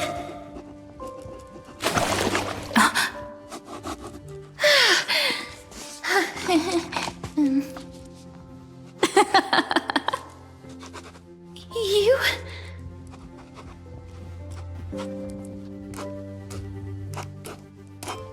Wait, please. This isn't what you think. Ugh, I told you to keep quiet. You really can't keep your cool, huh, Princess Homebody? I'm not Lady High Sealands. Even the embodiment of death needs to breathe sometimes. Yeah, whatever. It's all the same anyway. Gotcha there, Grey Mystery.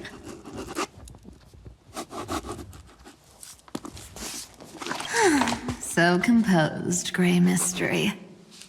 It looks like that big battle really helped you grow up, didn't it? Speaking of which, your Astral Express is quite luxurious. I hear you travel to different worlds. Must have collected quite a few interesting treasures. Hey now, don't go throwing wild accusations around. Hey, I was just thinking out loud. I wasn't actually gonna do anything. Don't be so tense. Who knows? One moment we were shouting about love and justice. fighting Iron Tomb's virus.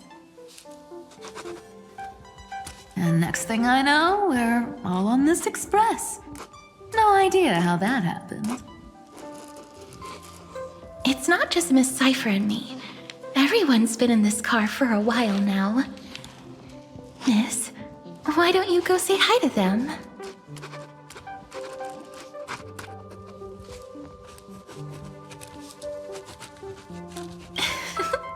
Don't worry, everyone's following the rules here. If you're worried, feel free to check everything out yourself, miss. Wow!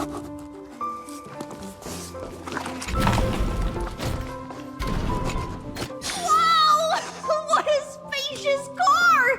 And these floor tiles are gorgeous! Try it!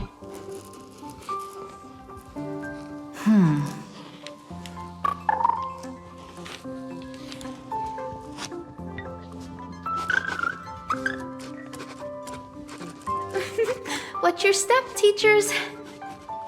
Ah, Bree.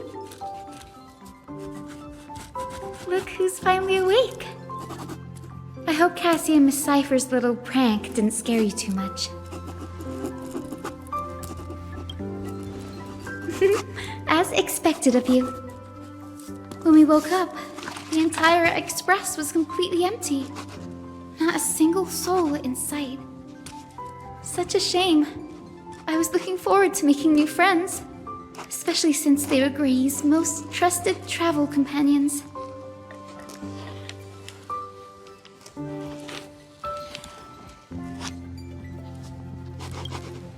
Don't worry. We beat Iron Tomb together, right? They must be on their way home. When they arrive, we can throw a party together. That's exactly the kind of thing Lord Finan has been dreaming about. He was just here chatting with everyone. Now, who knows where he's run off to? Lord Finan's always been quite the restless one. But you're used to that by now, right? Have another drink, my Demos. Sure. Those three have been chatting over there for quite a while now. Why don't you go say hi to them, Bree?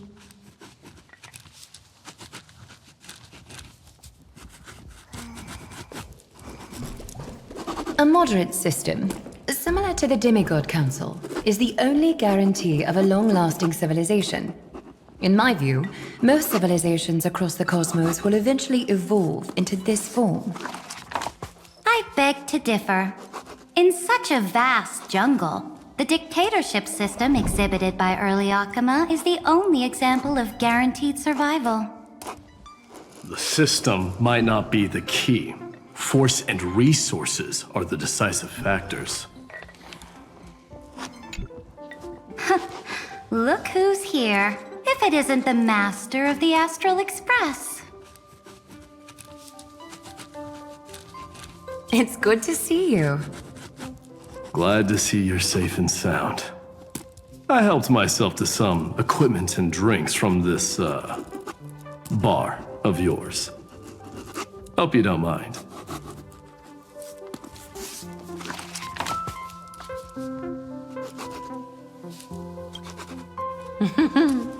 We're chatting about some topics that go well with being tipsy.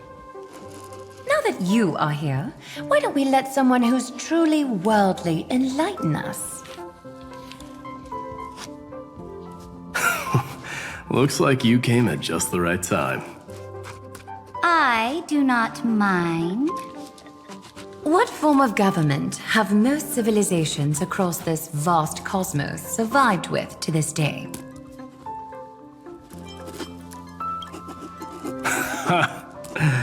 That's exactly the kind of answer I'd expect from you.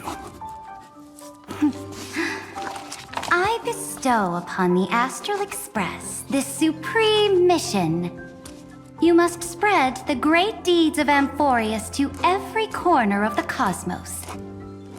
Thus, capable individuals from countless worlds will surely find inspiration in the Flame Chase's tales and embark on their own grand journeys. It's hard to say if that'd be a blessing or a curse for the cosmos. I can imagine our conversations here will only get more unrestrained. Don't let our rare moments of joy hold you back. This banquet on the Express truly lacks manners. You may leave. I permit it. That man just left. Wouldn't even stay for another drink. He needs to show more respect. If you're looking for him, try your luck in the car above.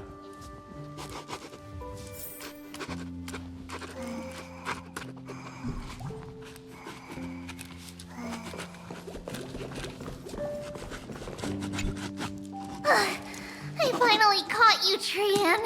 Running so fast in someone else's home. How rude of you! All according to plan. Trian lured you here on purpose.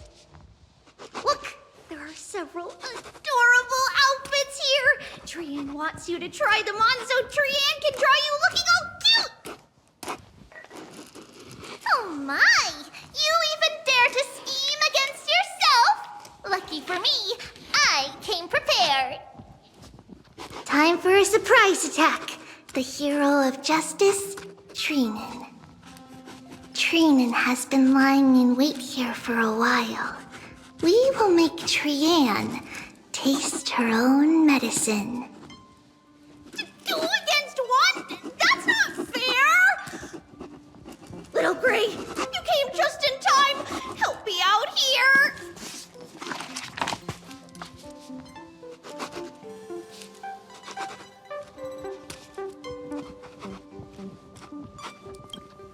Trian, good luck. Even Little Gray's saying that. Darn it! Trian won't give in!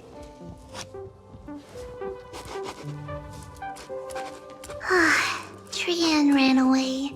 Trinan will fulfill the ambush duty. The Trevios is all laughing and playing around together. That must be quite the rare sight in Little Gray's memories, huh? Yeah, everyone will be alright. Look, every hero has put down their burden and returned to their innocent, childlike selves. After all, just thinking about how warm and bright Little Gray's tomorrow will be fills us with genuine joy and lets us breathe a sigh of relief.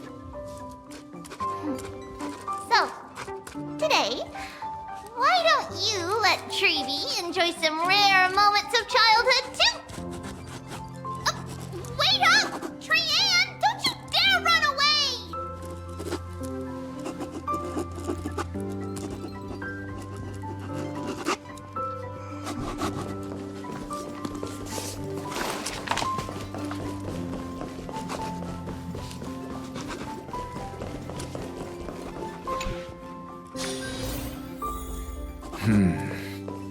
Based on my calculations, there are countless celestial bodies with water in the cosmos. But I'm afraid not all oceans are suitable for life to inhabit. You must take this into consideration as well. As expected of a professor from the Grove, to be so certain even about things you've never seen with your own eyes. I'll take that as a compliment. By the way, I heard that the Imperator's Flame Chase army like to hold feasts at the Luminary Throne. That's true. However, sometimes Dux Carminum and I feel it's a bit inappropriate to drink so freely before the throne of the most revered titan in the Grove. Inappropriate? What's inappropriate about it? I only wish I were born earlier. I would have partied like that from the month of Gate all the way to the month of Fortune. Blasphemy is just a phenomenon, not the end goal. I'm sure there are plenty of people across the stars who question these so-called eons or paths. Didn't I spend some time in that Lycurgus's head? I sure learned quite a bit about blasphemy from that experience. Humans create gods, and gods shape humans. Who's really the one trapped? The creator or the believer? Professor Anaxagoras, let me just check one thing. You haven't bought into those twisted theories of that Theoros, have you? Don't worry. The difference between a genius and a madman is that a genius shares lethal truths, while a madman tries to force them upon others. I see. It's like drinking honey brew at a banquet. Likeable folks invite others to raise their cups together, while the unlikable ones force others to drink with them. Being able to break down complex information into common sense like that. You're quite the scholar yourself.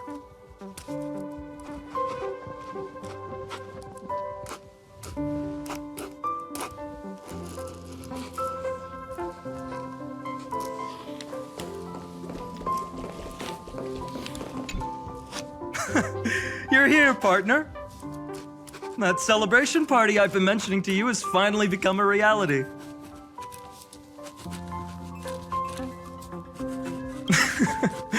Though the vibe's a bit different from what I imagined, this still counts as keeping my promise, right? What you speak of has indeed already come to pass. We triumphed over Iron Tomb, drew its fire unto ourselves, and purified its embers. Now the force that maintains our consciousness and form comes from elsewhere.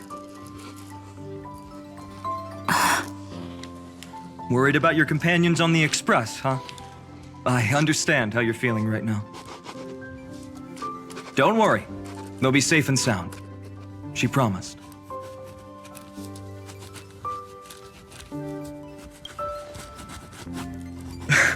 Don't worry, she always shows up at just the right moment. The Astral Express. Honestly, it really feels like home. I can imagine how much you, Dun Hung, and Miss March must have missed everything here when you were trapped in Amphorius. The beautiful windows, the soothing music, your fellow travelers on the Express. Like how golden wheat stalks sway in my dreams every night through the countless cycles.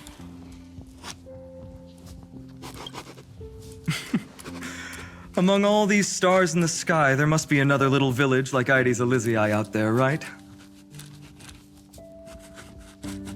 I think I've found my own wish, partner.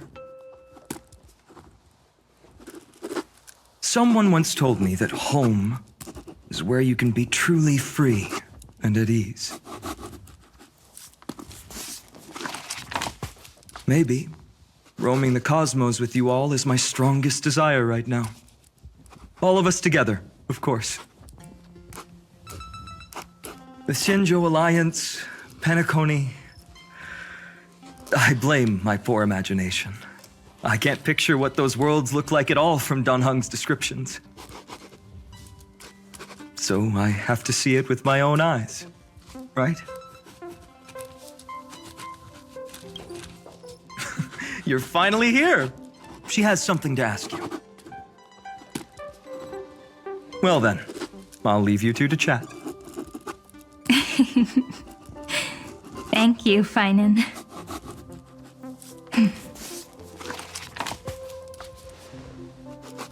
After such a good sleep, you must be bursting with energy now, right, friend? Sorry about that. Since it's our first time visiting the Express, I I was hoping everyone would behave.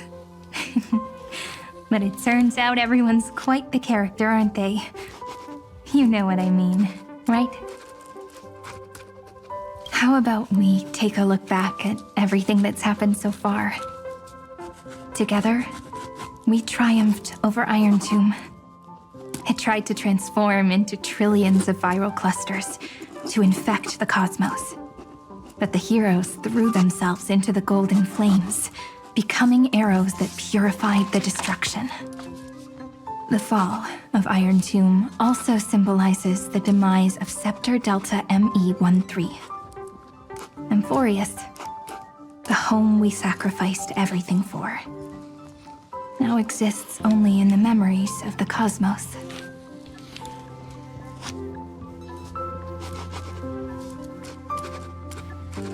So, this isn't real. Just a dream. An illusion. Oops, wrong answer. Huh? In that instant when you broke through space-time with the Trailblaze, carrying all the world's memories back to reality, that world, once shackled by data, became a seed waiting to sprout in the cosmos. Did we really manage all that? Just as Kaslana's rage of 30 million cycles made the destruction shed a drop of golden blood.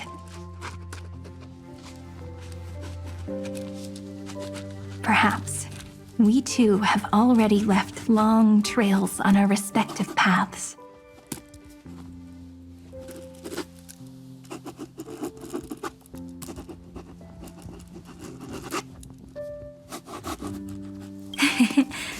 Freedom. What a wonderful word. But that alone isn't enough to make everyone a true life form yet. But Amphorius already has a tomorrow. So as long as you carefully preserve and tend to all the seeds, then when the Trailblaze creates another miracle someday in the future, I believe this world we deeply love will sprout and bloom into a beautiful flower. Don't worry, I've already kept all the seeds safe in the first fruit for you. And its name is As I've Written. So, it's time to reveal the correct answer. This isn't a dream, nor a fantasy. It's the epilogue of As I've Written. At the end of the story, the characters take their final bow and embark on a journey of no return. The one who wasn't part of the story, yet helped write its romantic ending. She bid farewell to her friends and returned to her home beyond the tale. Promise me one last thing, friend. When we say goodbye, give me a smile, okay? I will, Cyrene. Every star that the Trailblaze passes by will remember the name of Amphorius. Hey, it's not fair that you get to be the only cool one here. We'll keep an eye on her. She had better keep her promise. Leave it to us, Cyrene. Your story will be sung across many worlds. Stories this complex and twisted are always hard to believe. If anyone questions the truth of this tale, you'll all have to stand up for us. Rest assured, even the most stubborn person can't withstand our six fists. You're so reliable, March. Shh. Listen. There's a book here? Its composition is similar to Memoria, but it's far more resilient than ordinary memory bubbles. Keep it safe. Perhaps this is the final gift that Amphorius left for the cosmos. Oh no! Passenger March is sleepwalking. Sleepwalking? Oh no, oh no! I don't want to make a fool of myself in front of everyone! I can hear all those sneaky little plans brewing in your head. March, Dunhung, my friend. In the countless days and nights ahead, you must continue to support each other.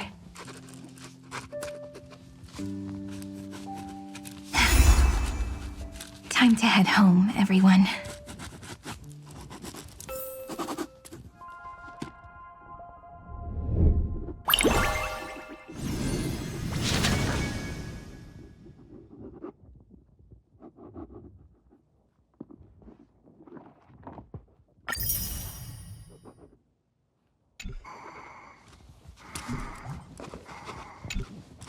Leaving this place means as I've written will conclude here.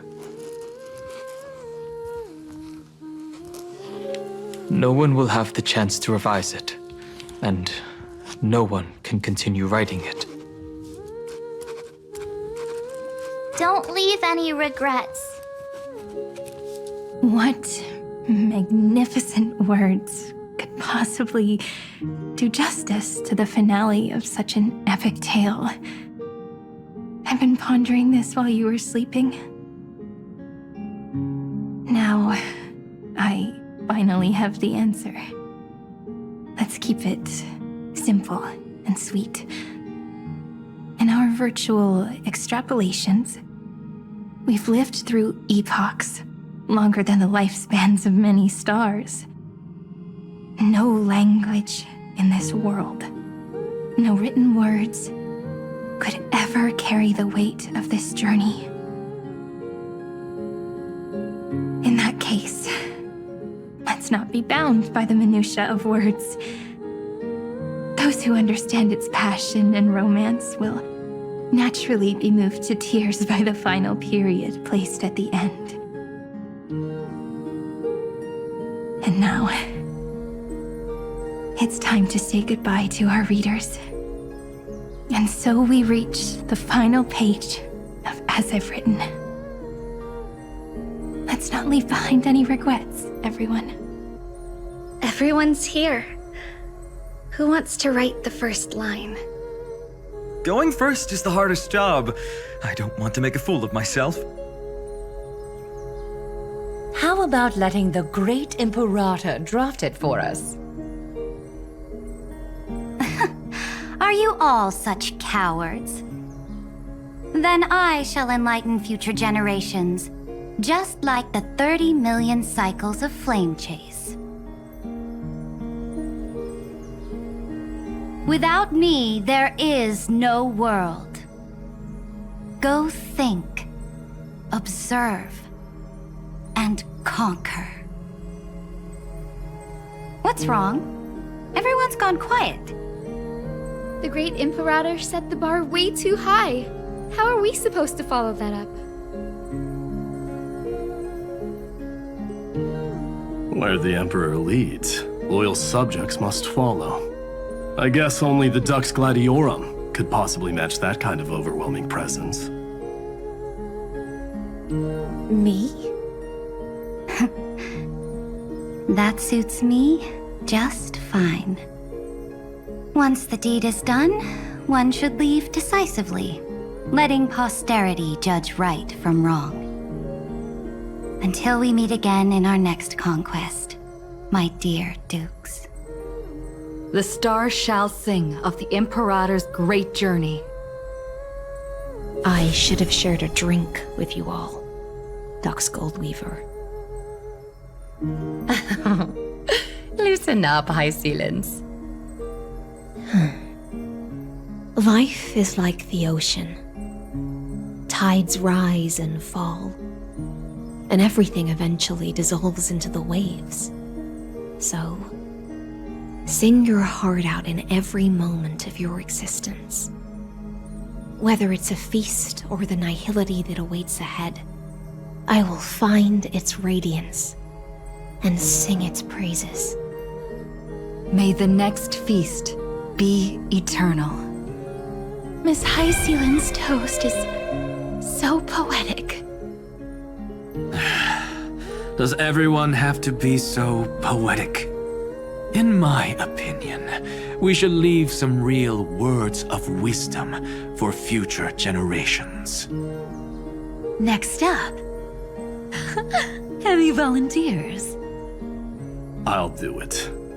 There's no dragging one's feet in the Kremnoan language. Does the Kremnoan language even... Haikith, don't interrupt. Kill the play, and games shall be born. Kill the strife, and glory shall descend. Not bad at all. But now I can rest easy. After all, the lines I prepared are way more profound than yours. Ha! If nothing else, you're certainly unmatched when it comes to singing your own praise. Farewell, everyone. If we meet again, I shall once more become your steadfast support. That's a promise I won't back down from. Mighty Mos, become king. What's up, Cass? It's nothing, Lady Trebios. I just finally realized something. Then speak your mind, and let your words be immortalized on the page, Cass. If your heart still has room to spare, share a bit of gentleness and softly cherish all the beautiful things around you. That's so beautifully said, Cassie. Thank you, Miss Hyacinth. My only small regret is that I couldn't fully embrace this world I loved so dearly. I hope those who read these words can fulfill this wish in my place. Everyone, let's meet again at the end of the West Wind. The place you reside is the gentle sea of flowers. Well then, it's my turn. Take it away with your performance, Anaxagoras. This time, you won't have to worry about being interrupted. Then I must thank you all for being such a captive audience. Now, with this golden opportunity, I shall reveal to the world my insights into the world's ultimate truth. Truth is a solvent that dissolves all things in the world, and thus cannot objectively exist. I have a brilliant proof for this in mind, but since we are nearing the end of the story, I shall not elaborate. Is this your final question for future generations? No. This is an established fact, not up for debate. I call it Anaxagoras' last theorem. Oh, you. Still as profound as ever, Professor. We've got time, you know. If you don't explain it clearly, future readers might not grasp your true meaning.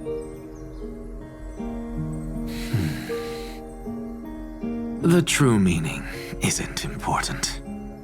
What matters is the emotion that stirs within them when they read these words. At that moment, the theorem's mission would be complete.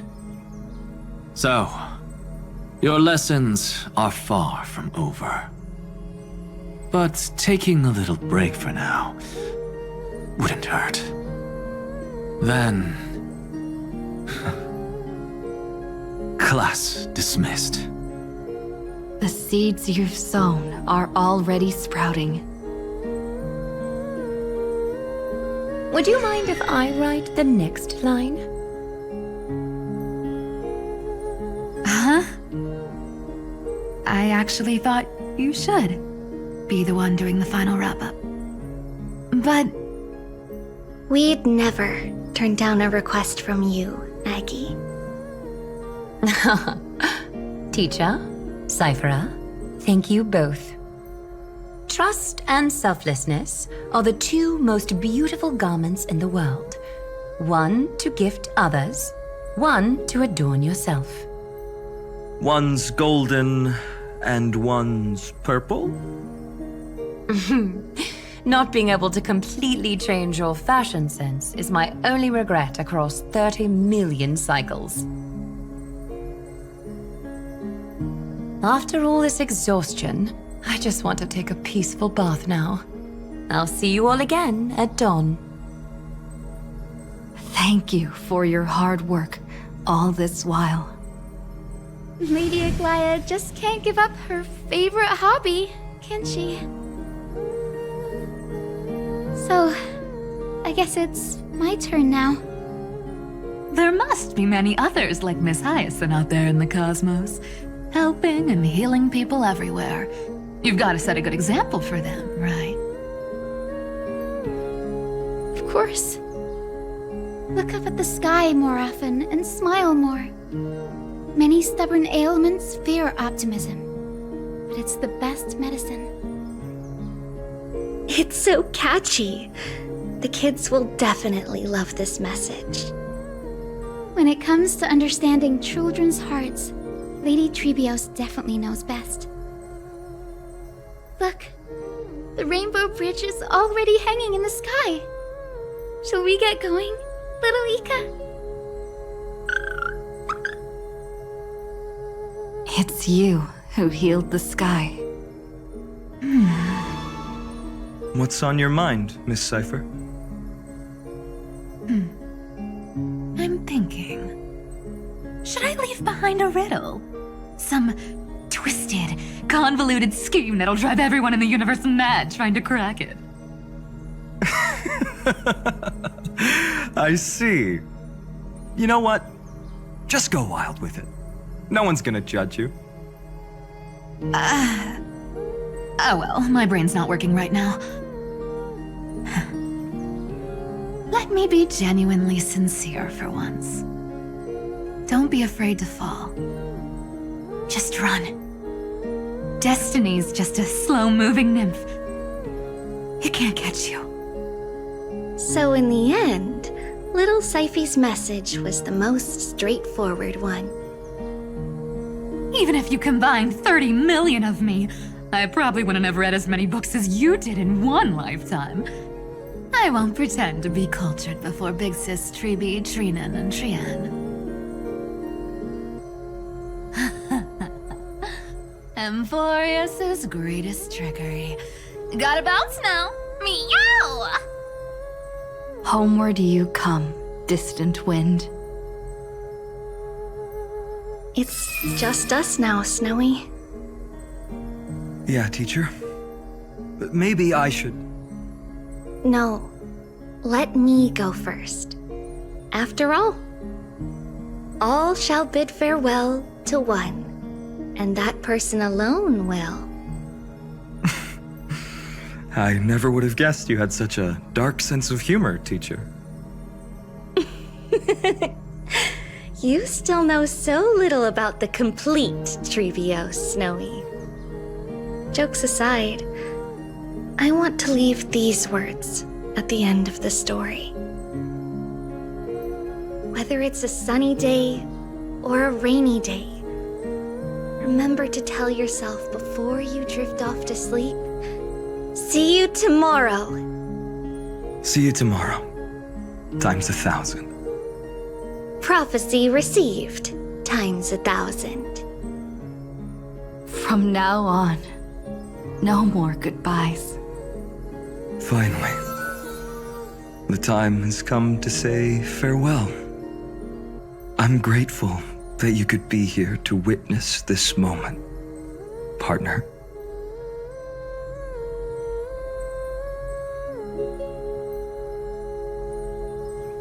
Of course.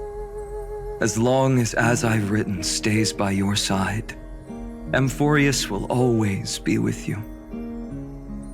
the last line I want to write down is, a hero is living in everyone's heart. Embrace it and chase after the sun. I hope those who read this will find the courage to face their burning lives. See you at the next pale dawn, partner. Did you see? Amphorius has ushered in the dawn. The characters in the book have taken their final bow. It's time for us to return to our own reality. But as people who lived through it, we can still add the final touches to this story, right? Of course. The pen will eventually break, the ink will run dry, and life will ultimately fade. But thoughts will permanently remain in sagas. If time is an endless cycle, then forget the bitterness that keeps repeating, and remember only the moments of happiness. Let's walk towards tomorrow together. We were never apart. Time to head home. Don't miss the crew meeting. We won't wait around for you, you know?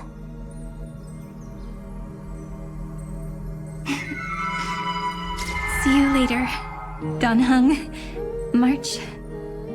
And with this, as I've written, officially comes to an end.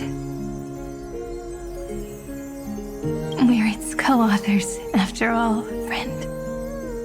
Once the words are written down and have been read by others, the meaning they carry is no longer in our control, leaving the freedom of interpretation to every reader who opens it. Don't you think there's something romantic about that? As for what this story means to you and me, let's keep it close to our hearts. After all, we've always had this unspoken understanding between us. Whoa! Passenger March! Why did you suddenly wake up? You scared me so much that I dropped that book! Welcome home, you three. Thank you for your hard work on this trailblaze.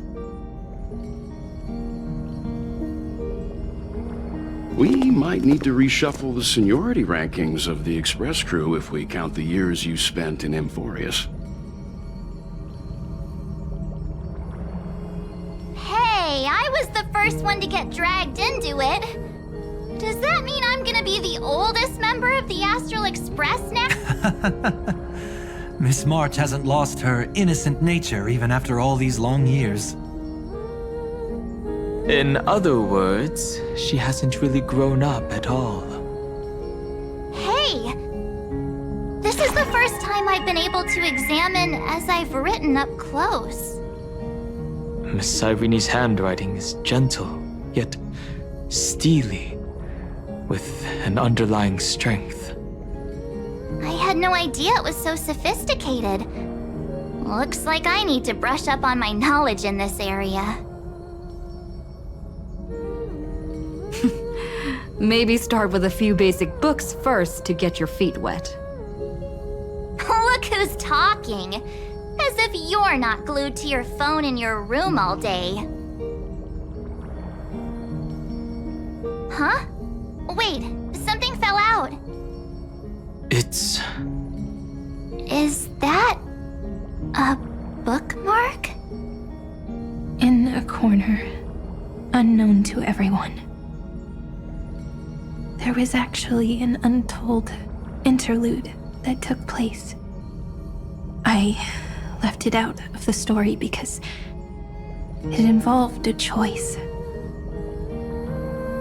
A choice I made for my own selfish reasons. Can you forgive me, friend?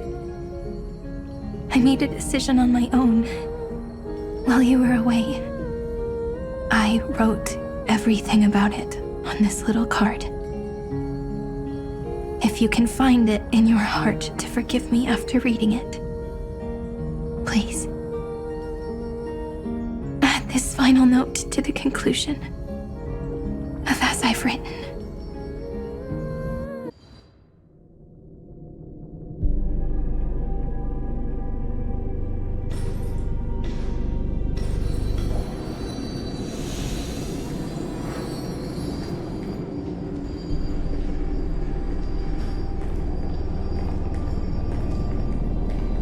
Memories swallowed by Iron Tomb.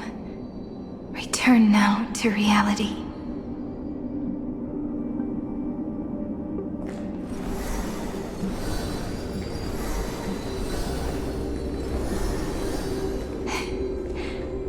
And don't lose your way. I finally found you, Cyrene. Demiurge. We won the battle. Thank you, Madame Herta. Without you, we never would have stood a chance. Still, there's something weighing on you. Right before I shut my eyes, inside the droid head's brain, I saw something unsettling. The fourth instant, this turning point in cosmic destiny, anchored by the erudition. It's not a single instant, but a process, a chain of events. So, this victory isn't the final piece of that chain? Far from it. This is only the beginning. The first toll of the death knell for the cosmos.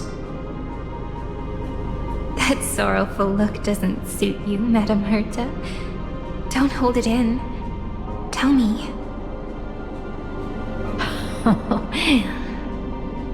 Not long ago, you crossed paths with the Eon of Remembrance again, didn't you? Yes. Even if the figure was hazy, I knew right away. That was the god from Cyrene's dreams. Causality has gone wrong, just as I thought. Causality? Let me put it in your favorite fairy tale terms. The universe began as a seed. It grew into a great tree. And the present is its branches and leaves. The erudition calculates how the future will sprout. With so many possible outcomes, they choose to anchor one path, cutting away the crooked or fragile branches. But if things continue that way, the branches grow endlessly, the leaves multiply, and one day the tree collapses under its own weight. That is why there is a concept in biology called lignification. Soft sprigs form a hardened shell and fuse with the trunk. For the universe, that process is what we call memory. Under Fooley's record-keeping, the past becomes memory. In the corners, they forget. Even the events of the present become fruit without roots. So it is the opposite of the erudition. One calculates what is to come, and the other holds on to what came before. We were never meant to have to speak of this. But now, I finally understand what that chaotic matter around Amphorius truly is. It is your memory. Your mind now stretches across the stars, allowing you to travel farther down this path than anyone else. My memory? Yes, you live in the now, but your memory remains in the past. Just like the Eon of Remembrance, a being made entirely of memories. What does that mean? Did they fall? No, quite the opposite. They have not yet been born. Remember, to carry out the mission of remembering the universe, they must ascend to divinity only at the very end of time. And at that moment of ascension, their memory stretches through the past, becoming what people now call Fuli.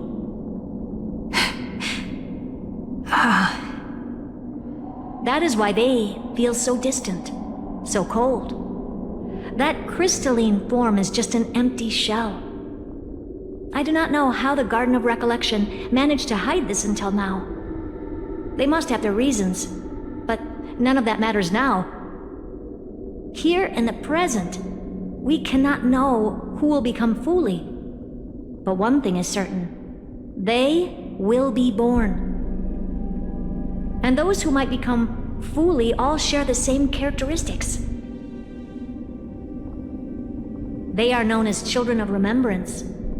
Pure child of Anasrava. Both of you. Children of remembrance. So help us. Find where Amphorius's memory began, and bring it out. We are the sacrifice. The garden used us. The pure child of Anasrava. Abandon us! So that name, it was never my past. It was my future. Or maybe it is the present. Noose has revealed to me two paths. And on both paths, I see you standing. The first, follow the trail of memory you have forged. Break free from this world and reach for the stars. That would mean Amphorius's causality will no longer concern you, at least not the person you are now.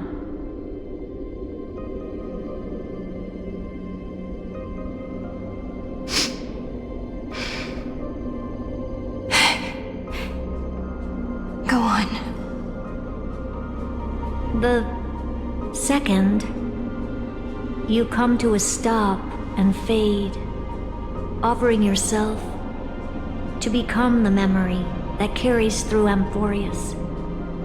Perhaps this is the choice every pure child of Anasrava must face. That choice means I'll remain in the past forever. And more than that, it means you will close off Amphorius's causality. This world is sealed. The effect that the remembrance brings to it will all converge on one thing. That one thing is you. No more eons will interfere with this part of history. No more blank spaces in causality. The present will be set in stone and become indestructible. There are two paths, and only one leads to the right end. A droid head didn't tell me the answer. But I can guess what might happen if you choose wrong. With causality incomplete, there is a chance Iron Tomb could rise again. So even the gods of the cosmos are unreasonable. If you want my advice, stop thinking so much. Ask yourself what your heart truly wants. Choose the first path, and you might survive as a memo sprite. You may even walk beside them for a while. Even I can tell how much they mean to you, especially the little one. But if you take the second one, then you may have already lost the chance to say goodbye.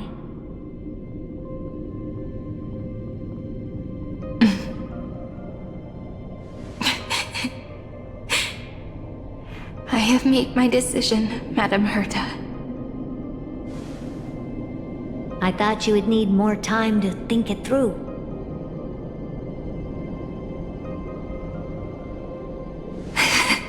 The answer is clear, is it not? Still, I do need a little time to quiet the sorrow in my heart.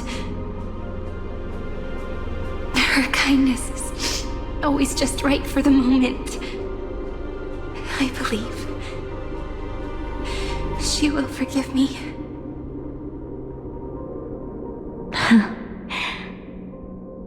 I will say no more.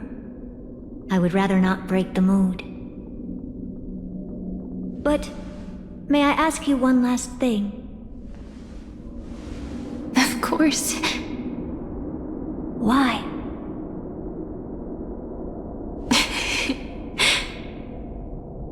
I once heard a saying that went something like this: divinity is flawless humanity, and humanity is flawed divinity. We children of Amphorius gave up on gods long ago. Those beings who love to play pranks on the universe. I believe in her much more than I believe in them. And I believe in who I am. As a human. Oh.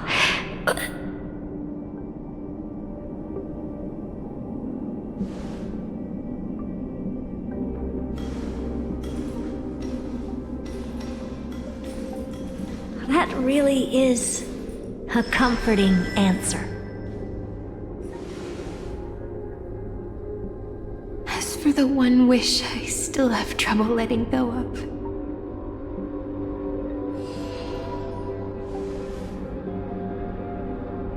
one will remain in the past. One will walk toward the future. I believe that the one I cared for most will witness on behalf of the ripples of past reverie every starlit tomorrow.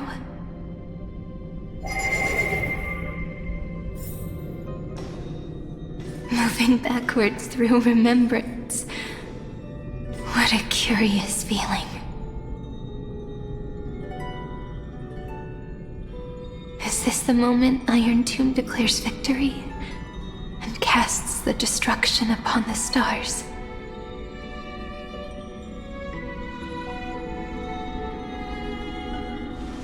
So back then, in the path space, it was I who found me. The gods' whispers were nothing more than a girl talking to herself. Now that I remember, what I heard back then was...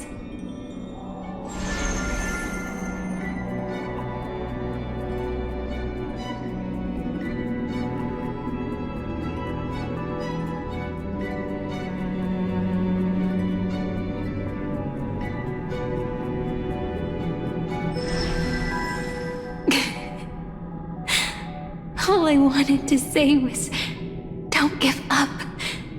She will find you. Memory truly is amazing. Then let me wield this power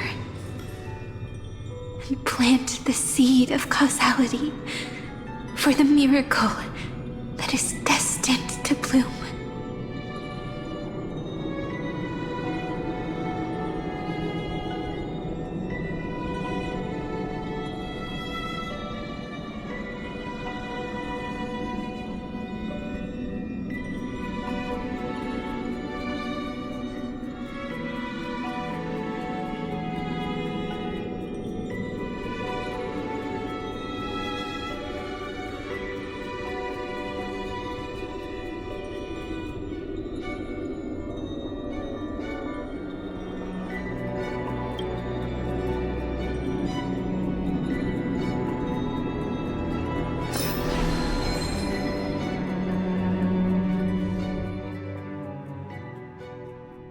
Even so, must we walk all the way to the very beginning of memory?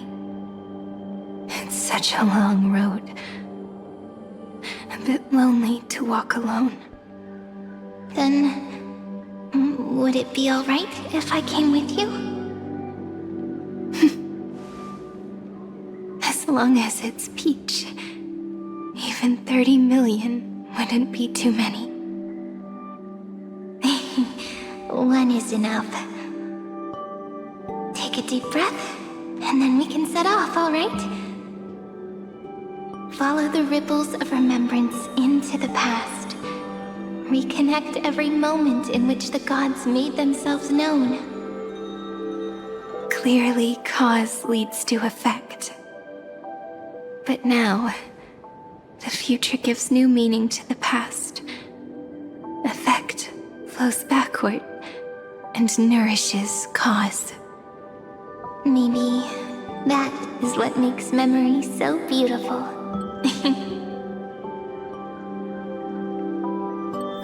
So, let us return the way we came. Look back at every ripple that formed. Go back home.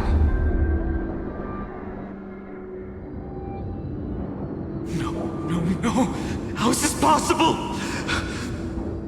Breathe! Breathe! Partner! No. I have to get you out of here first! Just hold on!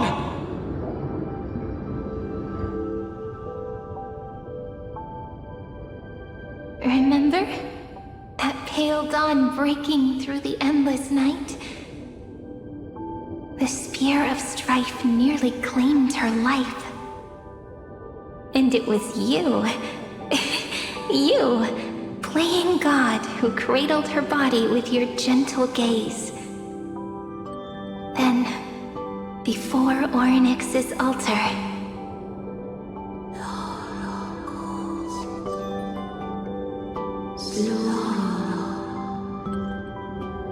even the Titan of Time mistook you for someone else. I never imagined there was a hidden truth behind our first meeting. The first time was also the last time I saw you, friend. Ma'am.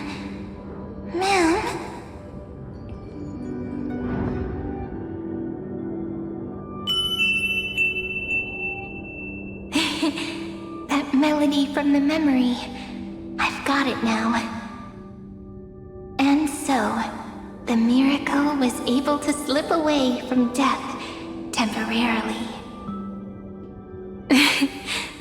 I'll leave her to the casteress of the past. She will keep her here, in the world of the living.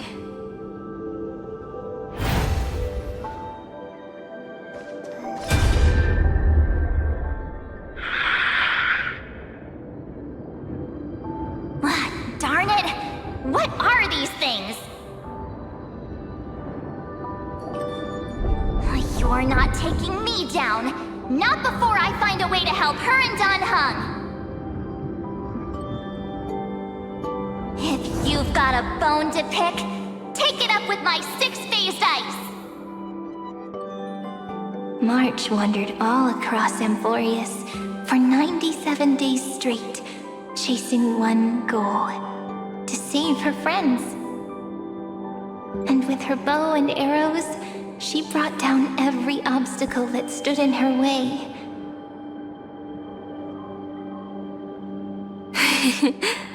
So that's how it happened. My skill with the bow. I owe it all to March.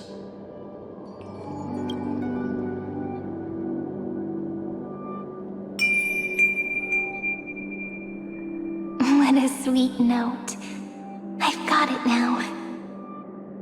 And so, in a memory from the past, you inherited March's mastery of the bow. And that arrow bearing golden flames will streak across the stars in the future, becoming a glimmer of hope for the cosmos.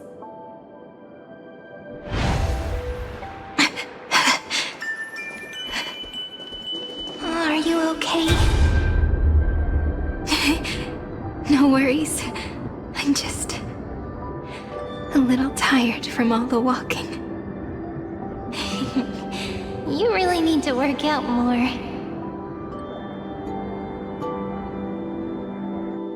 Three paths interweave and fetter Amphorius, co-authoring the fate of the world. Ordinary pathstriders aren't known to leave traces in the mirror, so if what you said is true, then this isolated star system must be home to at least 3 beings comparable to emanators. I would even go as far as to say, eons themselves.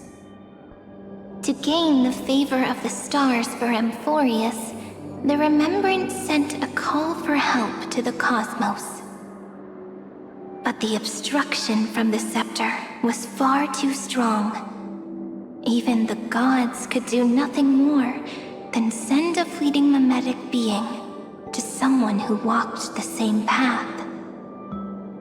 Thankfully, Miss Black Swan caught that fleeting moment.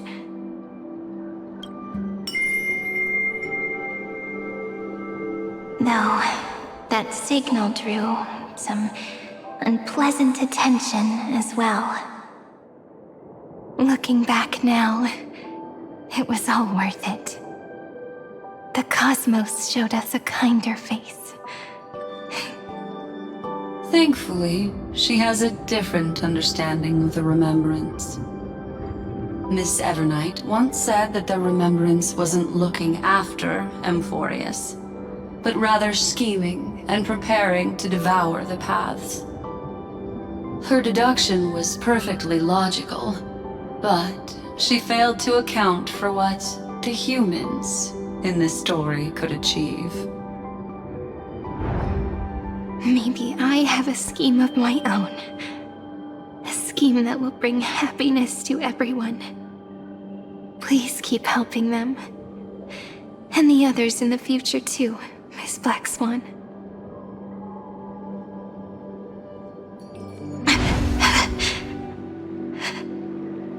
Looking back on the past really does wear down the mind. And wears out the body too. You need to hold tight to this ceremonial blade. After I'm gone, it will take you back to the beginning of time. The start of a new story. I believe that in that story, we're in countless stories, each alike yet unique. Everyone, all the companions who sacrificed themselves, alongside the deliverer we once dreamed of as children, will reunite beneath a vast, endless sky. If we can never break free from this prison, I will stand my ground. Until the day someone shatters this endless cycle and writes the final chapter of Amphorius' fate. In the blink of an eye, we have returned to the turning point of fate. With nothing but a fragile sliver of hope, we embraced 30 million cycles of futility and began the eternal recurrence. I still remember the first time I saw the god appear in a dream, looking at me from behind a thin veil of crystal.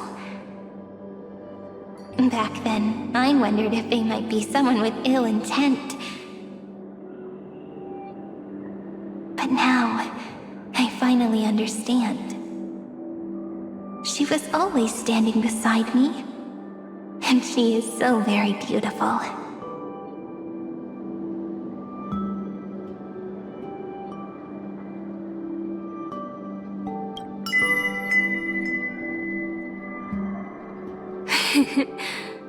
Causality really is a force that cannot be stopped. Even if I wanted to leave a few more words for Cyrene, it seems I no longer can. After all, you still have to leave behind your final consciousness, and plant the very first seed. I remember what you once said. When a god sheds a tear, the thing reflected in the ripples must be the most beautiful thing in the world. But do you know what Amphorius saw when its heart was born? The first thing it saw was a name.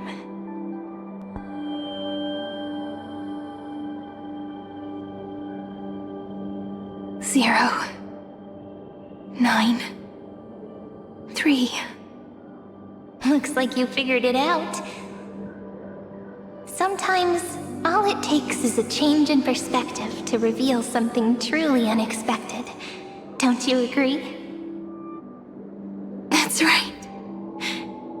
Turn these numbers upside down, and you'll see a beautiful eternity. Something we believe in. The ego.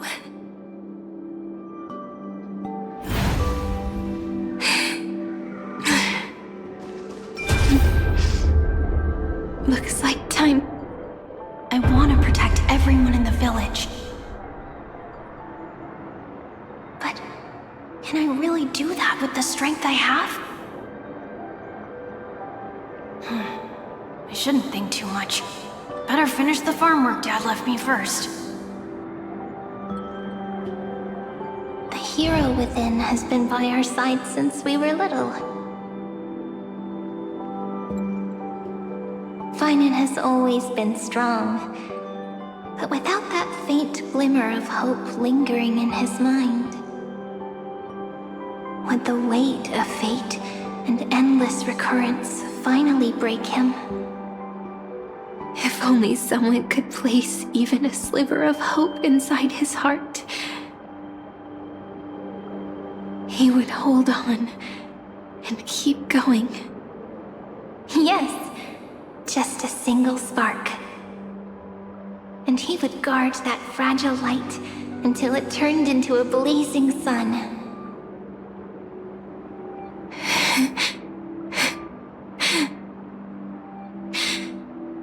I no longer have the strength to make the hero within look like her. So, let me leave behind a prophecy for him.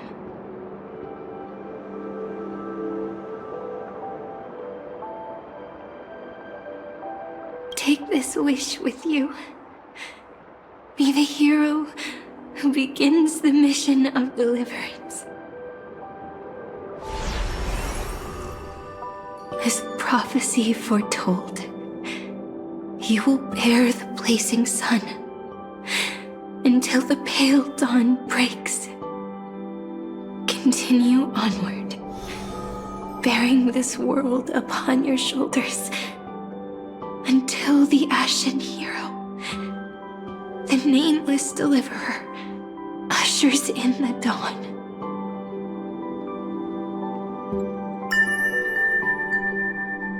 Now, your eyes have seen through all of Amphorius, from the end back to the beginning.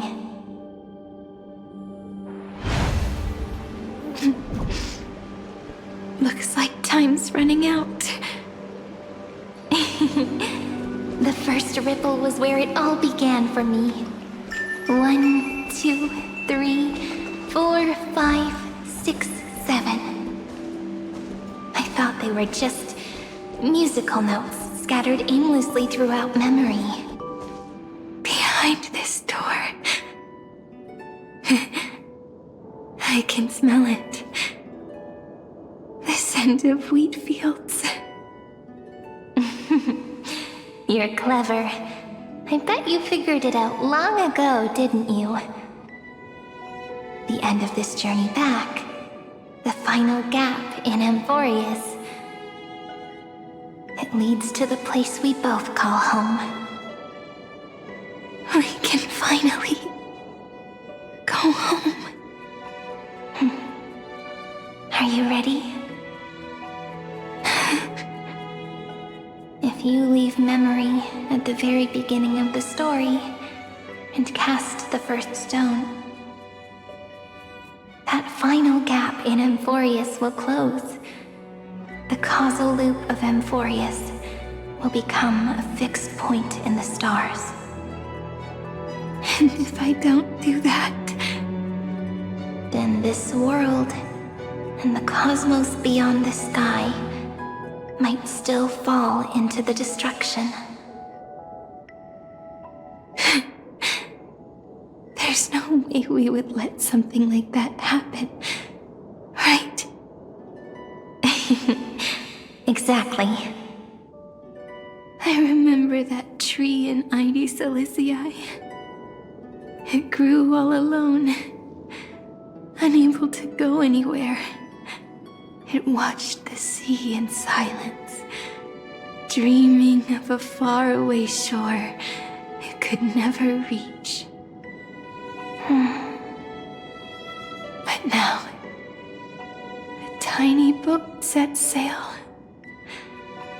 It carries a seed of hope, plucked from the tree, and heads into the great beyond.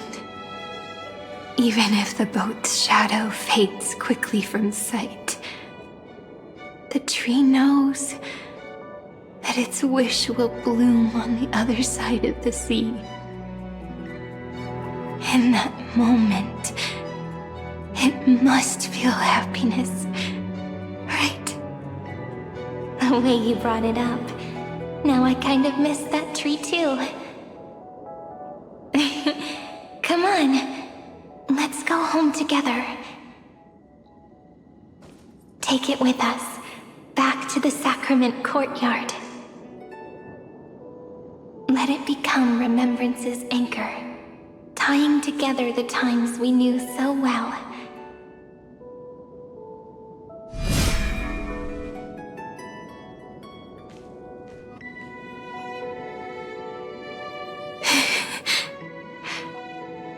Let's go home together. Oh, that final note. Right. It's been with me all this time. This is Do. It is also the first note. The one from the first time we met. And the one that stayed to the very end.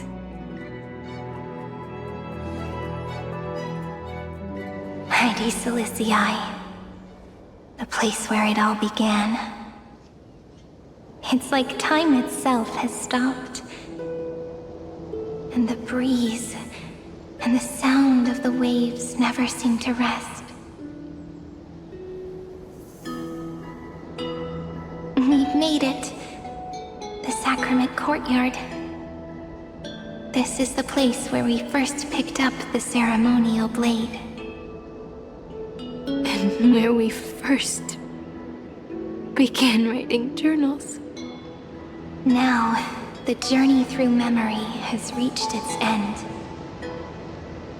Once the anchor is placed, what awaits us is 30 million lifetimes of reunion. Looping again and again. Endless farewells. Do, re, mi, fa, sol, la, ti. And with them, endless encounters. Ti, la, sol, fa, mi, re, do.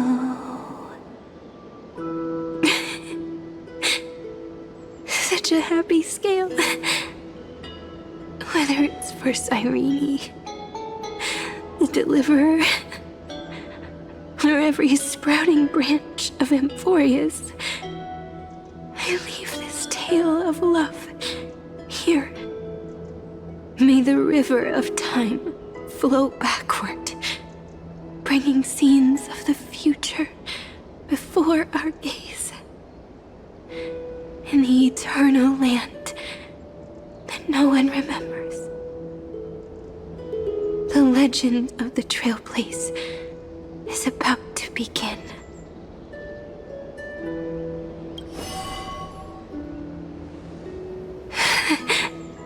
Is it all over now? My mind and my memories. It seems they're beginning to fade. The breeze is warm, but my body is shivering for some reason. If you're feeling cold, let's find somewhere warm. We can rest there, together.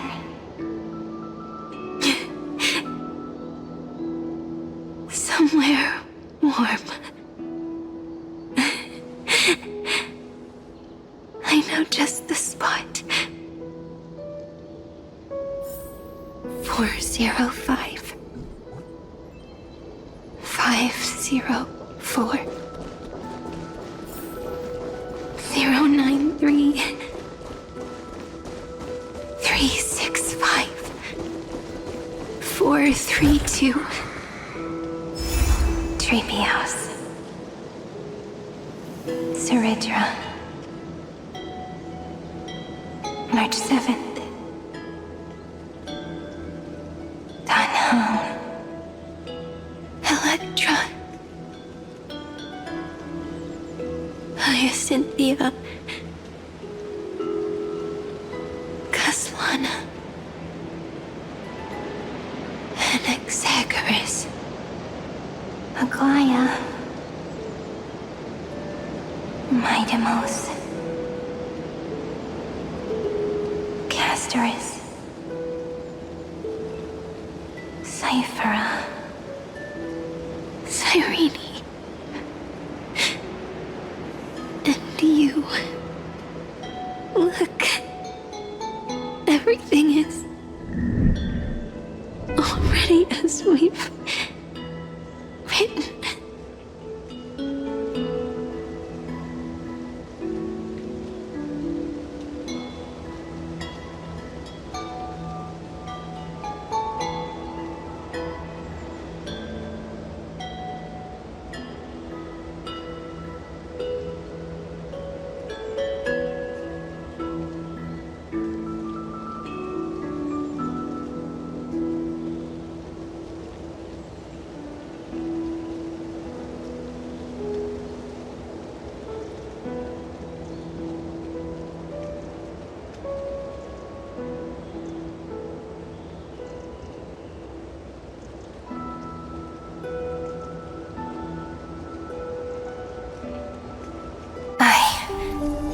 Gaze that looks back on the world. How fortunate we are. In this cycle of cause and effect, humanity never looks to the gods for guidance. The ones who pick up the pen and write miracles again and again are always ourselves.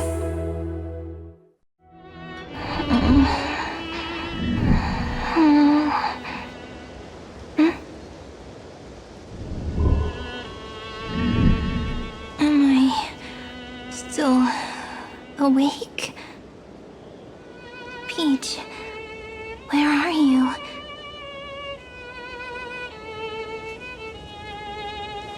Are you still here?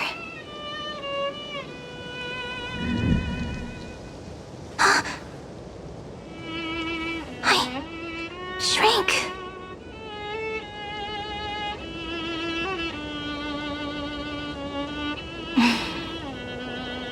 So that's how it works. When memory drifts away with the breeze, love leaves behind a seed and turns into lament. Demiurge, Cyrene, Mem. Back again to the first Philia 093. I always do have my charm. final ripple nourished the great tree, and from it grew a single pink peach. We've been playing for so long, and you still haven't told me your name! I've told you so many times already. You're just forgetful. My name is Livia. Livia! If you forget again, I won't tell you next time. Livia, got it.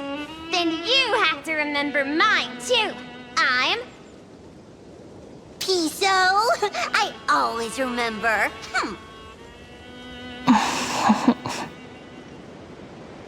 So, Cyrene was just a pen name after all. So sleepy. That drowsy little fairy barged into my mind again. The last of my memories are slipping away. I wonder what this world will look like when I wake up again. I remember the cry and my name, daughter of Lady Celestii.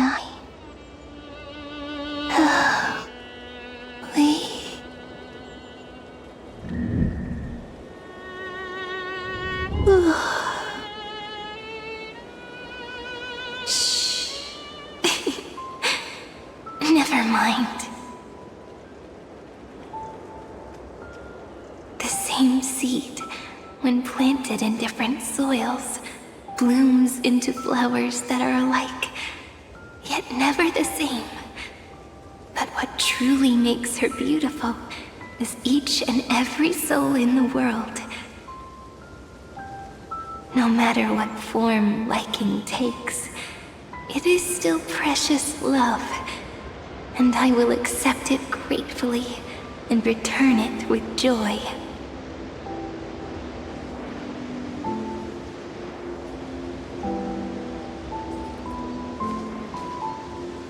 Do you remember my favorite story? That crystal flower was so beautiful because it reflected the eyes of the little fairy.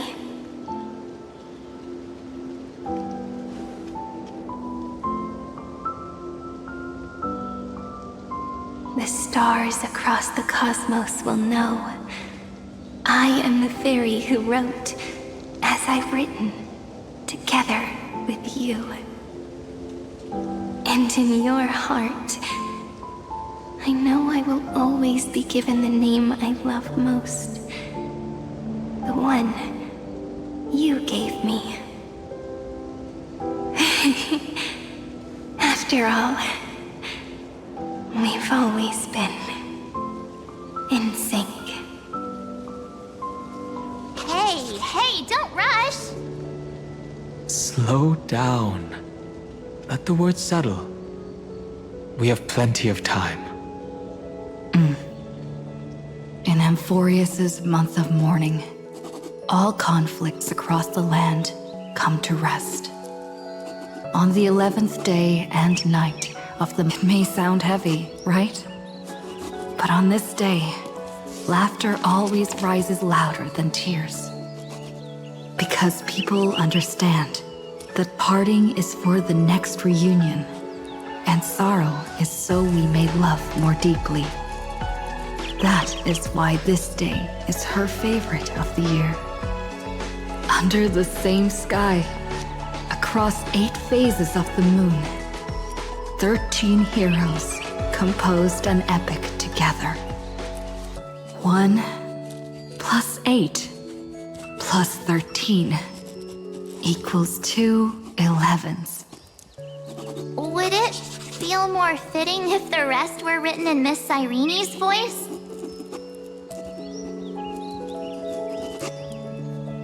Agreed. Then, we'll add 1.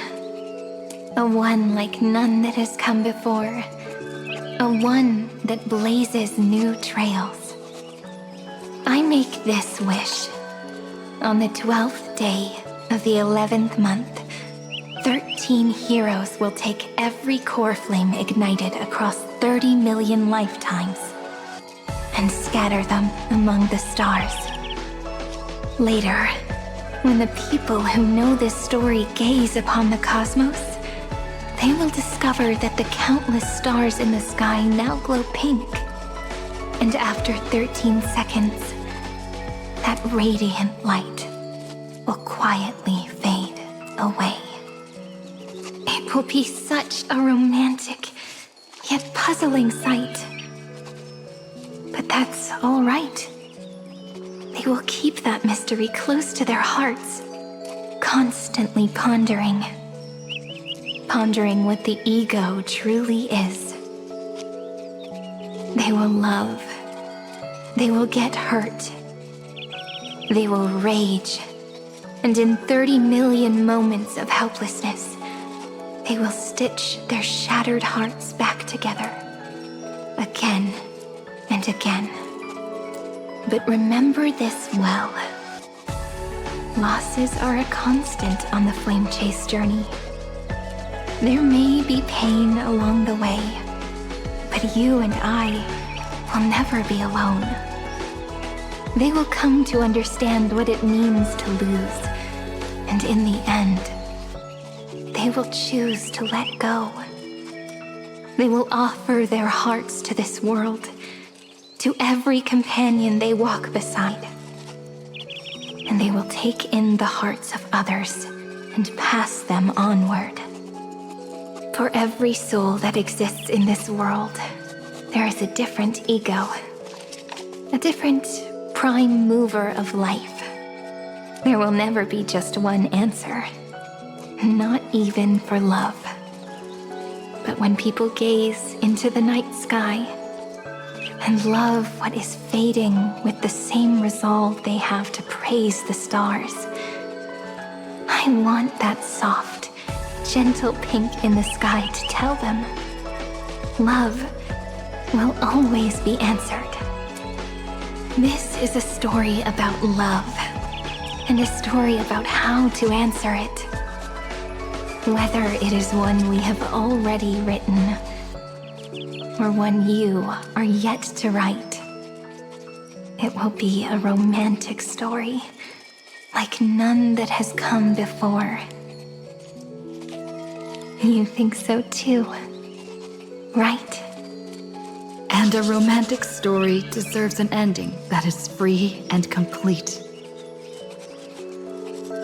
When every clue and thread has found its end, and the weight of the pen is no longer constrained, pour the spirit of trailblazing into it, and end this tale with the most pure and romantic period.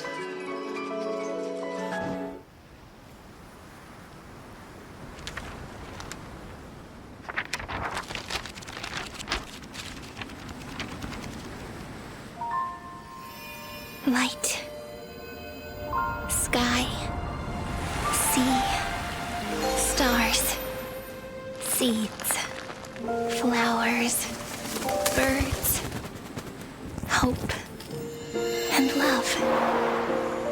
Such words of beauty were how I first imagined the world. For as long as I can remember, I've used them to tell the stories of Amphorius. And now, this is the last one. A story about tomorrow. Dedicated to you.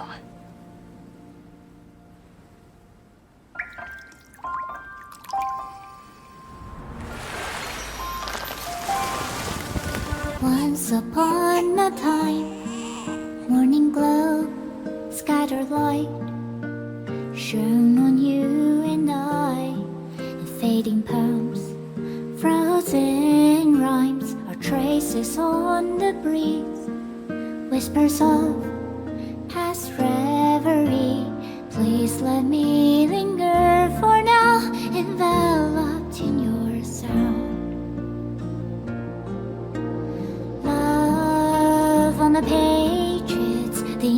our stories penned. No matter how it ends, so do it all again.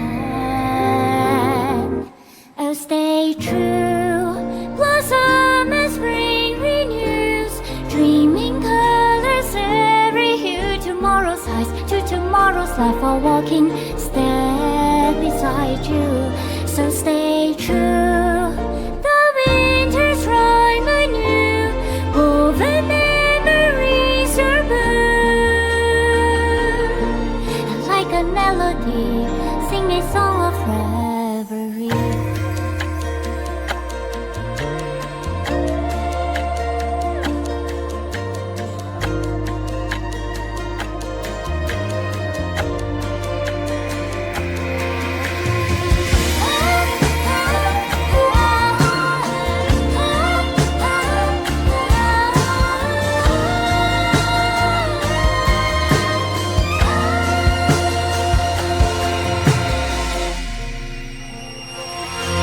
Please stay true, cherish your memory.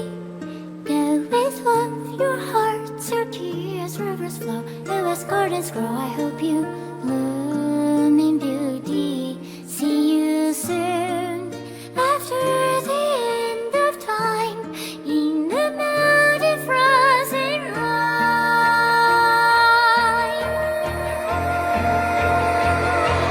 Now stay true, blossom as spring renews, dreaming colors every hue. Tomorrow's life are walking step beside you.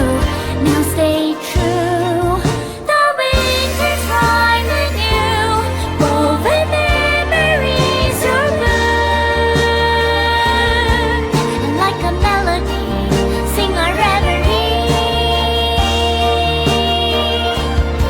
And in our memory, in the end of our journey.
no longer working.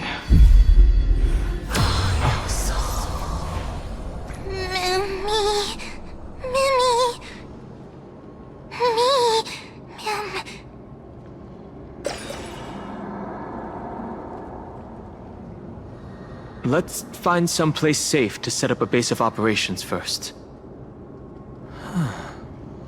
This statue and the buildings we've seen so far point to a civilization here on Amphorius. We can only hope that they're not hostile toward outsiders.